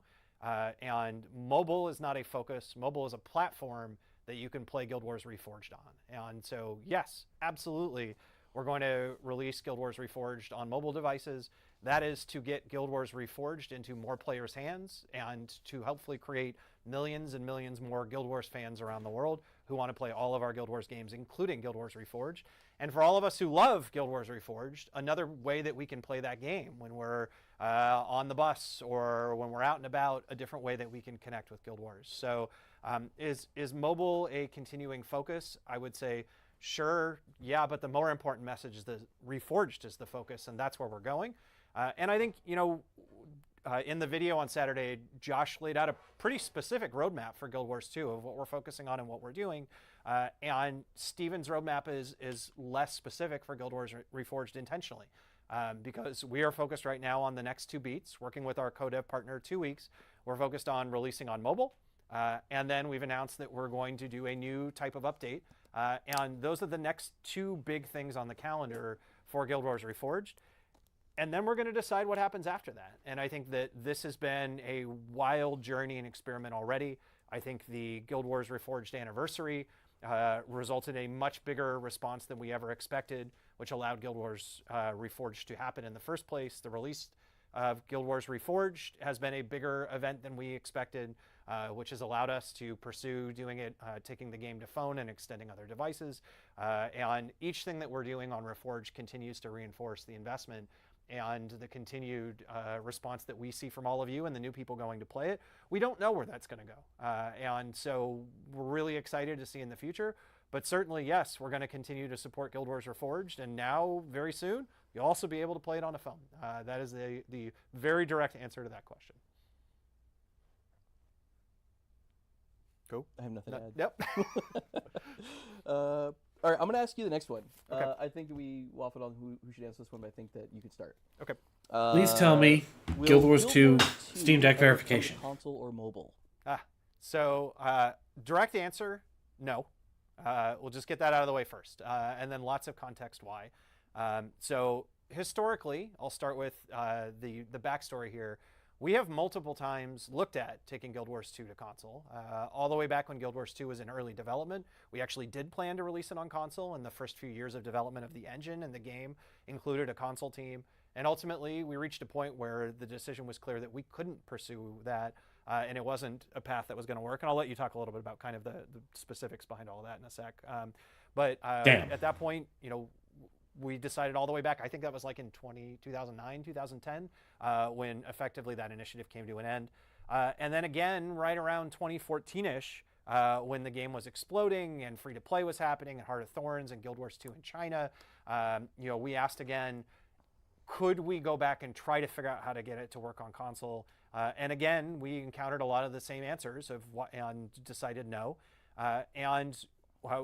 One last time, when you and I came back to the studio, we had those conversations with JT, who was the studio head at the time, and we came to the same conclusion of no, for all the same reasons, this isn't an option for us. And that's what Guild Wars 3 is about. Guild Wars 3 is a game that we're building from the ground up so that it can, from the tech side and from the gameplay experience side, work on console. And this goes to the thing that we said this last weekend. All of our Guild Wars games are very different. The gameplay experiences, the technology behind them, they're all very intentionally different so that they can be different games with different communities and some overlap between those communities. And so Guild Wars 3 will be the Guild Wars game that is made to be playable on console. Guild Wars Reforged is the Guild Wars game that is going to be playable on mobile devices, and Guild Wars 2 will not be coming to mobile or to console. Do you want to talk more about kind of the whys behind all of that? Yeah, so I mean, I can only speak to the, when I say most recent, it was still years ago Yeah. that we had this conversation, right? But, you know, we really dove into, like, you know, what are all the changes required to the game? To make I would have loved a able to go on Guild Wars 2 console PlayStation port. And, you know, I think the reality is there's just too many compromises we'd have to make with the game, and it would feel like a very different game than the game that we have today in order to be able to do that. And I think it was very important to us that we'd want that game to integrate nicely into the game that we already have, right? So we wouldn't want to create a separate standalone experience that's only for console and then have one that's mostly for PC players. We'd want that to be cross-play and cohesive. And in order to be able to make that happen, there's just so many compromises that I think it stops feeling like Guild Wars 2 and it feels like a different game. And, you know, this is in, gosh, this is like 2021, 2022, I think, when we were talking about this. Yep. At that point, the game's been out for 9-10 years, and, like, you know, I think that would just be I don't think we couldn't do that. We couldn't go and change the game so much that it feels like a very different game from the one that players been playing for close to a decade at this point. So, love the idea of it. Always sounded really cool to me. But, you know, I think that Colin's right that, you know, in order to do a game really well on console, you've kind of got to build it from the start with that in mind. Yeah. And with Guild Wars 3 already in development, it felt like that is our place to do that and to have that experience.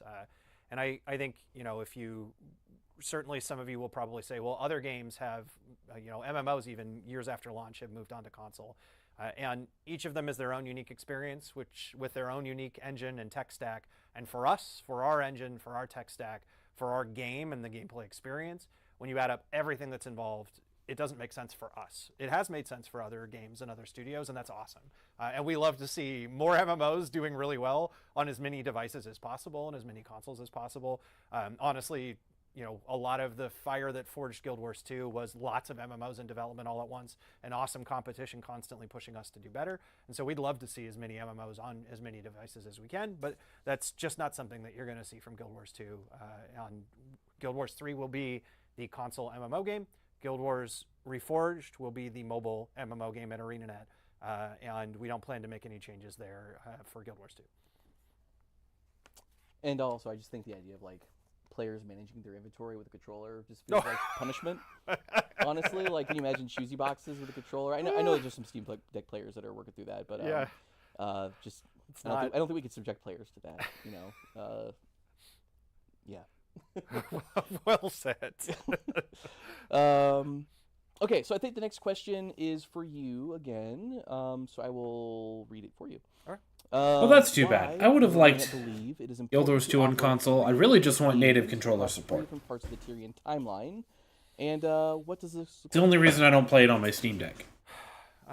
So why 3 different games across 3 different timelines? It is the reason I'm playing Guild Wars 1 on my I think Steam Deck, Why though. 3 different games is maybe the most important question. And, you know, first, to wax poetic for a minute, the way that we make games at ArenaNet is we start by looking at, during the era of time that we're making our game, what are the player problems, what are the limitations, what are the challenges with the MMO genre at the time, and how do we solve for those? And so back when we made Guild Wars 1 and released that in 2005, we were solving for the problems of, you know, what we saw as that era of MMO experience. We tried to call it a cooperative RPG, CO-RPG, and not an MMO, but everyone ignored us and immediately informed us that we'd really shipped an MMO. And so we've just kind of abandoned trying to call it that, and we accepted that everyone says it was an MMO. It's a very unique kind of MMO, but an MMO nonetheless. And then Guild Wars 2 came out in a different era and tried to solve for the problems and challenges and limitations of MMOs in the timeline when it was in development and released in 2012.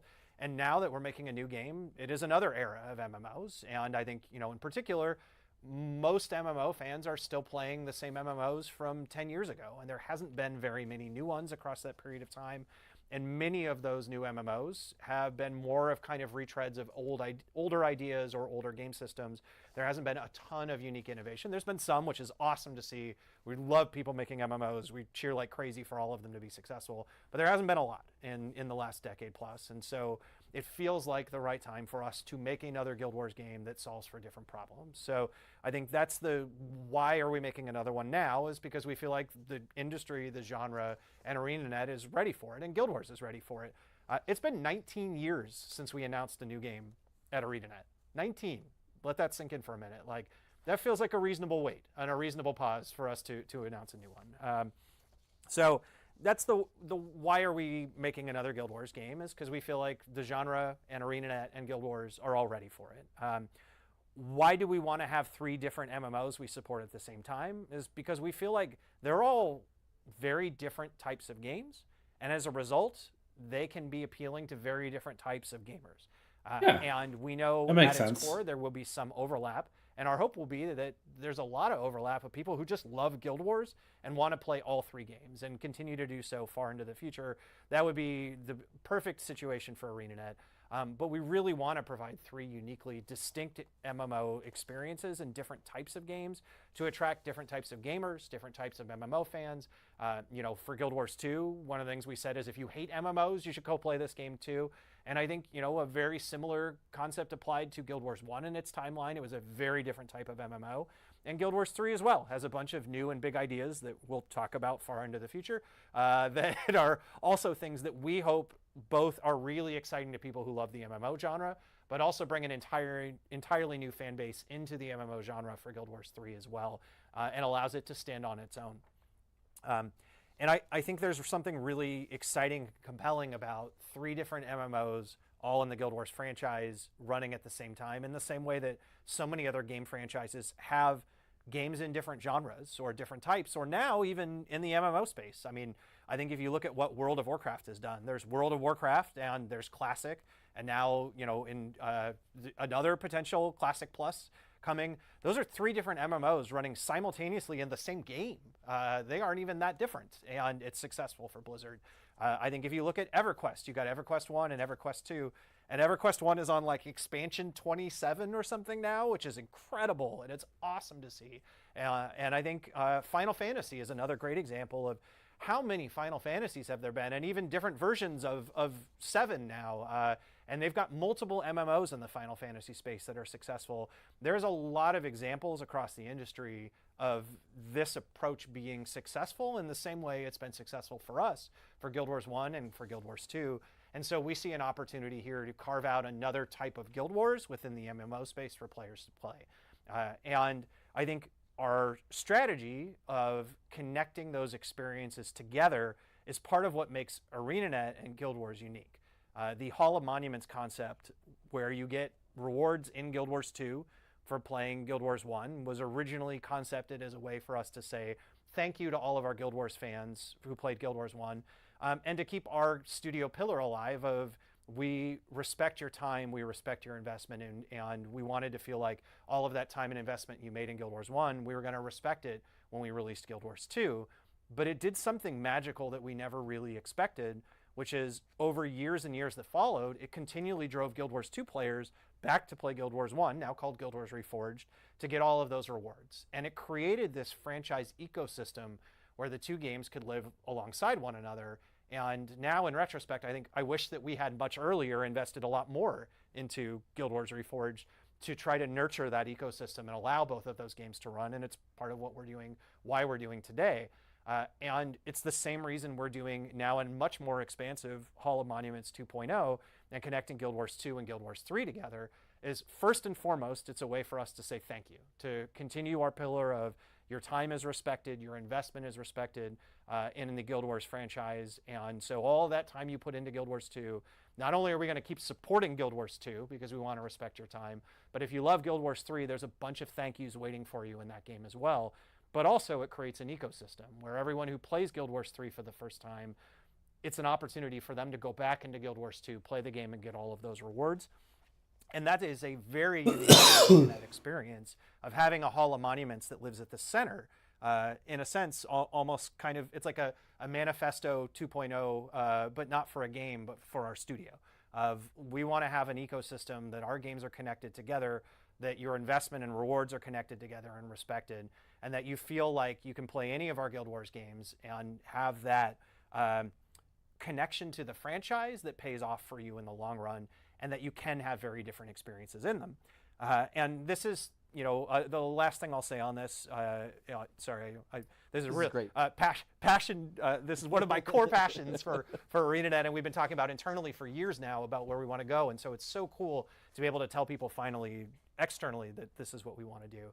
I think there's a version of this that someday after Guild Wars 3 releases, where there's always that lull in the games you play of like between updates, you ship an update and then you wait a while until the next one's going to ship, and there's kind of a time fall off in between where things are at their least exciting until you announce the next update. I think there's a version of this that can be really compelling for us, where when one game is in its lull moment, we're announcing and releasing the newest update in another game.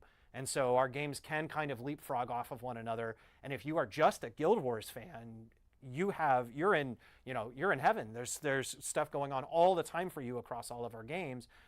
And if you just love one of our games, that's okay too, and we're going to keep updating it. But that we're able to stagger and have our ecosystems of games support one another and have their updates offset from one another. I think there's something really compelling there, and we don't know exactly what that's going to look like. I think, obviously we have to do the really hard things of like shipping a new game and making sure that it's a game that people actually like, and continuing to support GW2 and everything that we want to do with Reforged. That is incredibly, like, these are all easy things to say. They're very hard things for us to do, but we have to go do all of those things first. But if it works, there's a version of this in the future that I think is really cool to dream about, of someday we could be at that point where that's what the Guild Wars franchise is. And then who knows where we go from there. I mean, I don't think we're dreaming. I think we're actively taking steps towards achieving that. So this last weekend was a huge first step towards that, and the work we've done the last 3 years has been setting the table for that, right? Absolutely. I don't know, anything else there that you want to? Oh, you crushed it. It was great. You should be the studio head or something. I don't know. I think you got the right stuff for the job, kid. Good job, kid. No, I guess maybe this is going to be probably an obvious thing to say out loud, but we talk a lot about these games being very different, and like I know that folks will find out much more about that in the coming months and years or whatever the timeline is. But I think an important thing to understand too is that these games are on different timelines in Tyria, right? And so like there's going to be stories or opportunities for stories to tell in Guild Wars 2 that are not a possibility in 3, and the same thing is true for Reforged as well, right? I hate to break it to folks, and maybe I'm breaking some news here, but Timey's probably not going to be in Guild Wars 3. So I hate to break that to folks. I don't know if there's some hope for that one. Yeah. But there's a whole cast of characters that folks have come to love, and what Tyria looks like in the current timeline in Guild Wars 2 is very different from what it's going to look like in Guild Wars 3. And so we know a lot of folks have a lot of attachment to those characters. We want to continue finding new stories to tell. Maybe go back and close some open story threads that still exist in the game. But there's so much left to explore left in Guild Wars 2. There's so many compelling characters and storylines and threads that we've left open in Guild Wars 2 to explore for decades to come. I think I saw. This wasn't in our things we were going to talk about either, but going off script. Off script. Here we go. We've only done it about 100 times so far already. Why not one more? I saw a lot of comments as people talked about the different timelines of, one of the things that makes Guild Wars 2 unique is the technology, and it's, it is a little Magitech and a little bit of sci-fi has blended itself in. And as that timeline continues to move forward, we're going to continue to see the advances of in the world of Tyria. And one of the reasons we picked the timeline we did for Guild Wars 3 is very intentionally, it's a very different experience. You're talking about a timeline of high fantasy where there is almost no technology compared to even what GW1 had. And the technological advances from Guild Wars 1 to Guild Wars 2 are massive when you compare them to the amount of technological advances that happened in the timeline from Guild Wars 3 to Guild Wars 1. The technological advances in that period of time are much smaller across that period of time. And I think it allows us to have Guild Wars 2 is a game that has a really, especially now, some of the stuff the Asura and the Char have created, there's some really cool, unique feels to that game and that world that won't exist in Guild Wars 3 that will feel different, that will feel more grounded, high fantasy experience in a different time, in a different era. And I think that even though each of those games will have their own storylines, their own characters, their own settings that we're going to continue to expand constantly across all 3 of the games, there also is places where they will connect together and have stories that crisscross across those storylines. Guild Wars 1 in many ways set up so many of the stories that you experience in Guild Wars 2. And some of the things you're going to experience in Guild Wars 3 are things that have been set up in Guild Wars 1 and Guild Wars 2 over the last 21 plus years of the franchise. Well, that's who awesome. Who knows in the future? how some of those stories, there may be things that happen in the different games that have connections to stories that have happened in the other games in ways that we think are really cool and have been really fun to watch people speculate all weekend long. The lore videos and even the timeline, and me misspeaking on the timeline in an interview the other day. Whoops. All of that stuff has created a huge amount of speculation and discussion. And that's the point. That's part of the joy of this, is allowing these mysteries. I think that's one of the great things about the Guild Wars franchise, is we leave enough mysteries and question marks and stories for people to explore and theorize and make fan videos on and debate. And we don't want to stop that. We want to keep having more of those while answering some of those questions that then open new ones. And you're going to see a lot of that both in the coming years and far into the future as well. It's fun to think about everything ahead of us. All right, we're done with that question. Well, speaking of the future, I think our last question, this is a good one for you, Josh. What does Guild Wars 2 look like 5 to 10 years from now? Yeah, this is a great question. I think I forgot what I said in the video exactly, so I'm going to paraphrase here a little bit. But I think we feel a lot of responsibility in ensuring that Guild Wars 2 remains a place that people feel comfortable calling their home. A place that they feel comfortable returning to and spending all of their time or as little time as they want to in the game. And so that ultimately is our goal. But how do you do that, right? How do you make sure that people feel like their time's being valued, that they're getting enough from the experience? Well, we got to keep delivering, obviously, right? And so a couple years from now, we'll be multiple additional expansions will have launched by then. Hopefully, we've made some pretty good headway on our modernization. Just to be clear, you said a couple of years from now, multiple expansions would have shipped. Oh, sorry, 5 to 10 years from now, we'll have many. Just to make sure everybody is clear, that's not happening in the next 2 years. Oh, gosh. Should I start over?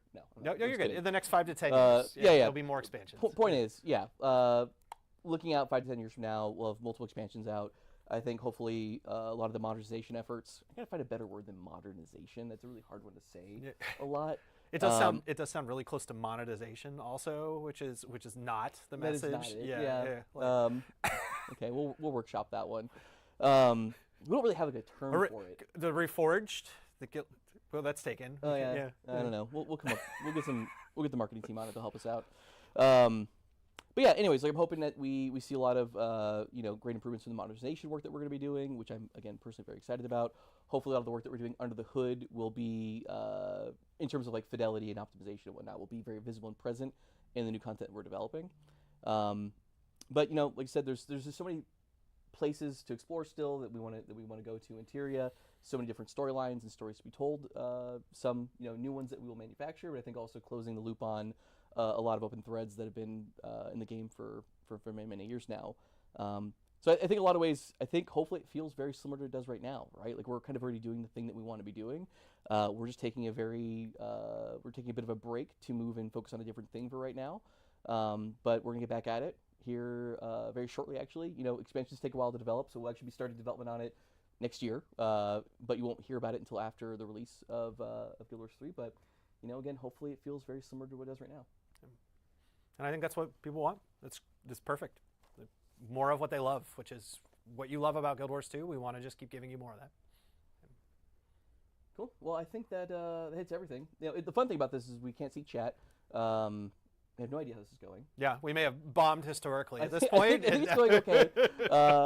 Technical issues aside, I think it's been going okay. But obviously, we'd love to hear more feedback on what you folks are thinking about.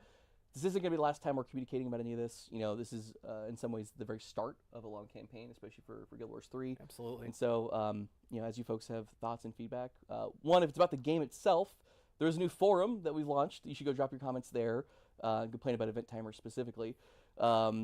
But if you've got other thoughts and feedback, obviously we're going to be watching the forums and Discord, and I'm sure we'll get a recap on how chat's been going. Very excited and looking forward to that. And we've got our official Discord now. Great place to go to discuss all of this and theorycraft together for years in the future. And as Josh said, we have our new forum threads where you can call out specifically What do you want to see improved in GW2?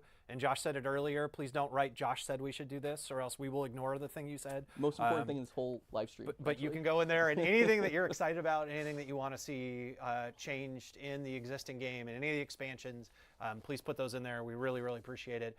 And I think you said it earlier, there were literally thousands of questions across this weekend. And so if we didn't cover one of the ones that you thought was most important, we did our best to pick out the ones that we thought were most impactful that we could talk about right now. I think also we didn't want to pick ones that we would just basically say we can't say anything about that right now. And so know that, as Josh said, we'll keep updating and talking more in the future. You're going to be hearing from a lot more from ArenaNet in the future as we talk about 3 games now. Hell yeah. And, we've got a lot of big stuff coming here even very soon. Actually, this just dawned on me. I do want to add that, I know it's been a little uncomfortably silent from the Guild Wars 2 team in recent months, and I think obviously now it's probably pretty clear as to why that was the case. It was hard to talk about our future within the context of what Guild Wars 3 is, and so obviously that's not how we want to operate, and it's not how we've been operating in recent years. We've been trying to be very transparent, providing very long-term roadmaps, what we're doing with the product, and that's definitely what we're getting back to. It was just a bit of a weird period to be in with the announcement looming there, and so hopefully that explains why things were kind of going the way they were. But now that that's out in the open, I think it allows us to be a bit more free, and hopefully as evidenced by today's live stream. Yeah, right? Yeah. So, I think it's part of why we announced Guild Wars 3 now too, is so that we could make sure before the final update for this Guild Wars 2 expansion completes, that we could tell all of you where we're going and what's going on. I think that was really important to us, is to maintain that transparency and that long-term vision for everybody of where's the franchise going, where is the game going, and we didn't want you to get to the last update for VOE and look around and go, well, now what's coming next? We wanted to answer that question before we got there, and so yeah, we where we're headed, and now we can talk more about GW2 as well. But we've got a huge update coming for Guild Wars Reforged, coming out on mobile devices this summer. We've got our next major QR coming. Biggest QR. Actually, I know QA is sweating. Nice. It'll be our biggest QR so far, so we're very excited about that one. By the end of the year, we've got our new Hall of Monuments 2.0 will have its first release. Very exciting there. And then we've got tons more news for Guild Wars 3 that you'll hear as time goes on too. So there's a heck of a lot going on with the Guild Wars franchise right now. It is a really, really exciting time. I hope for all of you as it is for us. And Josh said it earlier, and I think it bears repeating. We all have the same goals. We want to see the franchise and the games that you love really healthy, with lots of people playing them, and they're continually being updated. And we know that's what all of you want out of the games. That's the same thing that we want to have happen with all of our games. And hopefully that this plan and the path that we're on ensures that happens. Certainly 4 days in, the results are pretty spectacular, but we know that we got a long ways to go and a lot of beats ahead of us. But we really appreciate everyone's support.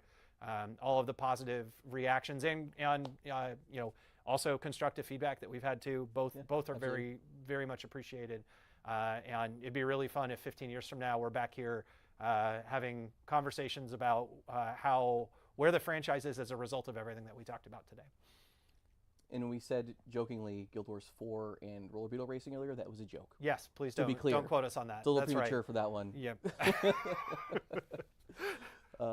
Cool. Well, thanks everybody. Really appreciate your time. Thanks for hanging out and kind of weathering some of the stumbles with us. I wish I could have heard half of what you said. Very shortly, if it was. Yeah, if we're never allowed back on a live stream again, you'll know it didn't work. So, thank you. Yep. All right. Thanks all. See you hard.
I wish more of that could have actually been heard.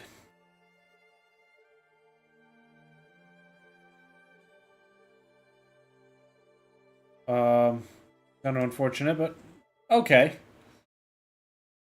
That is what it is. While that was going, I decided to get Blish installed finally. We're gonna be using that.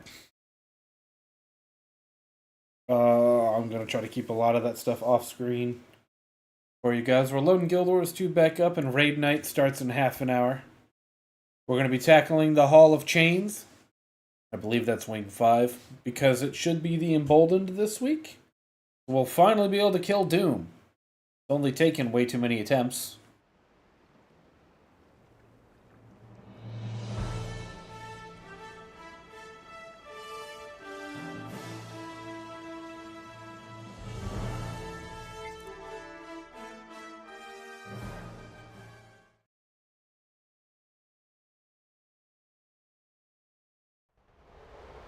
Alright, before I go and grab...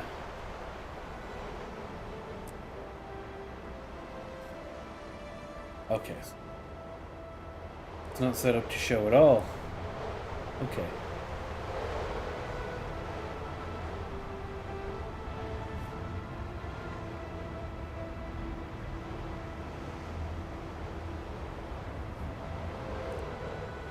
Oh, it doesn't have my API.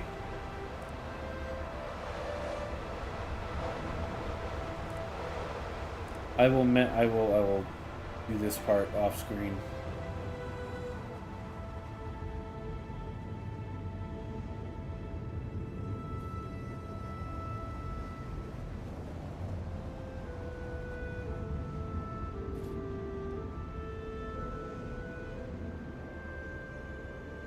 I'll worry about that off stream, but I will be right back. I'm gonna run to the bathroom real quick, and then we're gonna get some stuff done.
Okay, I'm back. I was gone a while. Alright. Northeast.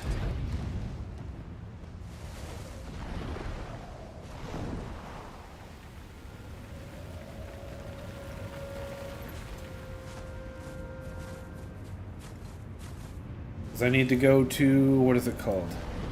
A Bitter Cold.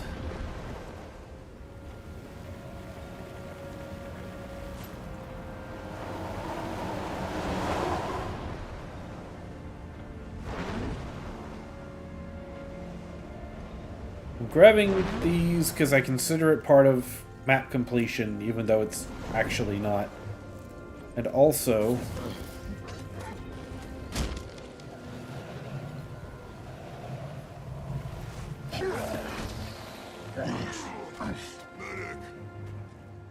Oh. There's a mechanic here I need to be aware of.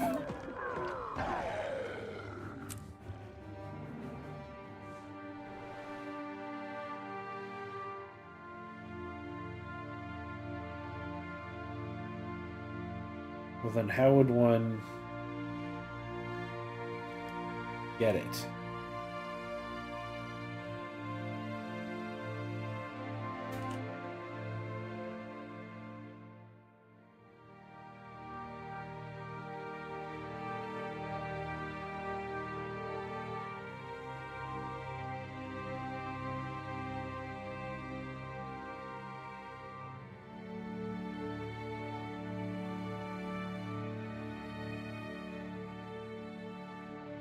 Okay, so there is an elixir we need to make. We're gonna do that first. Where we go and we...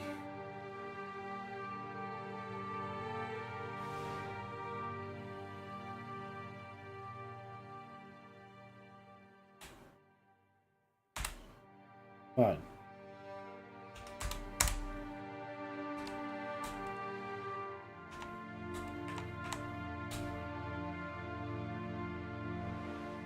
So here I can make a thawing potion.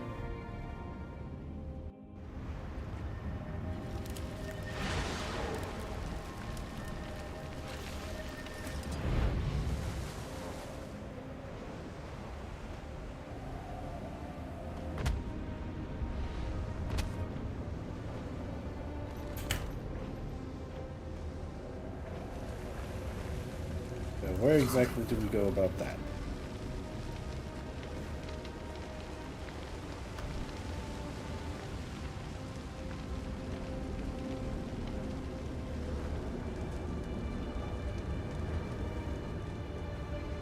Is it the Unbound Magic Collector?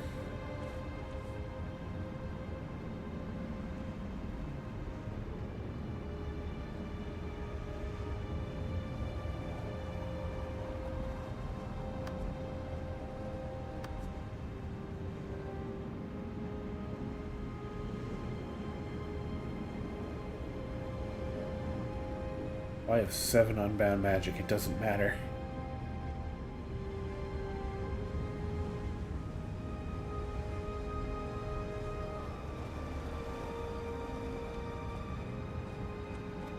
So how do I get the thaw elixir?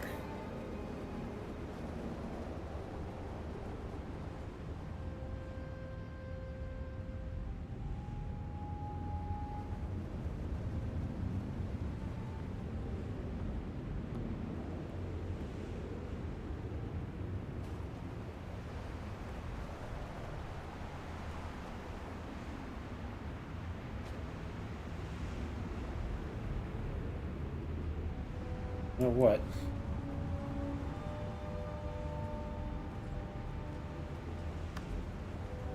How about this? Fresh.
Don't like that.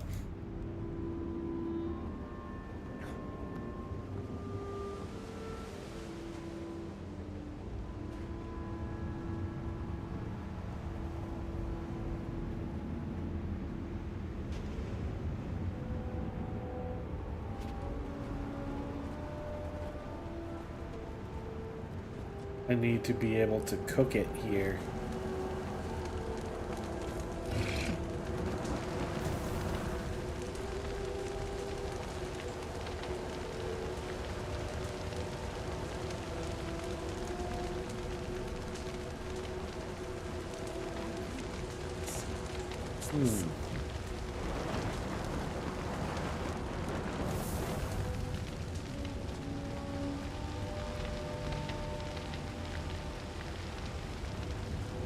Oh yeah, did I put anything I shouldn't have in here? Yeah, a bunch of my raid stuff.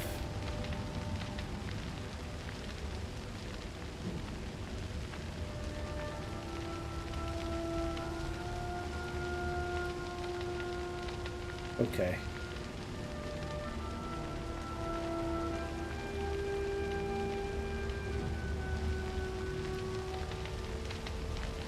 I should take this one.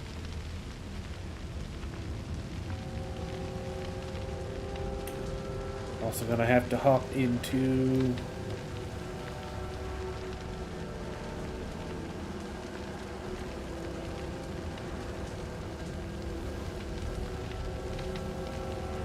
there because we're gonna get started soon.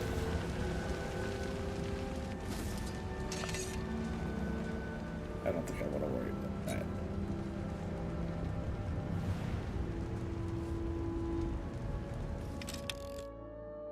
To the aerodrome.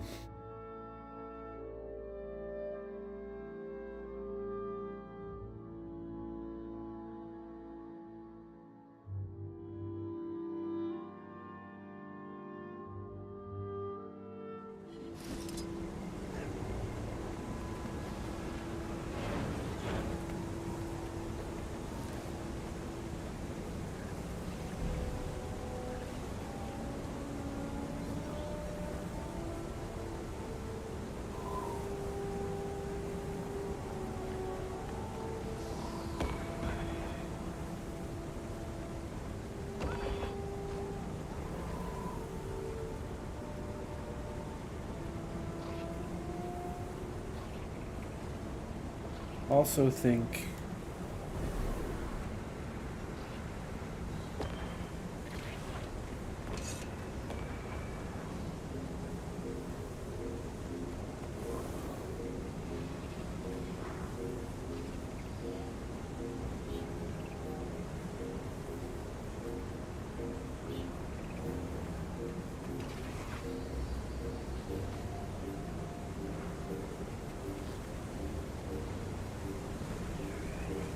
around.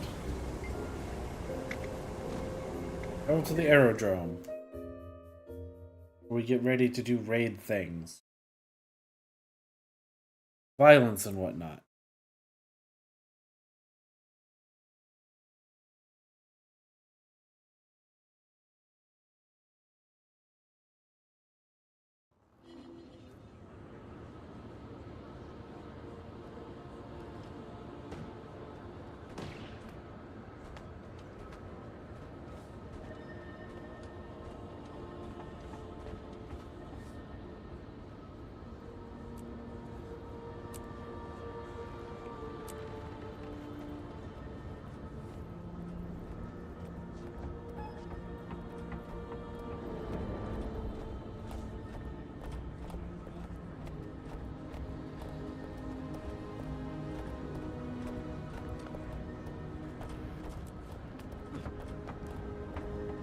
Meow. Hello. How's it? It goes. I watched the Q&A stream. you mean the entire scuffed audio stream? Yeah. What in the hell? Like, there might have been interesting things to talk about there, but I didn't fucking hear anything. What about you? they can't say we weren't really, we were trying to go a casual stream here. Yeah, they scuffed the audio for like 200% of the episode. Yep. Hello. So the only thing I had heard that had mattered to me was that we're not getting a console port of Guild Wars 2. But we are getting expansions in the future. Yeah. Yes. But they had already told us that the other day, so that wasn't news. I do have a friend that can come and help us with Doom. Yeah.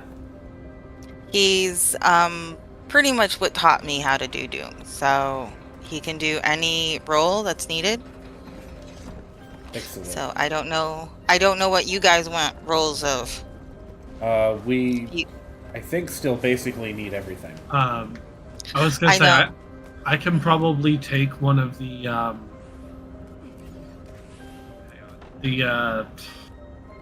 portals, the greens. The greens, thank you.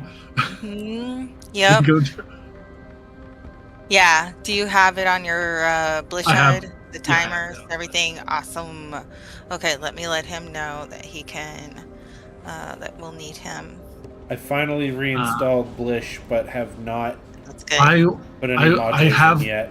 It still I needs my have green API. green one still on, so I'll just take green one. Okay.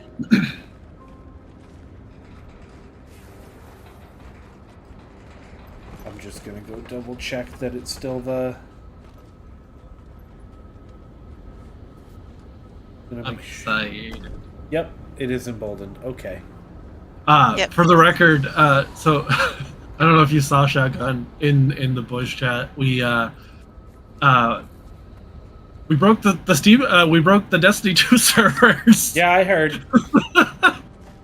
They had something like 130,000 for the. We have 160,000. 160,000 concurrent players right now. Nice. We're ranking top 7, I think, right now on Steam. Yeah. Nice. When the Destiny community comes together, they come together, man. What's this for? Destiny 2. Destiny 2? Okay. Yeah. They had their final update today, so a bunch of streamers tried to organize a server slam to get as many people as they can on at once, try to convince them that Destiny is still worth supporting. Yeah. I do not have permissions for invite. Just get them in the squad. There's an invite in the squad message. Okay. Let me tell him. I've forgotten to put that there the past couple weeks, but it's there again. This is a fight that you need to talk with. Yeah. Well, he knows that, but he doesn't even need to be on he knows the whole thing backwards and forwards. Oh, fair. No. I mean, like, just generally for the other other parts. Yeah. Might have helped us with Keela last week too. Yeah, I know he was out. He was out on that day.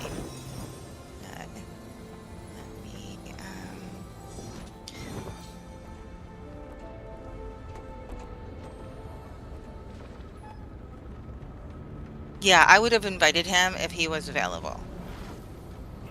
Mm-hmm. But I think he had pickleball this week, so. Very legitimate reason to not come to a raid. No, I'm kidding. Okay. That's with family. He did that with family, so. Understandable. Astral, look at guild chat. Family. Why? Pickleball. God damn it. It took a minute. Sorry. So, for context, we went to PAX East last year. Wandering around Boston looking for a place to get snacks, we stopped in at a 7-Eleven and they had pickleballs. They're like cheese balls, but pickle flavored. Yeah. And it says Big Crunch on the side of the bag. And for some reason, for months, we kept making a joke about it. I don't know why it was funny, but just pickleball. Big Crunch! We're a bunch of idiots. Like, I don't know what to tell you. We're a bunch of idiots walking around Boston at like 11 p.m. Like, that's just what's funny when you're that tired, but what the fuck? Tired. Yep. Because he was playing pickleball, and I'm like, I gotta say it. Big crunch! That's fine.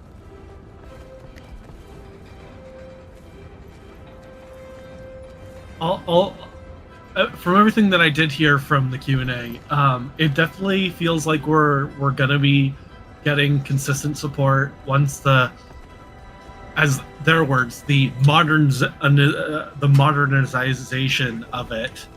I can't even say the word of Guild Wars 2 and like basically quality of life updates is what I'm hearing. I'm taking that to mean they're undoing the power creep that's affected the early game, which is great. Maybe. I know that's where their focus is right out of the gate. Their focus is the core part of the game. So I'm excited for that. I'm excited for the Hall of Monuments shit. Oh yeah, that's gonna be great. That's gonna be fun. All right. Gonna be lots of fun. I'm gonna start the. So what do we have for roles so far? Well, he can do. Ghosh can do the. What is it? The tank. I think he does messenger pretty well and heals, and then he does the green. So he does like 3 jobs. So Okay. you can ask him. You can ask him. He's in the squad chat now. Yep, I saw. He was just muted. I'm just trying to. Yeah, I'm just trying to get him into the Discord. So. And what are you two running?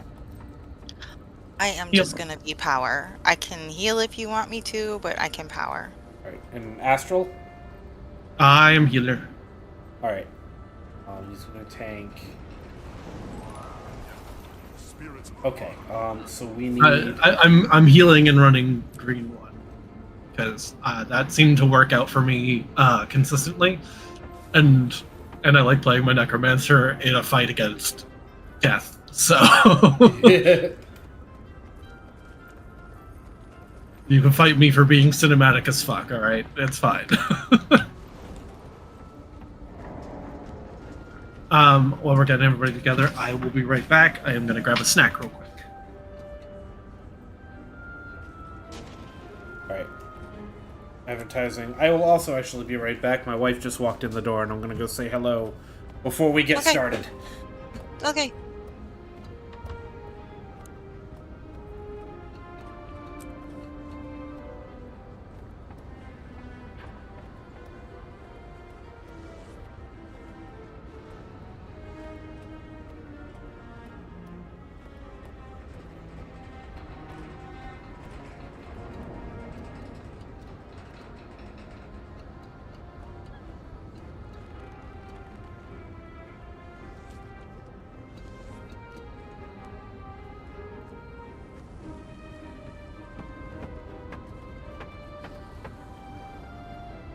Spirits of the wild, welcome. Ho, traveler.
visit more often.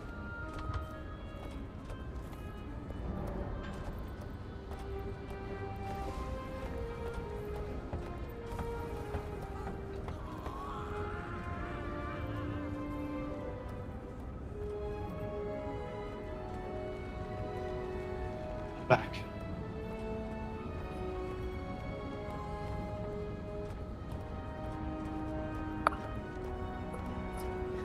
Okay.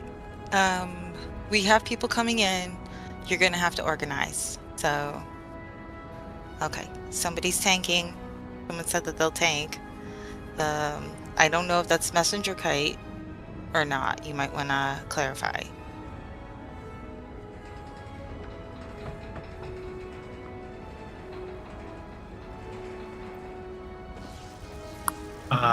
Is Shotgun okay? Yeah, to go check on wife. Gosh. So you're in charge. Lovely. Love that. Just let them know. Just let them know. Well, So I don't know what they mean by the tank because I said messenger kite, green 2 and green 3. So I make sure that he's gonna do messenger kiting, and you're doing regular tank. Or how's it gonna? How do you guys want to do it? I'm not. You're not tanking. I'm not tanking. No. Okay, then say okay. Then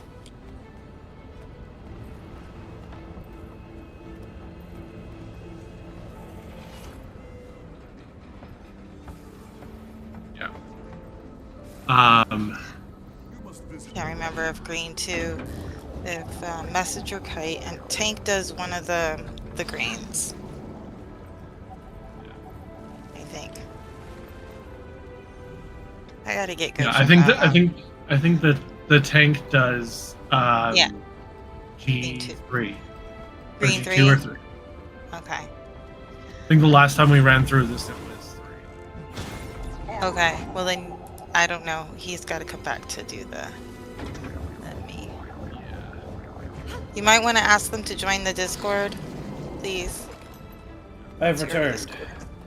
Good. Okay. So we have a lot of people here. You need to organize. I cannot organize. Alright, so what do we got? Let's see. So,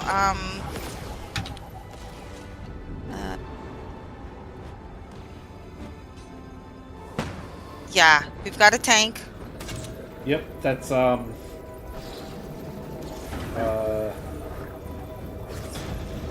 Hinton is the tank, yes? No. No. Nero is. Yeah. Nereo. Nereo's tank, and this is Squad 2. Okay. So we have Astral's a healer, you're on the other team. What is Kinton playing? DPS. Kinton is DPS, I'm DPS. You are also DPS, so we need... He can be QDPS, I think. I don't know. Maybe he said just somebody's.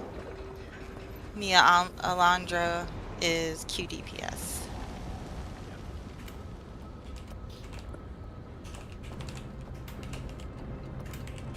We got Hello? just thinking about you.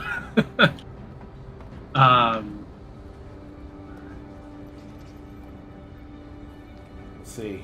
You know what, let's do this, since I was away.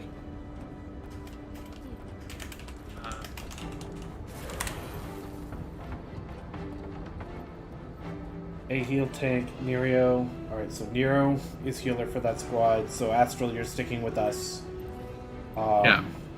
Hello. Kinton and Ryzen. Alright, so damage. So what is MechDoc? Alright, so our squad 1 is actually set. Well, actually, Astral. Quick or Alec? I'm quick. Okay, so you can go power then, Kinton. We have, or you can go regular DPS then if he's been quick.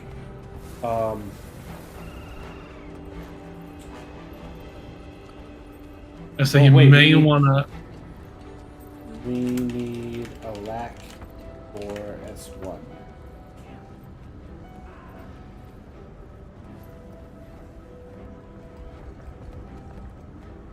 I say it was bad timing to put up the thing and then leave. Shagon, I know. If we both I left. know. I intended you to take care of this, but you left 5 seconds before me, so I'm like, fuck. What do I do? All right. So if Doc can do that, Okay, then move the squads. Nerio is a healing and tanking for the other side. Yeah. What are Baya and Quad doing for roll? Need to know what they are, and then I can. Baya's DPS. Quad is kite. We've already got that though. No, you have tank. Yeah, tank is not kite. Okay. Tank is right. not kite. Right, you're dragging the floating user. Okay. So we need a healer. It looks like we need a heal for Team 2 and no, a heal kite. So we need. All right, so we have our healers and we have our alacrity. We have our. I think we just need a quickness DPS and a regular DPS. Does that look right? If you put the squads in squad, like the subgroups, we'll find out. You have it in one line. You want to put sub 2. Oh. Yeah, thank you. Right. Yep, I saw 2 lines and I don't know why I. Yeah. No, that's, yeah.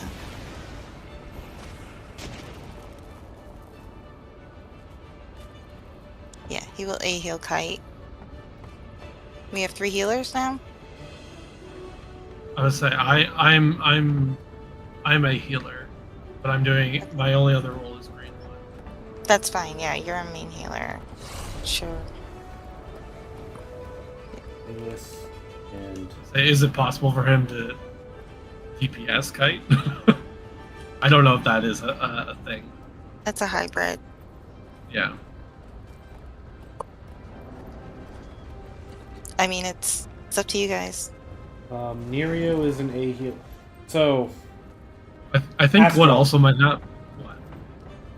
Why don't we let those? Why don't we let the tank and the kite be our healers, and you can swap to DPS? Bye. Bye. Will that work? Astral. What? Hang on a second, comrade. We're Hang on. figuring out raid comp. I'm literally. I'm gonna say one line and leave. It's 166,000 and rising. Yeah, I saw that. Very exciting. Okay. Yeah, Doc did. They were the ADPS. I can be DPS if that's something that's easier, but the It really doesn't matter. Go ahead and heal, and then we'll get the rest for DPS. Okay. Or A DPS. It's fine. I think with the emboldened, it's not gonna matter. No, it's not. Just let's go. That's true. Let's. I'm just gonna. Boop. Need. So just.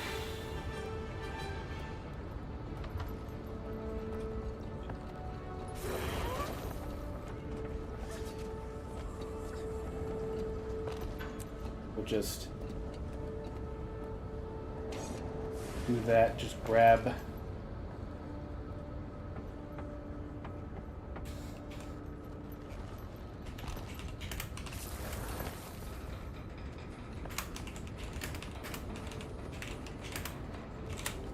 Yep.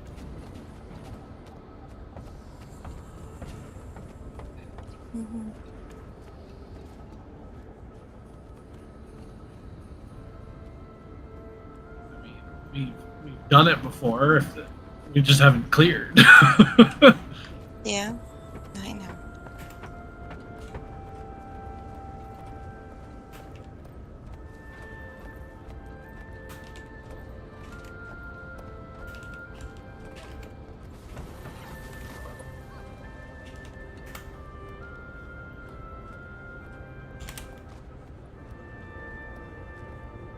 So I put Tom on the other group. And then we just need one more person.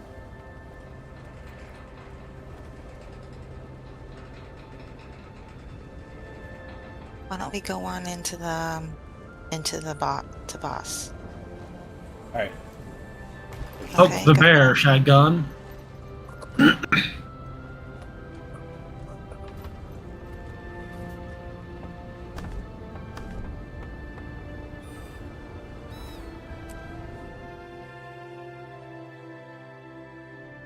In we go.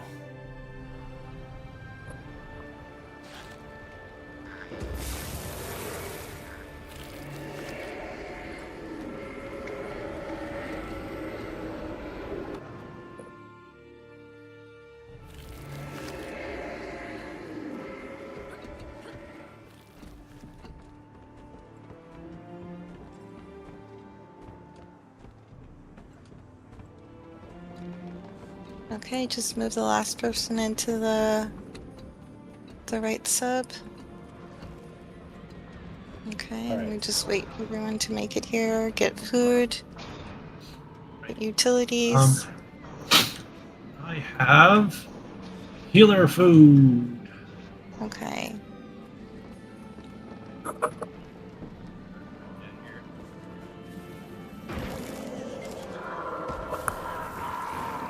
Yeah, don't touch the Emboldened. We need it. I was like, whoa. Yeah. Your food. I already did this boss this week already. Another. Or last week.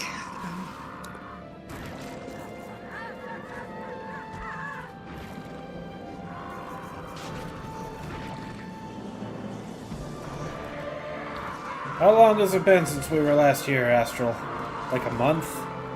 Just Yeah. waiting for it to come back around. Yep. Who keeps? Oh. Yeah. I don't.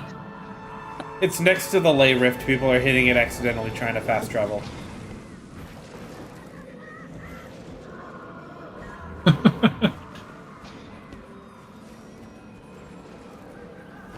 Oh boy.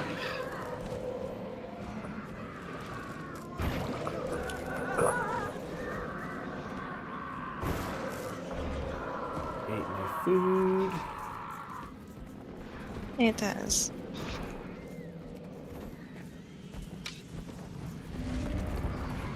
I think.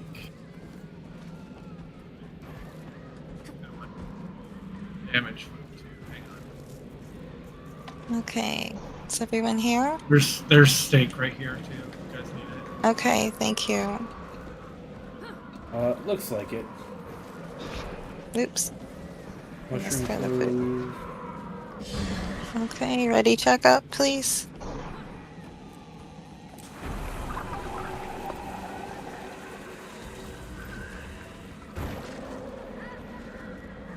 Okay, it doesn't really matter where we start. Okay, start the... There we go.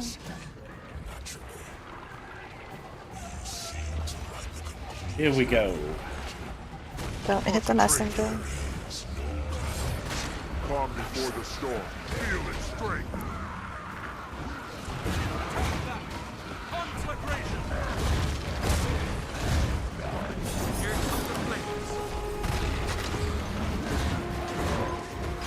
Okay. Up, green one. Whee. Dragon steel. Or...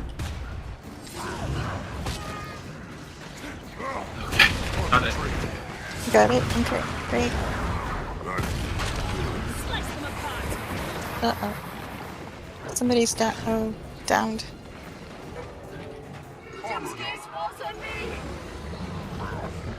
Okay, he's up. Oh, we didn't figure out the greens other than one, did we?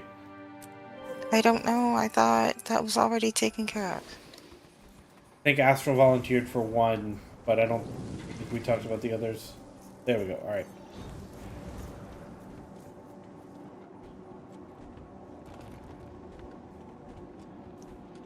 Okay. It's not gonna be me.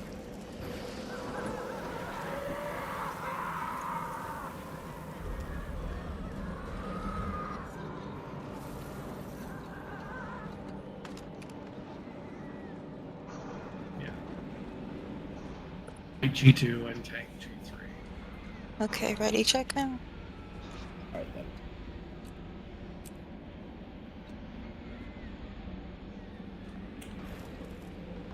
Wish there was a macro for that, like I could type /RC or something in it.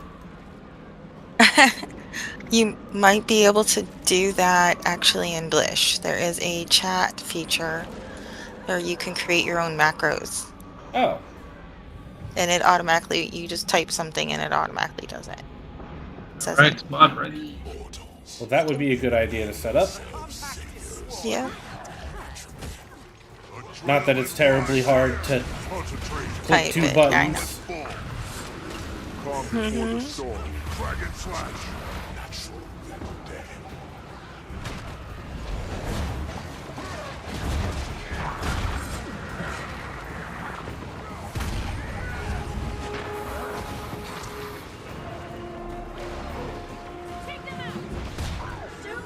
One going up.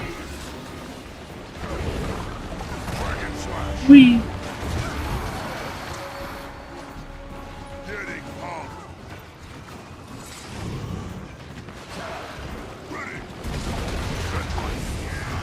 Green one successful.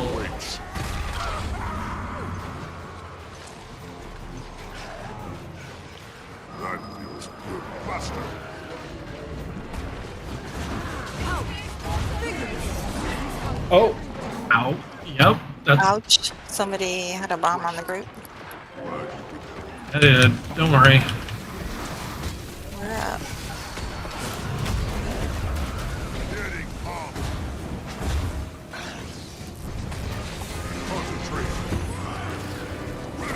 Content is afflicted. Thank you.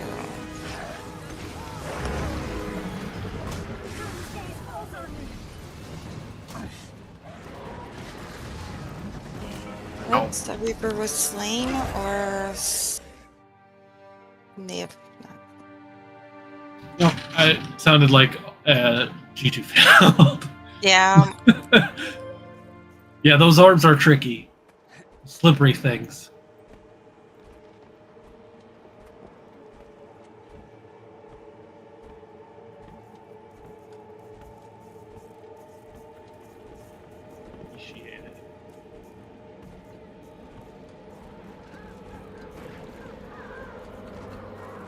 We lost the buddy.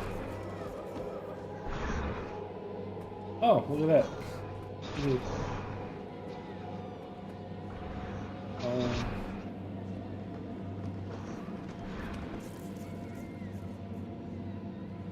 Leave it was just DPS.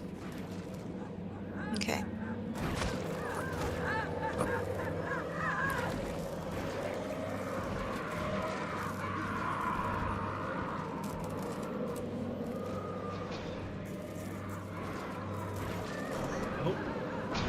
Is it? Is it an expired link? Well, I guess we gotta put our new one in guild chat. Unless that's That's the one from the guild message. I will just create a new invite. Oh, it's fine. Okay. So never mind. So you can put another one in there if you like.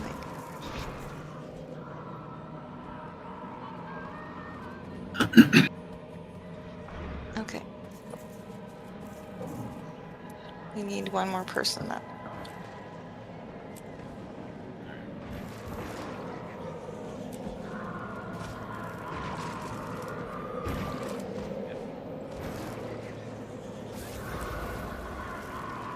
You want to put in the LFG? Or did you already do that? Yeah, he did. Yep. Okay, great.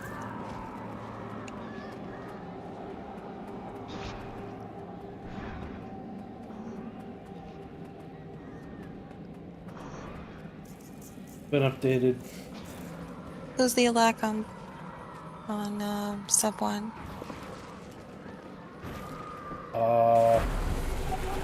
Maybe that's who we lost. Uh-oh. Hello. Hello. Okay. Updated that way then, because it looks like we lost our Alack DPS. You guys seems not to be really experienced, right? Oh, I am, but they're not.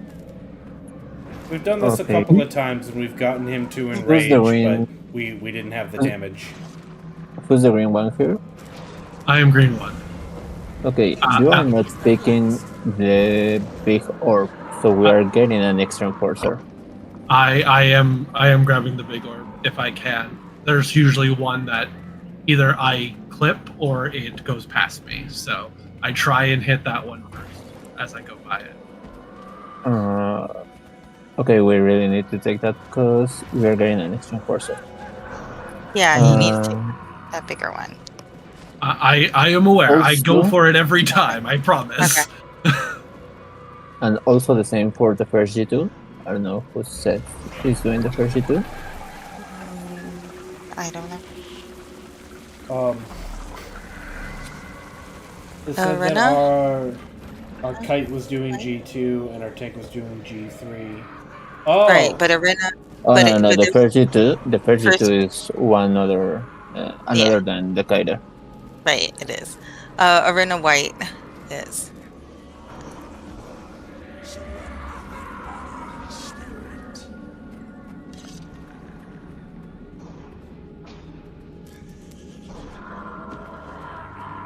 By the way, my keyboard is noisy, so I'm so sorry for that.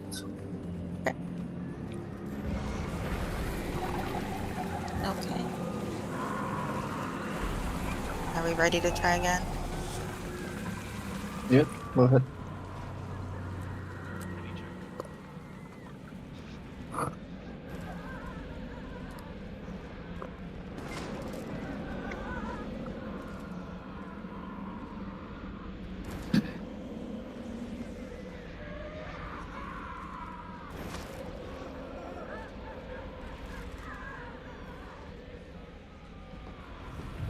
there we go. All right, here we go.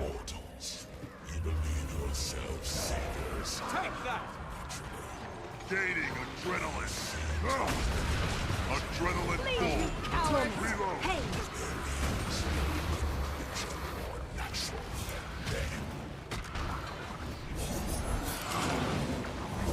Dragon steel.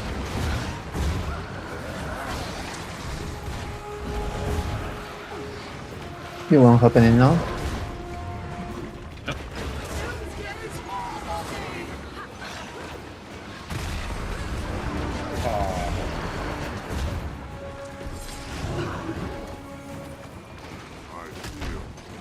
Strong. Reload. Got it.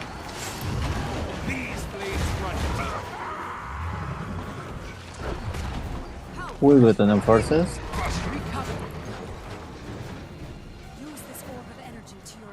G2 happening now.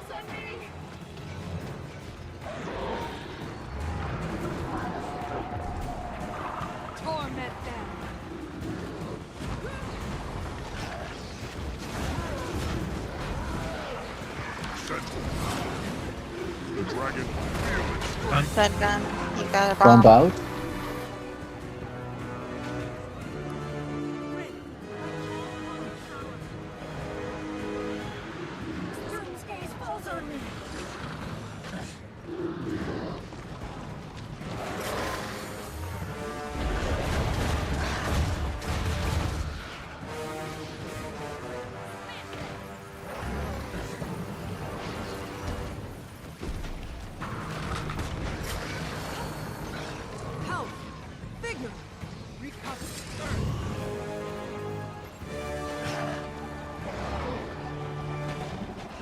What is setting One. will be undone if we falter. Keep us all alive, or Tyria will fall to doom. I am your end. Unlock. Concentrate. Barely got that one. The dragon waits. Why would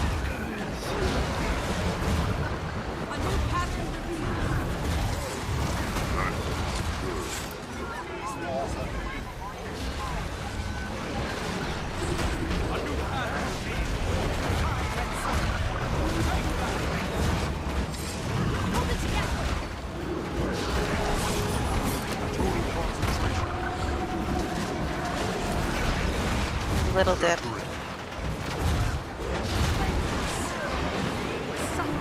Little dip, get out.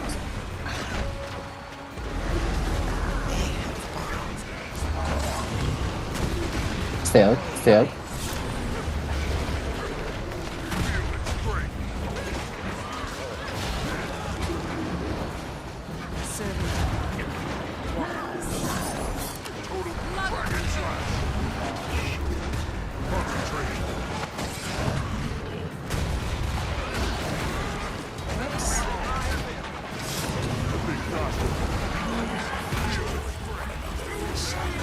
Big dip happening now. Oops. I see a light. From the top. didn't get the big one? I think I'm actually gonna lose this one. Wait, okay. I died.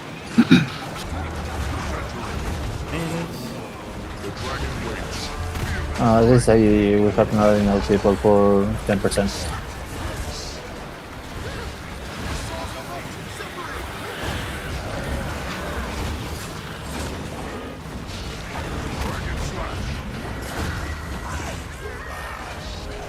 Sometimes when I go up, it bounces on that plane and I skip over that big one. I try and go back for it, but then it's in the bug zapper.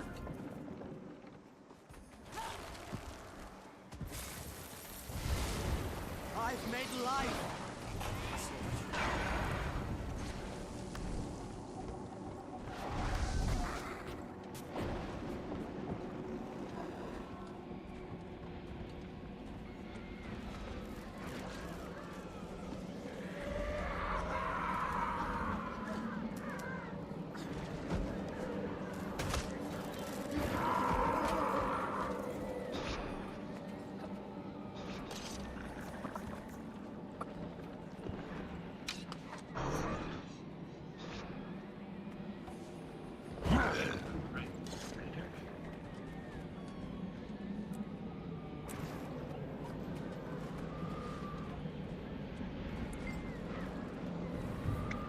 Here we go.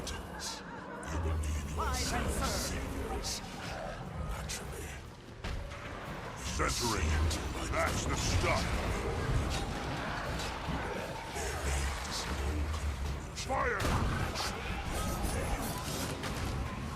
Feel its strength.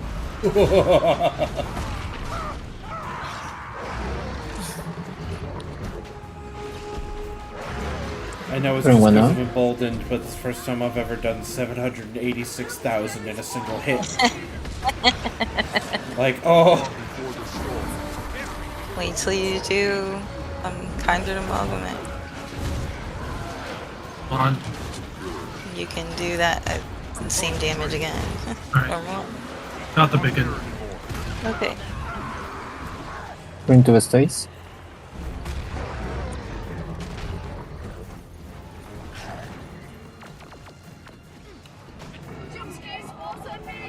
Oh, great.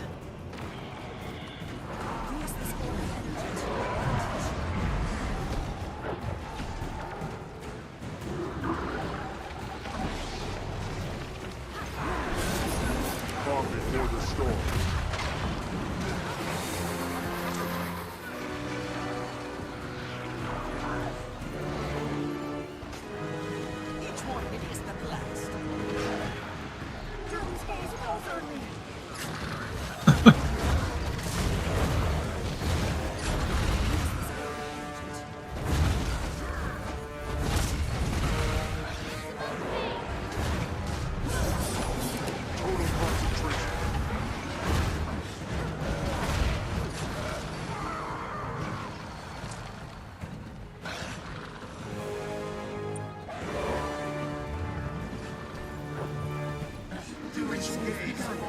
Oh. steady motion can only be undone if we falter.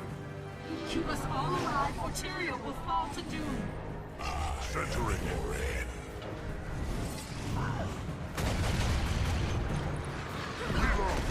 Got it. The dragon waits. We got a messenger on one.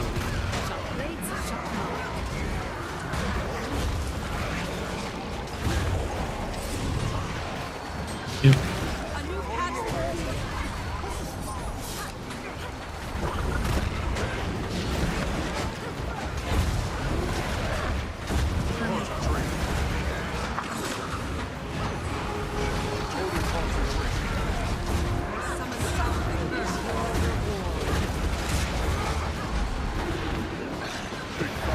Little blips happening.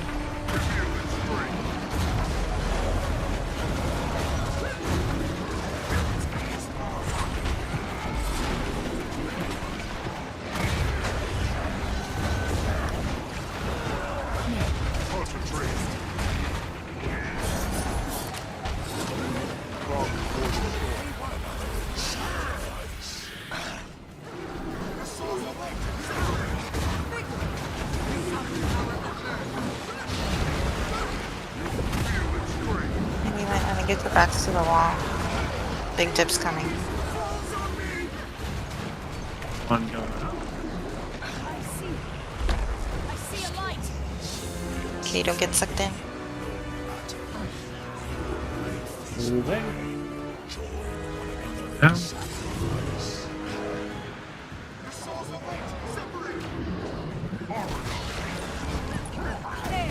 Concentrate. Calm before the storm.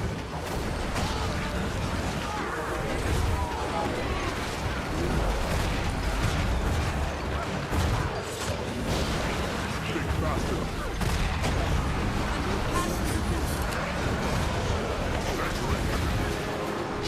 Dip.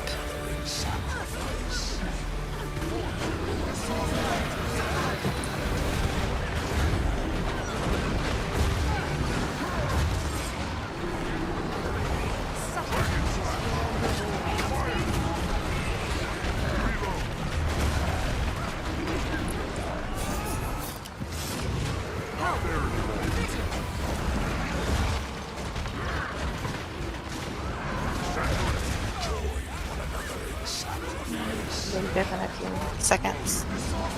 I want to get your back to the wall. Oh, we made it to 10. Oh, no, yeah, we're here to 10, so you have to get the orbs. Stand in for the Reapers. Buy us time. Oops. Ready choke, please. I guess I touched the zapper. Ready check. Ready check, please. Ready check. Shotgun. Pick up your token.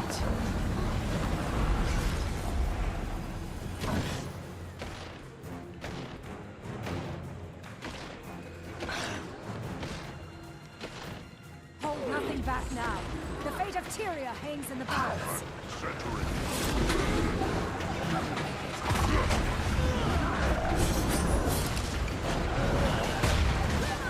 Help! Vigor!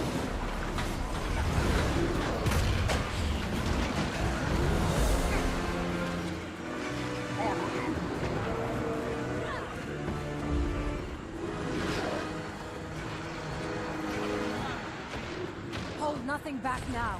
The fate of Tyria hangs in the balance. Oh, Is that it? finally. Ah, beautiful. So yeah, Hold on, guys. emboldened. Yeah. Makes See ya. that way easier. Yes, it does. Thank you. So thank you all for being here. I Yes. appreciate your help.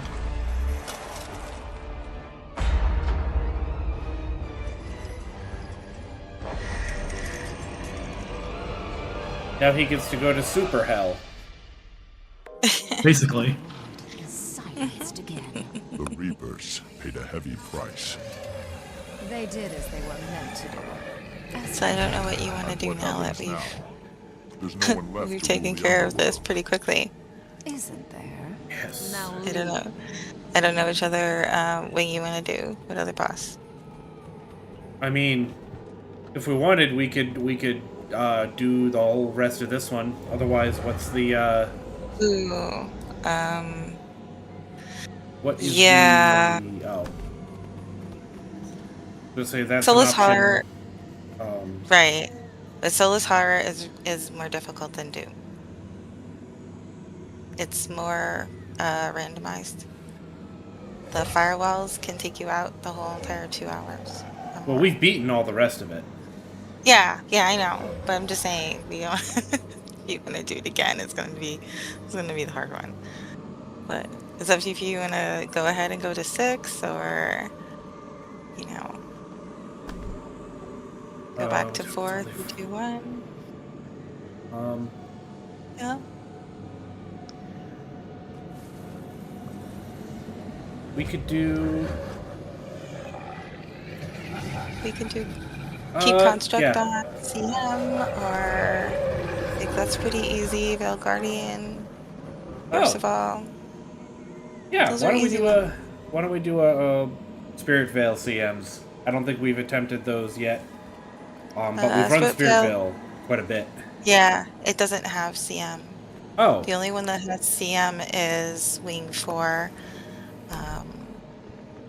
Rue 8, and Kella. 1 Okay, through there's 3 a- do not have. There's a chest back here. Yep, there's a chest back there if you want. There is one for Keep Construct. Yes, but- there is, but it's actually about the same as the normal. It just has an extra ring around the platform, and that just slowly kills you. So you just stay away from it. It's exactly the same thing, everything else. So, we could attempt to do Wing 6. I haven't looked at any of the stuff for that yet, but if we have people here who know how to do it and want to... oh yeah, we all know. Oh, I know. I know. Quad knows. I'm sure others do. But Conjured Amalgamate is not that difficult. You just have to be coordinated and have pretty good DPS. Then it has a few special roles. It has Swords and Shield role. And that's if you can run around and capture all the swords and shields. And there is some...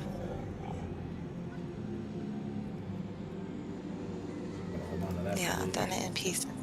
Yeah, so, I mean, it's not that difficult. You just have to be coordinated enough as a team to do it.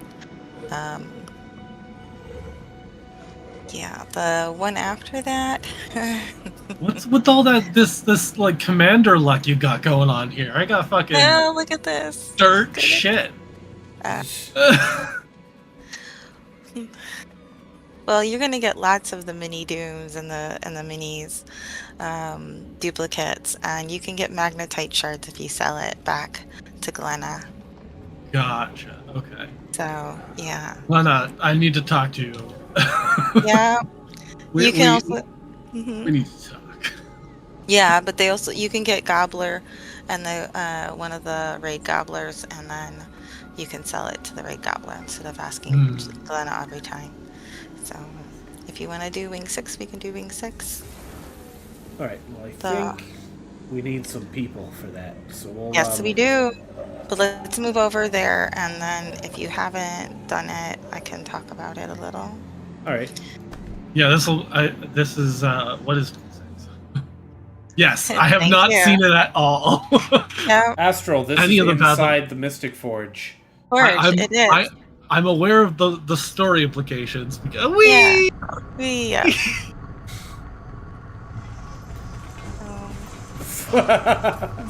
Look at all just the random loot and shit just falling behind us. That's awesome. Yeah. All the I think I pearl own half of weapons. this stuff. Yeah. What is Gar doing here? Wait, Where's you say the- Scarran's here somewhere? No. Gar. Oh. Sorry. We're up here, past Zomaros. This is where the platform is. Yeah. But you can use your sky scale. You can use your mounts here. Oh. Just like you can, yeah, POF ones can use your mount. Accumulates into piles. Yeah. Just glad we're not doing severe. So I hate severe. But the Conjured Amalgamate is like a big, huge rock column, and he doesn't like it when you're playing with his, horde of stuff. So he's gonna do like big golems do, smash you down with a fist, clap in the air because the sound is gonna like vibrate and destroy you. So we have to cleave down one of the arms. Don't touch his. He doesn't like touch his chills. What are we missing? We need a sword and shield, probably 2. Some pugs do where there's 2 swords and 2 shields, because depends on, especially shields, because we're gonna need it. 1 for the clap and 1 for the junk wall. So he's gonna take the jewels and stuff and make it into a wall across the whole platform in front of us. And we're going to have to shield ourselves. So 2 people have to take up a bunch of shields, and that will come out in the split phase when DPS is going to be the one fighting him. And all of these orbs are going to be sent out, and sword will be on one side, shield will be on the other, and you cross each other and you capture them. I just don't know where the swords and shields are, which direction they're coming in from. So they'll be from one corner to the other. I think swords go from the left to the right, and then shields come from right to left. Am I correct, Ghosh? Yeah, we're gonna... I wasn't listening. What? Sorry. Which way does the swords and shields come on split phase? And when it phases? Sword is left hand. Sword is right hand. Shield's left hand. Okay, shield's left hand. Okay, I got them mixed up. Facing us or his direction? His actual left hand. His actual left hand. Okay, so facing us, it's okay. It's the other way. Yeah. So that's what they're going to end up doing, and I think it's stacks of 5s that we can use the shields. So we use the shields, or hold on to the shields. Is it the which one's the one that we need the most stacks for the clap, right? And not the junk wall? 10 for, well, technically clap isn't till second, till like 30 or something. So junk wall, the first phase doesn't matter. Second one, yes, 10 for, you need 10 for clap. Okay, 10 for clap. Okay. So that's what the sword and shields are going to do. Swords will automatically help with... You were talking about how, is it Shadgan or is it Astra? You were saying that you had huge DPS. Well, this is where the swords give you that extra DPS. Oh, and joy. anytime, yeah, and it'll be a shield sometimes around him. You need to use that sword. It'll be a special action key that will destroy the shield. So, but in the very, very beginning first stage, he is going to slam down on us to try to, hammer us. It's going to be a knockback, so you need stability. And then we have to destroy that one arm so he doesn't do a big major clap. Okay, we really do, because then we don't have a shield to stop him from hurting us and killing us. So we need to kill that arm. And when that arm also goes down, small little adds of shields and swords will also be there too. They'll drop. We have to kill and break them. They are actual adds. And you can then, once you've broken them and killed them, you can actually use them. The shields have defiance bars, so you do need to cleave them down. You can use that with the shield, with the sword on his hand and the shield itself. So that is our main first task to do. And once you cannot leave those shields there. So when a sword gets close to that shield, it becomes a warrior. And we don't want that. They're very hard to kill. So we just need to cleave all of those adds down and start utilizing them to help us kill that one arm. You can keep the shields in case we do have that chunk wall as well coming at us. But once we've broken and killed that arm, we all go to the center in the middle spot right there in front of him and DPS. And that's when the swords and shield people go across. All right. Okay, so that's most of the whole fight.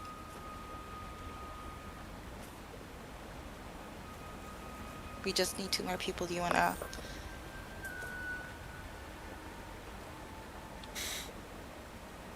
Well, I'll take one of the swords because more damage. Well, yes, but there's going to be... So you're going to go capture the swords that go across? Because the first phase, all of us are going to do that with the adds. Hello. So if you're going to go running to do the swords, that's fine. Hello. Hello. Is this for the Wing 6 training? Yep. Yeah. Yippee. Yeah. Have you done it before already? I've done Conjured Amalgamate, and I've done the Sorting and Appraisal. Oh, okay. I just need Kadim for Coalescence. Okay. Kadim's gonna be a little harder. Kadim's extremely mechanics heavy. And I don't know how to teach that one now, so we'll see. We can do it. I read them before. I looked them up.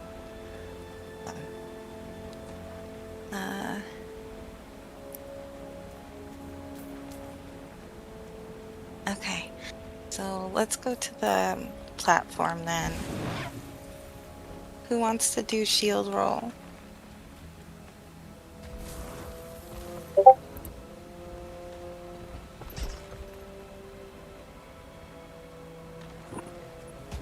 Thank you.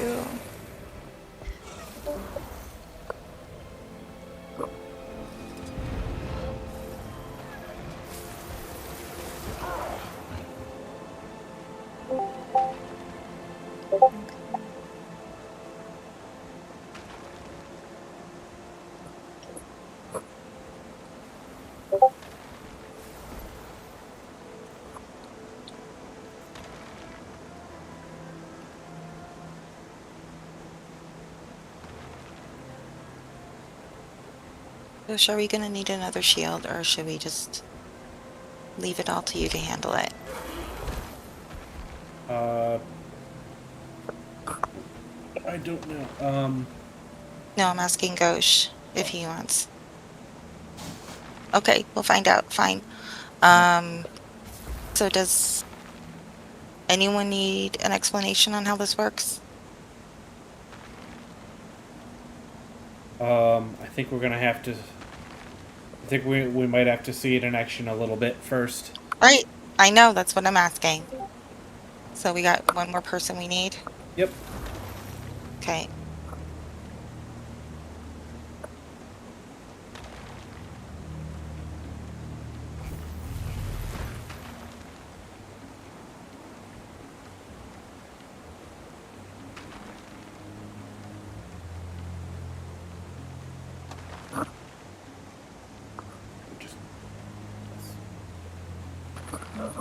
Look at this guy. Oh, there's.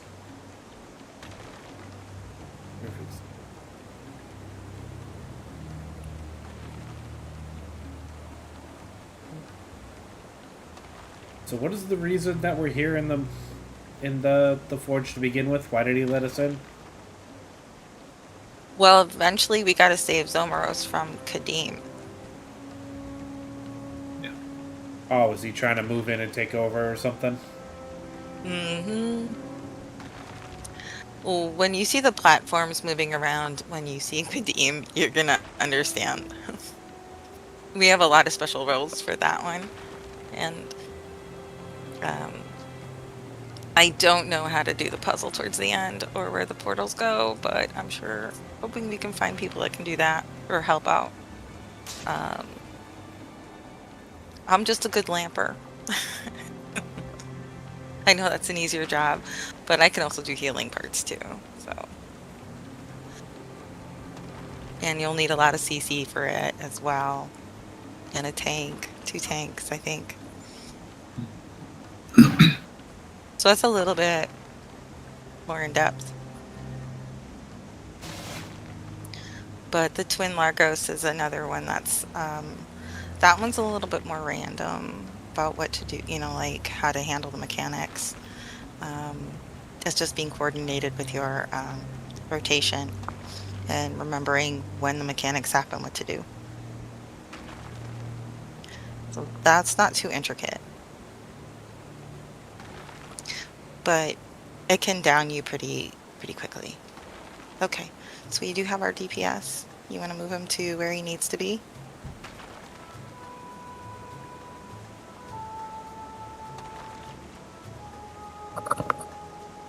There. All right. Okay.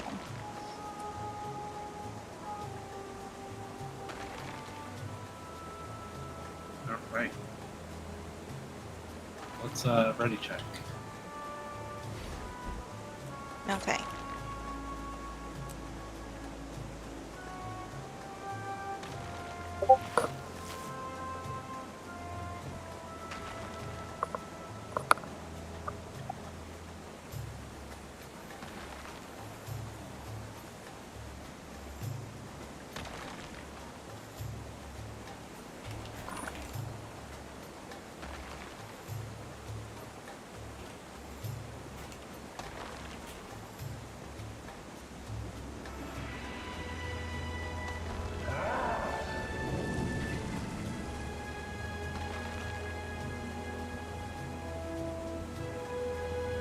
Alright.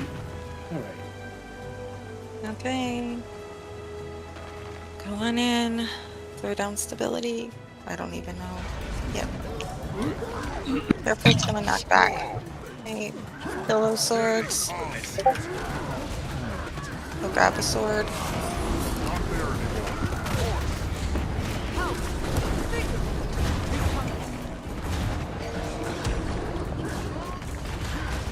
Now there's shields, so use the shield swords to kill both the arm and the shield.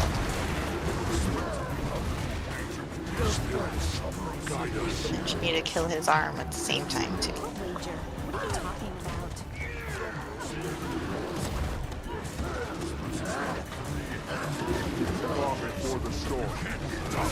Okay, kill the arm. Move to the middle, right here. Attack him. And now sword and shields go. Run from one side to the other.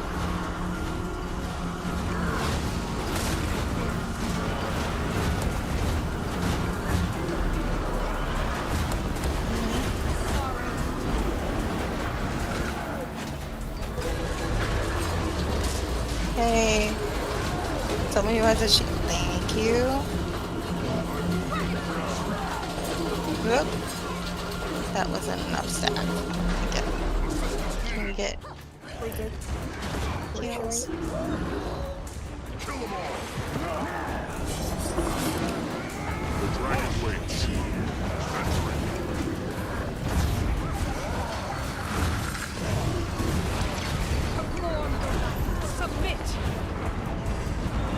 Okay, another arm.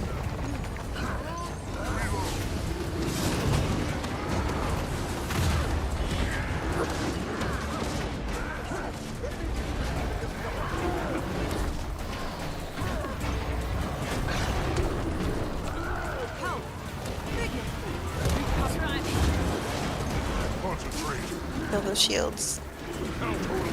Gotta CC that though.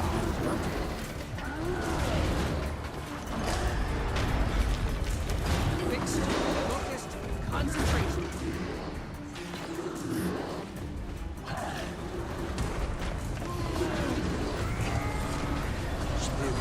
Okay, back in the center. Okay, shields and swords, do your thing.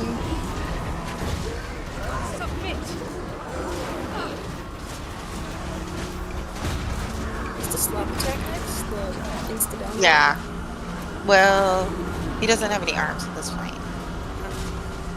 Yeah. It'll grow back. It'll come back. I think it. You need one for the jump ball, and then it may does have that.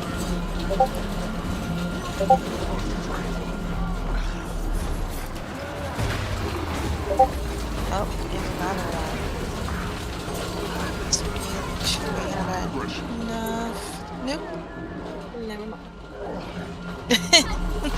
What happened? We did not have enough stacks of shield, I don't think. Oh, well that's... Okay. Yep. Boss had 9 stacks, that's what happened. You missed the swords and shields. No shield will save us from that. Okay. So let's GG. Surprisingly resilient.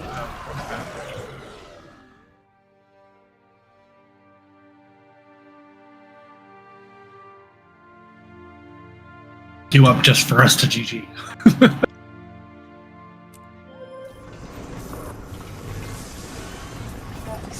Over to the right wall. We're hoping that the DPS check would not let that happen. Yep, you need sword wasn't collecting, that's why it came back around again.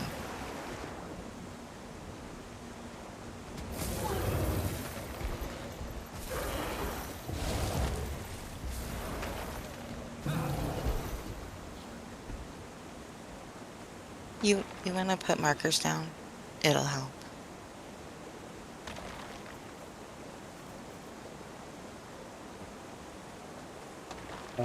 Does somebody have the ones for this one? I can... You're gonna have to do it manually. I don't know. We want one right in the center in front of us. It's usually arrow. That's for all the DPS. And then or for everybody who's not doing sword and shields. I'm sorry, it's not going to be an arrow. It's going to be like probably a star or something. Arrow is where the sword starts.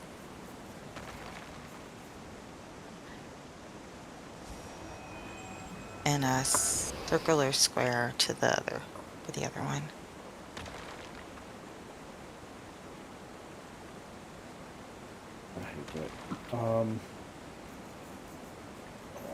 There we go.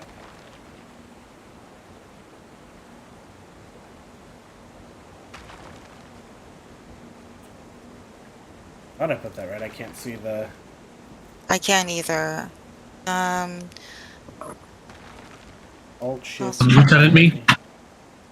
Okay, so you need to have a marker, not at where I'm standing, but down towards closer to him. Oh Okay. my goodness. You cannot walk close to him, only at the edges. Yeah. Okay, well we'll just try it. Oh, okay. We'll just Sorry. keep going. Yeah, I'll do it after. Yep, if we make it through, we make it through, that's good. That's fine.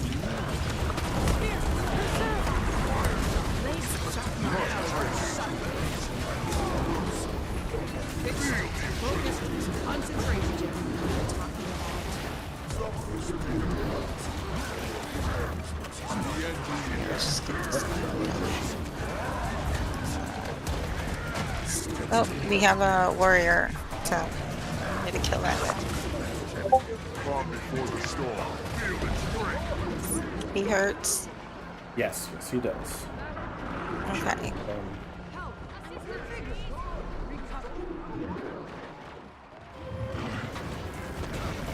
Everybody's back up. We recover.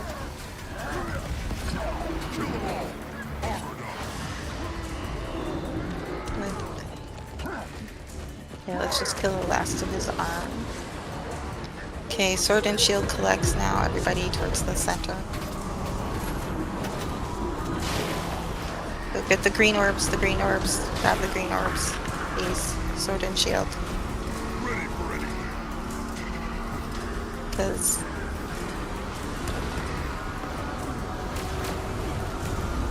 Okay, now he has a shield around him. Anybody have a sword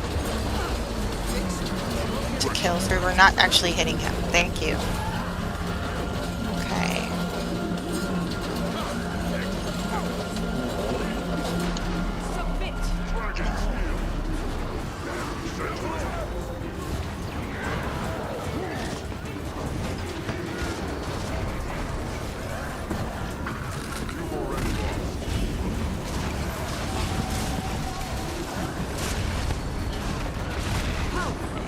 Now we go back to collecting, or to killing ads and his arm. Let's get those shields destroyed.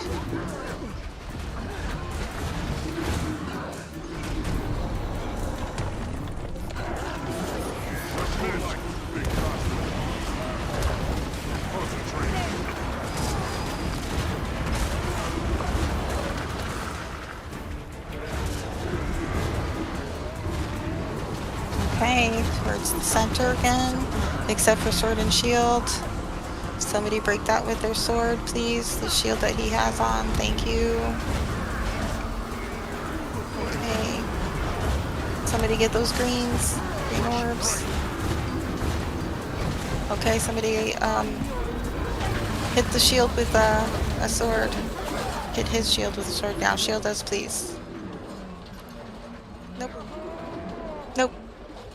Okay, GG. Reset. Okay.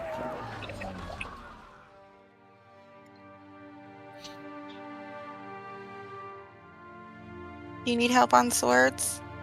I wasn't charging it up when I was picking up the green orbs. Am I missing something? Alright, so I was watching you there, Shotgun. You were collecting both. Alright, so you said you wanted to use, because I saw you collecting a shield, so I got sword to adapt, but then you flip-flopped midway. So. I ended up yeah, killing you one have of to them dedicate during the first part. Yeah, you need to dedicate yourself to one. So there's two separate phases. There's collection and then regular phase. Regular phase, it doesn't matter what you do. So if you're signing up to do collection, sword during collection, you have to stick to sword during collection. Are you but you're seeing those big orbs, right? Yeah, the that purple come and green ones. Yeah, so I noticed you were collecting one, and then you would like flip-flop and then get the other one. You'd go sword first and then shield, vice versa. So you don't do that. If you are sword always starts, remember, on his right hand. So right hand is our left, okay? But I specifically mentioned right hand. Right hand is over here. Right. You want me to put a marker there? Yes. Yeah. There are 15 swords and shields, so you don't stop collecting until you count 15. Alright. And you have to double back, right? So even though you start on his right hand, so our left side, there will be a time where you, like, let's say it'll only be 8 one way, then you have to turn around and do 7 the other way. But no matter how, because it's random, you don't know. But just know that there's 15 total. So you don't stop until you get 15. Right. And because your sword, technically, whether you choose to do this or not, you want to use after 10 stacks, because stacks cap at 10. So because there's 15, 5 will be wasted. So you have to use 10 at 10 stacks. You could do 10-5 or 5-10, it doesn't matter. You could do triple 5s, that's fine too, but ideally you don't want to collect 15 and waste 5. But if you go into collection with the opposite sign, so if you're holding shield, you can't collect sword, so you have to use your shield before going to collect. Okay. Do we need more markers? As long as you have your marker, I know where shield is, so I'm fine. But keep in mind that collection always happens whenever his arm breaks. So anytime his arm gets destroyed, you know to stand near Arrow and look out for your orbs. So you're collecting 15. That's pretty much it. Okay, thank you. Health, vigor, recovery. You wanna try again? Thank you.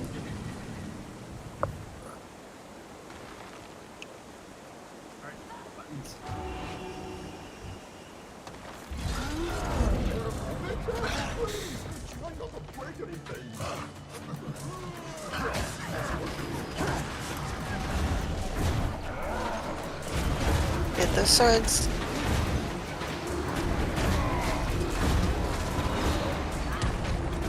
Concentrate. Those shields. Oh. Did one of them turn into a warrior? Okay. No. Okay.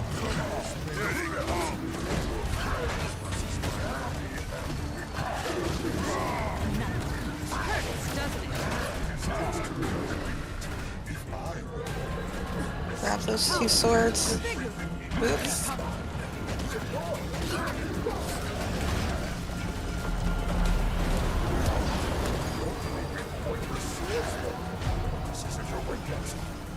Hey.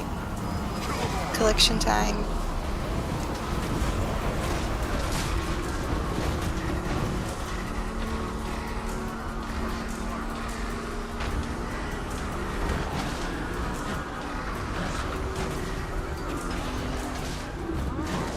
Okay, use swords on him. The shield is going to be needed now. It's fine. Thank you.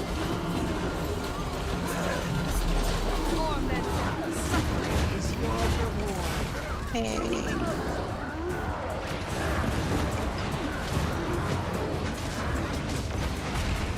Calm before the storm.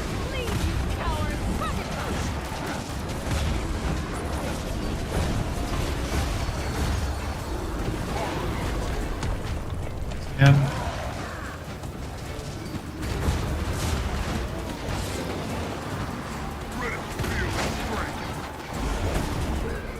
Okay, get those swords. Okay. Dodge if you need to. Claiming the top.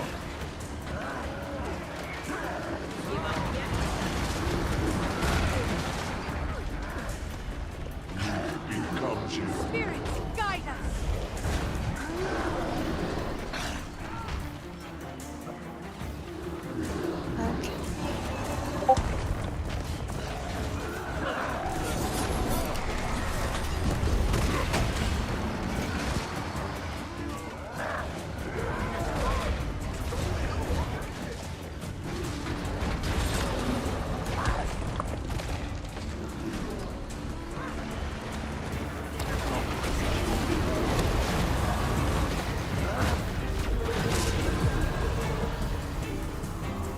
Okay. Collection.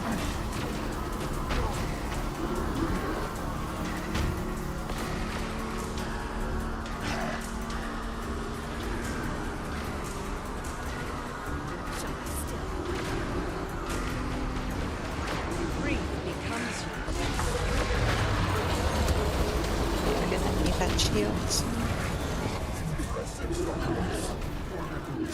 Surprisingly refreshing. Okay, big clap now. Thank you.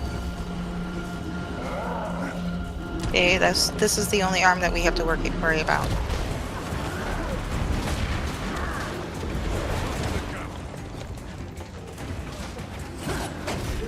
Just get those swords though. The dragon waits.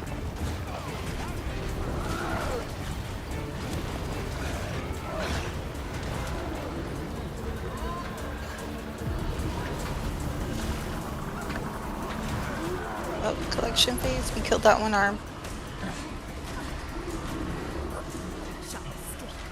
So use all your swords right now. You have 9%. And we cleared. Hell yeah. Yep. Unexpected. That was valuable, but impressive. I'll have to make the next challenge more interesting. Whoops. So you're in Hawk. You staked the Mystic Forge. We and don't you have to tricked do us into sorting fighting and for you. Have I appraising missed if you anything? guys don't want to do that. We have to leave here and then come back and then do the Twin Largos. Sure. I really can't. I can't stand doing sorting and appraising. It's like a little mini. It's like a. Yeah, it's not fun. You wanna? We can do it. I mean, I'm just saying it's probably not going to take us that long, but it's just not fun. Do you want to just skip to Kadim? Oh, no, we have the Twin Largos to do. Yeah, that's not the same thing as sorting and appraising. Oh, alright. So we'll have to leave. And we can leave this instance and go to Twin Largos. Oh, okay. Oh yeah, we could. I don't know if it will allow us to, but we'll just try it.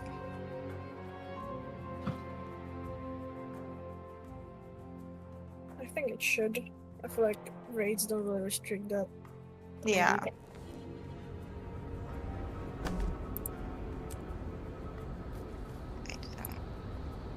Yeah, let's just try and get to Twin Largos. I really don't enjoy the sorting.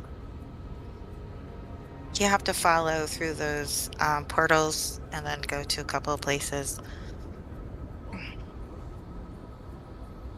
And there's 2 different types of sorting and appraising, so... Was everybody out? No.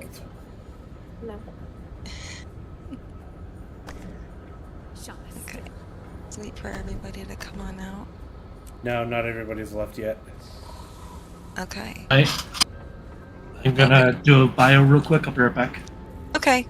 Take your time. Okay, so now head in and just do Twin Largos.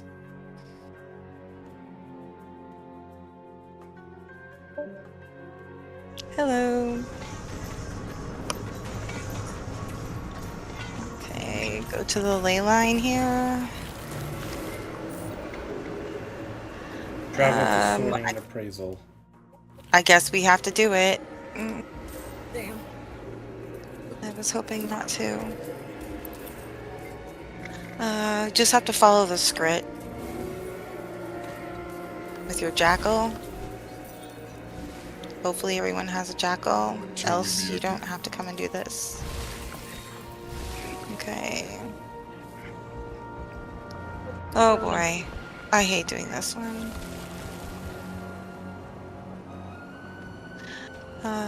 It will tell us what you have to do. You have to shrink him down. You have to push him in towards the shrinker.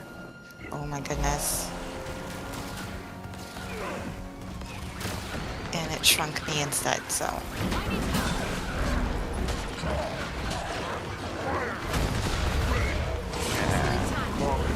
Is that the new instance? Yep.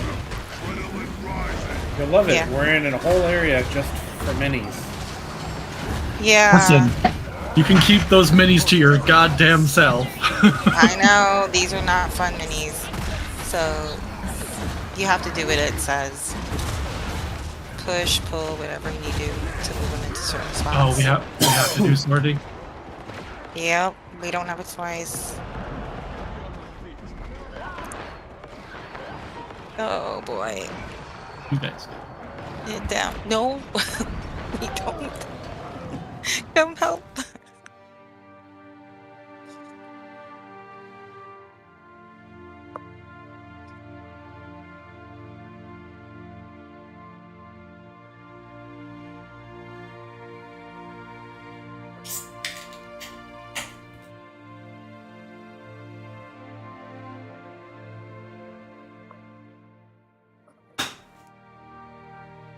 Thank you.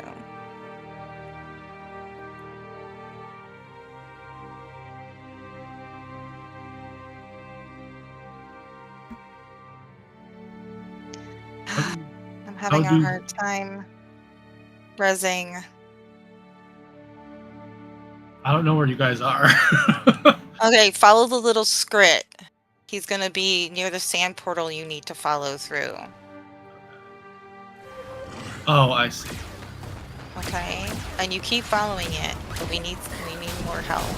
Yeah, These yeah, are I got not you. easy. I am here.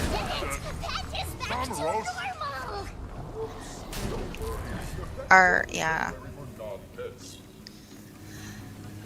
Do we have to, what do we have to do with this one now?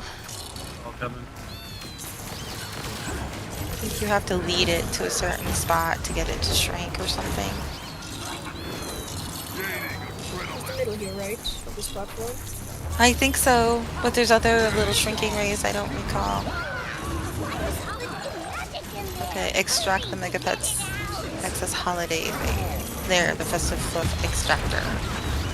That's what you need to do.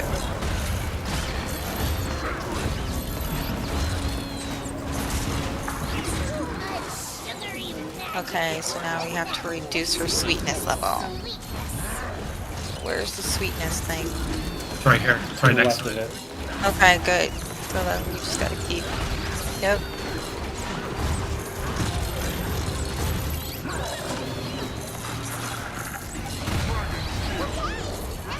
Okay, now for shrinking. I just got shrunk. Yep. It's gonna happen that way. Now we can get the heck out.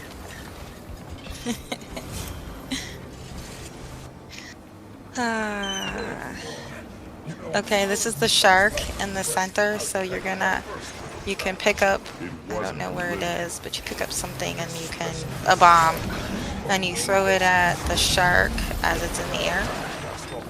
Oh, there you go, and then it'll come down. Kill it. Why are you doing this? Oh, it got away.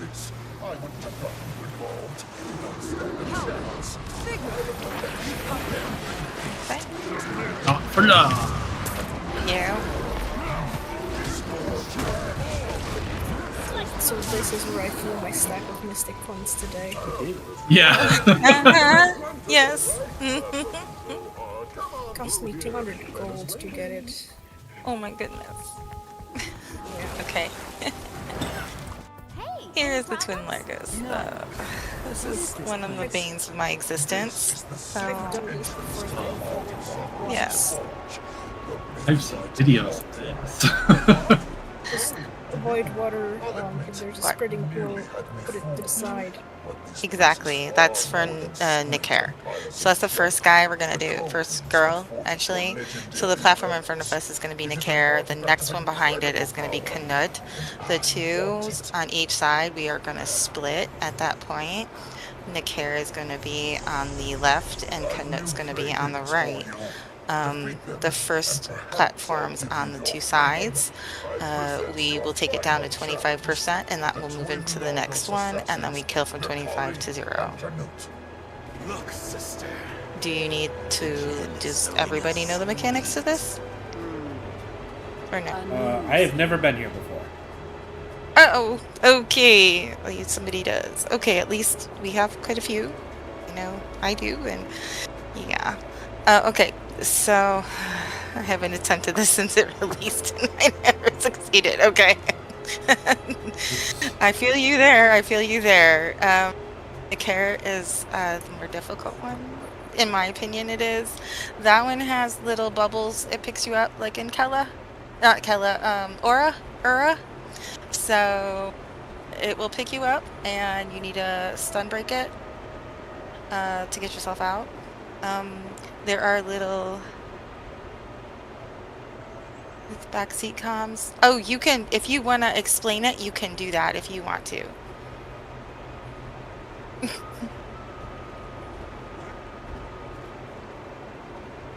There's a toughness fixation on this one. Yes, it's a toughness fixation. So healers need to decide which group you want to be in. Yeah. So make sure you have, we've got enough toughness. That you're gonna, yes, I think we have. Yeah. So, Nicair is gonna have, I said the bubbles, or the eggs, whatever you want to call them. They'll lift you up, gotta stun yourself out, stun break yourself out. Then they will be little AoEs around you, red ones, little red ring around you. You really need to pull that off the group. That's usually gonna drop like this white stuff on the ground, like a bird poop type of thing, and it will grow.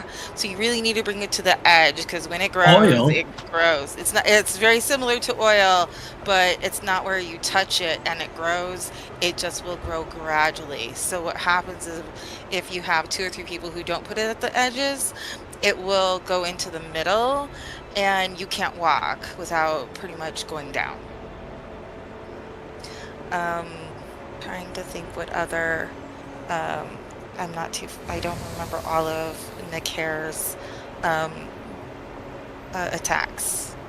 Did I miss something from Nicair? Oh, it does a swipe back and forth. Three swipes if you're the farthest away. So the first 2, it just goes to anybody who's the farthest, and then the third one goes to the tank. And I think is that it? Does a knockback, if I recall, as well. Yeah, that's it. The knockback is for the next Largos. Yes, knockback is in Canute. So Canute is a little different. That one has, like, if I recall, 3 to 4 attacks. There is the knockback one. Actually, it will show you a telegraph of when you need to jump or dodge.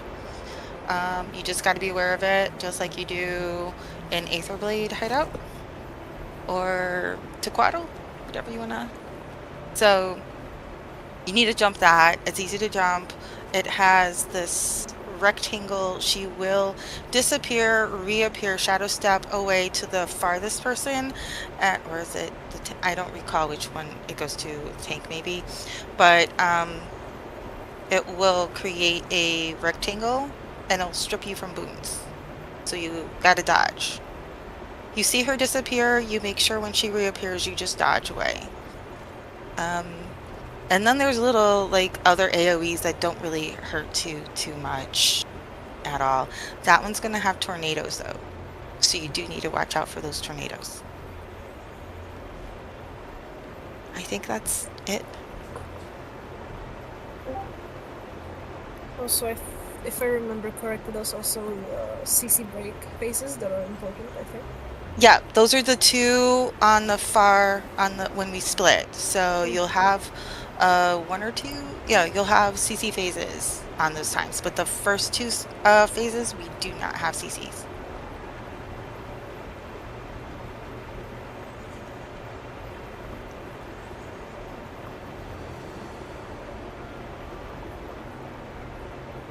You guys want to look at it now?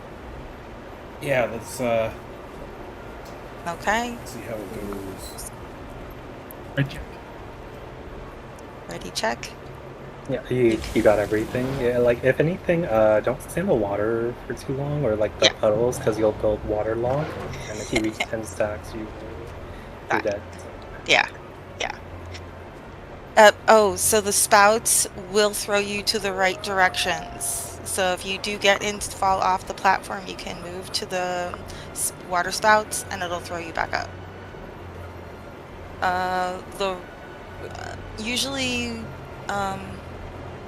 sub 2 goes to the right and sub 1 goes to the left. Okay. Okay.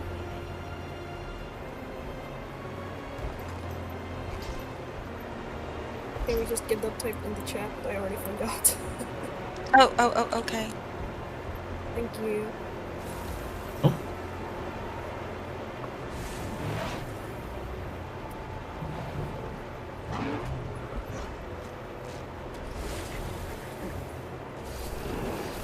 I forgot which. Don't try too hard. Shit. This will be embarrassing. This one is Nicair. So Bubbles, or, oh, yeah, Bubbles. That's the stuff. And here is the, yep, you need to dodge out of that.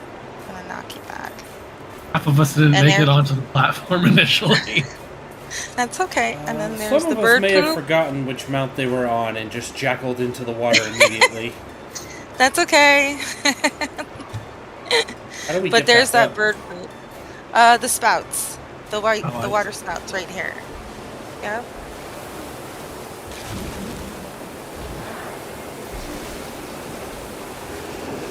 Aha, okay. I'm bubbled. Yep. Ugh.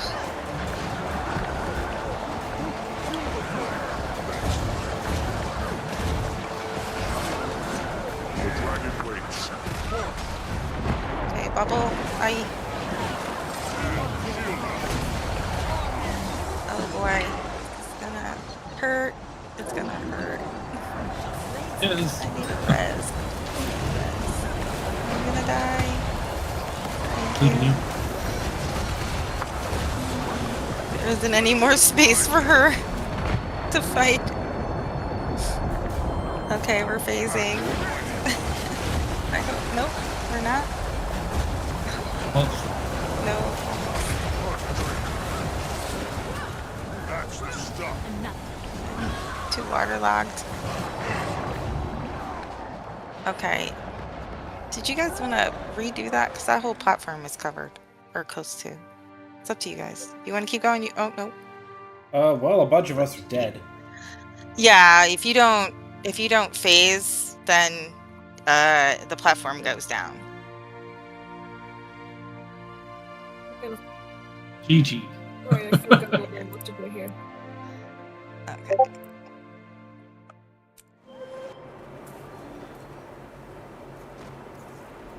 Okay, so you don't need your mount at all. When we get all here, that spout right down there is going to come up. You can use it. You can just glide right down to it, which is what I usually do. Okay. It's a little slower than your regular mounts, but it's just totally up to you. And so you got to watch those AoEs on the bottom so the bird poop don't get in the middle. And then if you have like 4 or 5 of those, it literally covers the whole thing, and it takes quite a bit of time for it to go away.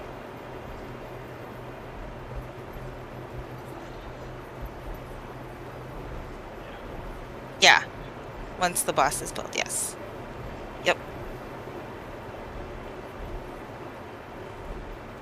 Yeah, so that's usually why I just glide in, because a lot of times when I was mounted, by the time I get halfway, I get dismounted anyway, and I just glide, and I use the spout to bounce me off. So the spouts are your best friend right now. Alright.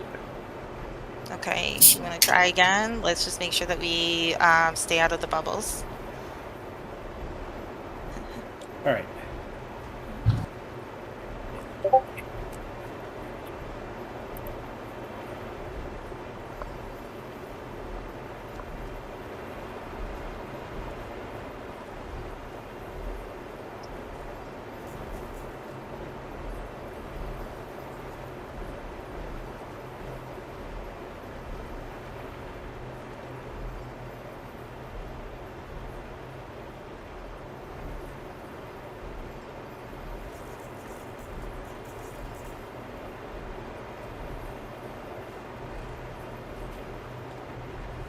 Okay.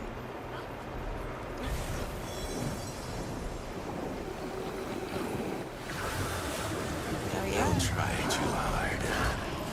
Be bubbles first. Embarrassing enough for you. Okay, it's coming. Dodge out. And dodge again. Just gonna do knockbacks of those. Somebody's probably gonna get the bird poop either.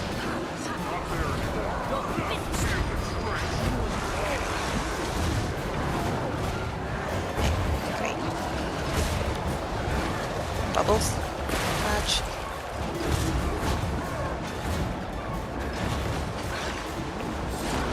Ow. Yep, Ugh. be careful those big AoEs. Well, I had the bird poop on me, so I was getting towards the edge, and then it was like... I figured falling off the side with the bird poop was a good idea. Oops,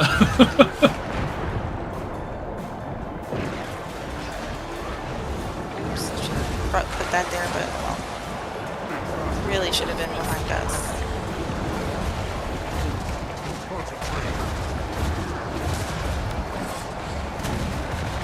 Okay, dodge out of the bubbles. And dodge out of this. Knock back. Okay, somebody's gonna get bird poop soon. Okay, now we phased. So let's just jump. Go up to the next one. Okay. Okay, watch for those tornadoes. She is going to. Okay, jump. See the telegraph? Yep. Okay. Okay, those little AoEs are not going to hurt you much. But she was going to do her special bootstrap thing. So. Okay, no. Oh.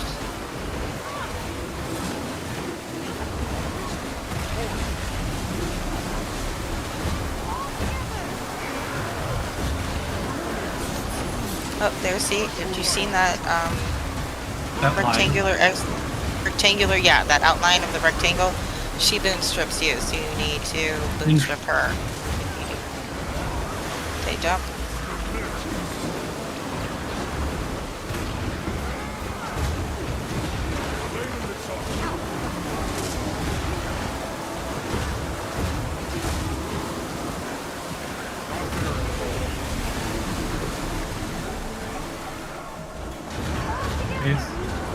Okay, she phased now. Sub 1 left and sub 2 right.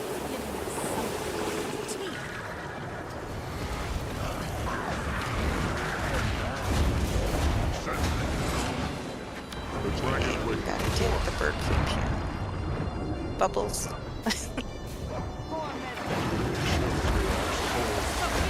Okay, this is our CC phase.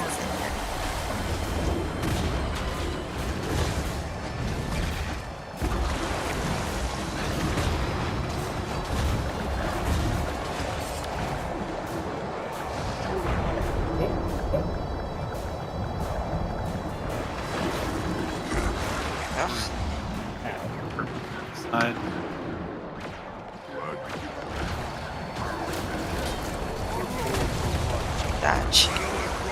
Oh, I got knocked off the platform.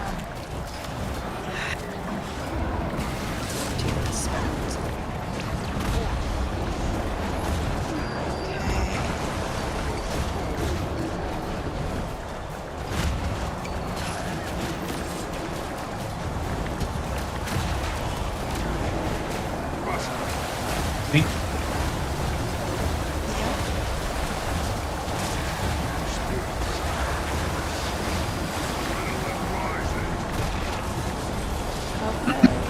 Should be phasing.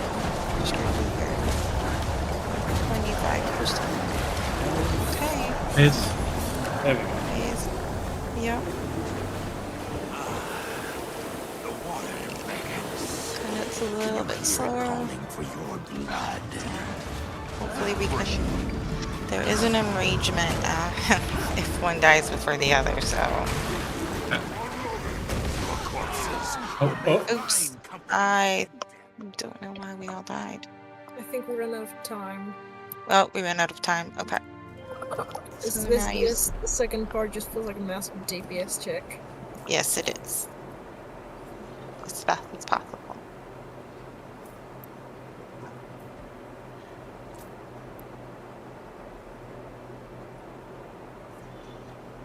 Oh.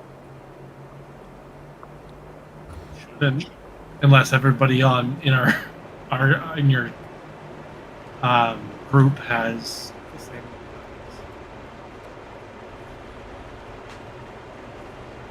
Oh no. Yeah. Mm-hmm. Oops.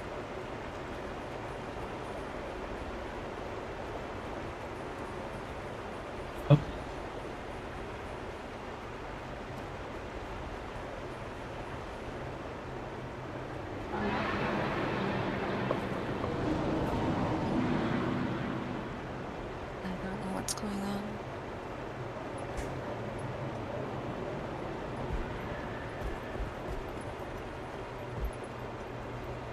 Yeah, so there's no reason. Okay. I'm gonna get some water. I'll be right back. Alright.